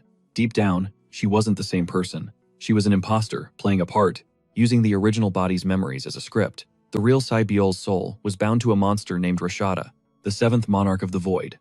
This entire twisted timeline was the work of some outside force, meddling with fate. He realized someone wanted to make him suffer, to force him to kill her all over again. This entity's sole purpose was to break his spirit. But Jite made a vow. This enemy had no idea who it was dealing with. He was prepared for anything. In that instant, a colossal tentacle erupted from the ocean depths, a horrifying purple mass covered in glowing red eyes. The Alliance veterans began to scream, yelling that the Kraken had appeared. And this was no exaggeration, it was far larger than any report had indicated. Even Captain Ryunosuke's composure faltered, though he tried to mask it, boasting they'd slay the beast and celebrate with drinks afterward. He then roared for the vanguard to charge. A legion of armored heroes surged forward, unleashing a storm of steel and crackling green energy. The Kraken's massive tentacles slammed down, nearly obliterating the heroes. Some dodged just in time. Others were sent flying into the storm. One warrior stood his ground in the chaos, fighting relentlessly. Thrown back by an immense blow, he got up and launched himself back into the fray. Ryunosuke barked orders, commanding the sorcerers to bind the tentacles with massive chains of golden energy. He screamed at the ranged units to continue their assault. The supports amplified their magic, and for a fleeting moment, victory seemed possible. He ordered them to hold out until the operators found its weakness, but a veteran mage cried out in despair, yelling that the magical restraints were shattering. The Kraken was simply too powerful. The captain's desperate gaze shot toward Jite, begging for a plan. He screamed at him, asking if he'd found the creature's weak spot. Our main character replied, utterly calm. Aim for its left eye. Yunosuke, stunned, questioned if that was its core, but JT shot back that hitting that spot makes the Kraken freak out. He then demanded to know where Satibiel was, and our hero, completely deadpan, told him she went to the bathroom. Seriously, the captain almost blew a gasket. What kind of timing is that? But there was no time to argue. He roared for everyone to brace themselves. He was about to unleash something massive. He started gathering an insane amount of green energy, with the supports amplifying his power. With a furious battle cry, he unleashed a colossal arrow of pure emerald light. This ultimate technique was his final lullaby for the Kraken. The energy arrow slammed directly into the Kraken's left eye, erupting in a blinding flash that cracked the orb and made the beast roar in agony. For a moment, hope ignited as the behemoth sank, tentacles flailing. But the captain was far from relieved. With his shoulder wrecked, he wasn't at full power. He knew that one shot wouldn't be enough to kill it, and he had to finish the job before it recovered. Suddenly, Satibiel appeared on a rock right above the captain. Her golden armor gleamed as she launched herself into the air, shrouded in a furious yellow aura. Her eyes flashed crimson, her hand crackling with sinister dark energy. But her target wasn't the Kraken. It was the captain. All humans must perish, she screamed. This was not part of the plan. In the next instant, JT stood over a defeated Satibiel, her brilliant armor shattered into pieces. He shoved her with such force they both plunged into the raging ocean. Ryunosuke was nearly swept away by the resulting wave. He could only stare, confused, at what had just rocketed past him. Beneath the waves, Satibiel was sinking, shards of her armor drifting around her. She looked unhinged, her face fractured, one eye glowing a malevolent red. She locked eyes with our protagonist floating nearby, sword ready, and hissed, "How long have you known?" His gaze was ice. "You don't know me at all." Internally, he felt nothing, no regrets, no feelings left. The Satibiel he once loved, their memories, were meaningless now, because in the past, both Satibiel and JT were already dead. He killed them. The JT of today was a different being entirely. Meanwhile, Satibiel's broken face twisted into a grin that would haunt your nightmares. "Oh, I know you," she sneered. "I remember now. From the battlefield, wasn't it? Like it was just another day at the office." Then she revealed they were lovers in their past life, holding hands and kissing under shooting stars the whole 9 yards. But those memories were just fuel for the nightmare standing before him. Satibiel grabbed his face, her voice a venomous taunt. She whispered about his lips, how they were rough yet sweet, adding that if she'd known he'd ruin her plans, she would have bitten his tongue clean off back then. Savage. She then blasted him with a burst of red energy, but our main character deflected it with his giant sword, completely unfazed. "What did you say earlier?" she asked. "About killing me?" Satibiel began peeling away her broken golden armor, revealing her true form underneath. She was now a towering, red-skinned demon with flowing white hair and sinister tendrils, a prototype X-complete edition. "You killed me once," she declared, a horrifying smile spreading across her face. "Now, it's my turn." Blood trickled from her eyes. Yikes. Her demonic form lunged, scarlet tendrils lashing out from all directions. But our hero moved like a machine, his sword a blur as he dodged and parried, a blue energy shield flashing with each impact. Stunned, he could keep up. She began to mock him. "Are you really the same JT I once knew?" He was far too strong now. Rage poisoned her voice. "If you were this powerful back then, you could have saved everyone. You could have even saved ME." She seized his hand, getting in his face. "Why won't you fight back? Is it guilt?" she taunted. "Are you afraid to kill the woman you loved? Again?" She reminded him how he tore her apart, even gouged out her eyes. "You have no idea how much that hurt. I was so cold that morning." This was way beyond a messy breakup. And then, boom, a system window materialized, announcing his ultimate ability, Grand Clock, had activated. It had sensed an object from outside the timeline, Arma's longsword. JT snapped to the present, wielding a blade of pure golden light. He struck Satibiel. A brilliant golden explosion sent her flying backward as she screamed in agony. The holy light seared her demonic form. The system confirmed, Grand Clock would now protect JT from all malice. The sword pulsed with power, and he remembered. This was the malice he'd taken from the Guardian. He thought of Bomb, who'd given him the blade, insisting he'd need it. Our hero knew instantly that she'd predicted all of this. The woman was a genius. With this sword, Jite believed he could purge the corrupting energy and save Site-Buell without having to kill her. Site-Buell, in response, just snarled, calling him a bastard, as she shrieked in agony from the golden power searing her. Our main character was unfazed by her demonic rage. He spoke to the entity inside her. Stop toying with this girl's body and show yourself. He struck again, the slash cracking her demonic form until she glowed, her body sinking through the water. Jite sensed that if he continued, the demonization would be nullified. This was his chance to win. But mid-attack, Site-Buell faltered. He needed more. Suddenly, she spotted the Kraken's colossal purple tentacle. Desperate for more power, she lunged for it. In a flash, he blitzed towards the monster, landing squarely on top of its head, and unleashing his full power. But golden chains erupted, ensnaring her before she could reach her goal. She thrashed wildly, her red tendrils smashing against the chains, but she couldn't break their hold. She realized the grand clock was thwarting her every move. At the same time, the gargantuan Kraken watched from below, its immense eye glowing. Jite taunted her. Can you really dominate a monster's mind? In this life too? His tone was ice cold. Our hero was just getting warmed up. He imbued his sword with dark, shadowy power, the Formless Sword, second form. As tentacles attacked, black chains erupted, wrapping around them and oozing a dark, bloody aura. This power was no magic or blessing. It was pure killing intent forged from raw hatred itself. Site-Buell, pinned to the Kraken, looked up in horror. She wondered where he got this horrifying power. It was neither mana nor a blessing. She hissed, "You monstrous bastard." But let's be real, she was probably just jealous. Jite then swung his golden sword down, and a pillar of light shot skyward, blasting through the ocean into the clouds. Aboard the ship, everyone panicked as a huge golden light exploded from the water, launching waves and debris everywhere. Ryunosuke, the captain, could only stand there in shock. What is that man doing? A dark maelstrom formed, and he knew without a doubt that Jite was the cause of all this chaos. Finally, the insanity ceased.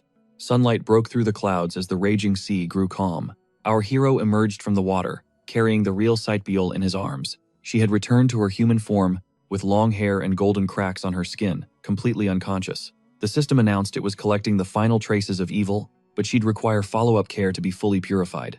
Our hero simply muttered, "It's finally over, for now." His face was grim, water dripping from his hair as he clenched his fist. Site-Buell's body faintly glowed, but she was safe. Then, on a distant shore, little Gayul began shouting for Jite inside his mind. She was panicking because a woman named Urim was drinking his liquor. She desperately screamed for him to return, her priority being her sister's drinking habits, not the apocalypse he just stopped.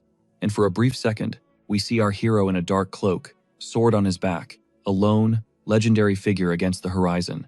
And with that, the Global Superhuman Alliance's 7-man raid was complete.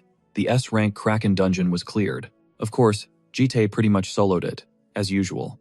He then returned home, stepping inside. While carrying Site-Buell, he was dressed sharply, looking serious, while Site-Buell appeared at peace for once. Bomb, Urim, Gayul, and little Gayul were all there, staring at him like they had just seen a phantom. Urim was holding a liquor bottle, her hair a mess.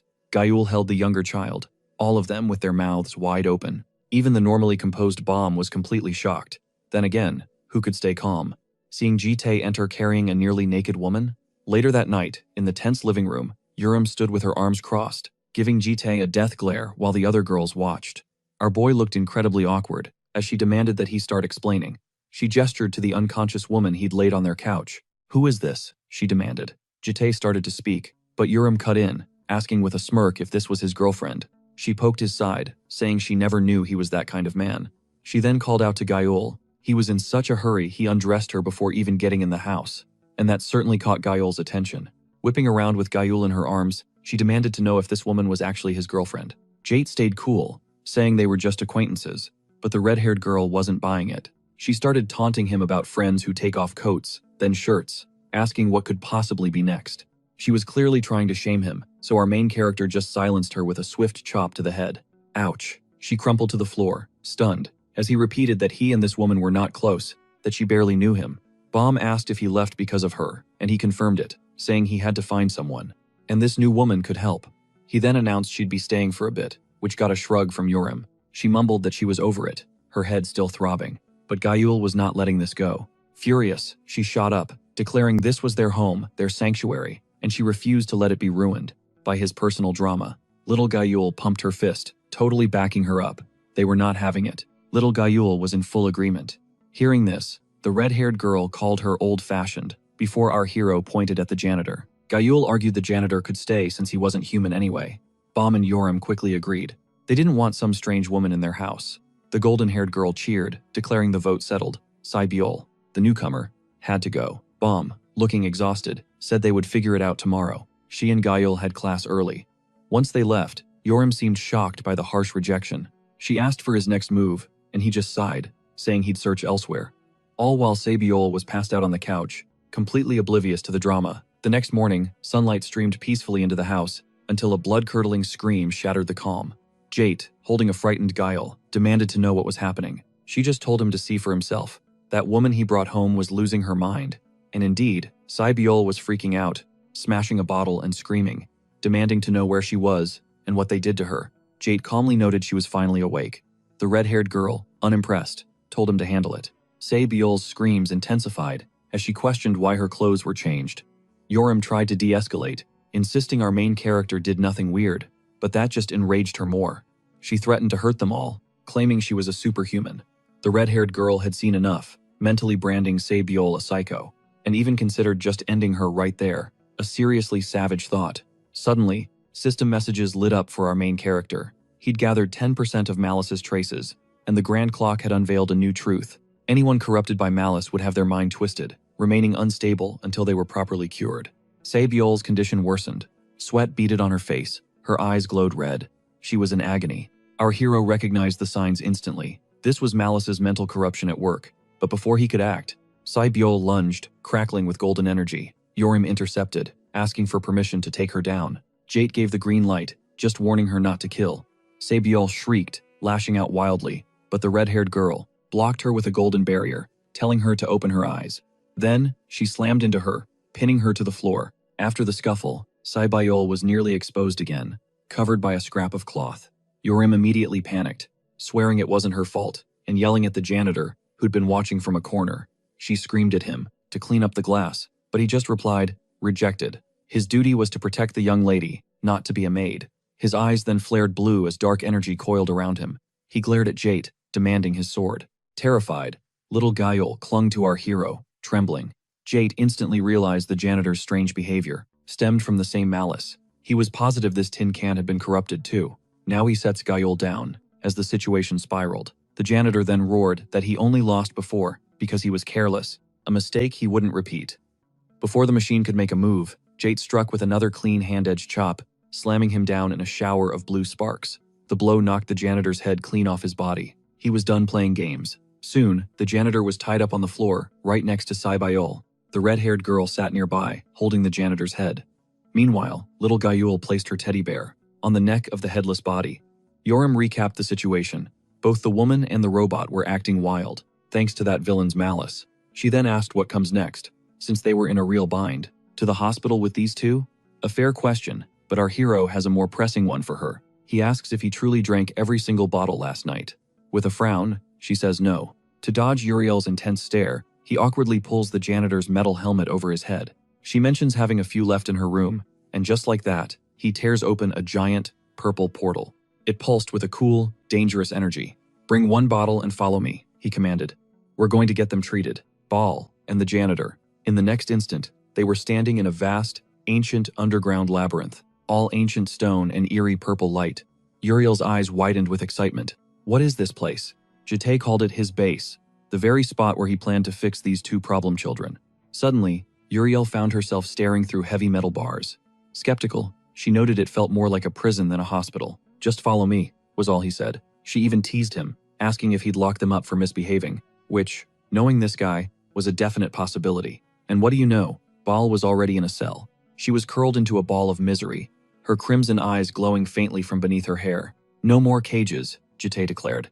But Uriel's confusion only grew as they walked deeper into the maze. Uriel wondered if anyone actually lived here. He replied that he needed to ask the owner for a room. Her instincts suddenly flared. She could sense someone incredibly strong nearby. Our boy confirmed it was the world's number 2. That sent Uriel over the edge. The second strongest in the entire world. She was about to explode with excitement. She sprinted to a door marked BM, begging to just peek inside. Jitae ordered her to wait until he called, but she pleaded, "Just one look." As he opened the door, a massive, furry monster's hand shot out and snatched him. It was BM, the famous number 2 superhuman, looking completely wild. He lunged at Jitae, who deflected him with a wave of blue energy. BM, now back in human form, sat in his trashed room, bottle in hand, and grumbled that he didn't remember sending an invitation. The guy was clearly irritated, but well, that's just the kind of guy BM is.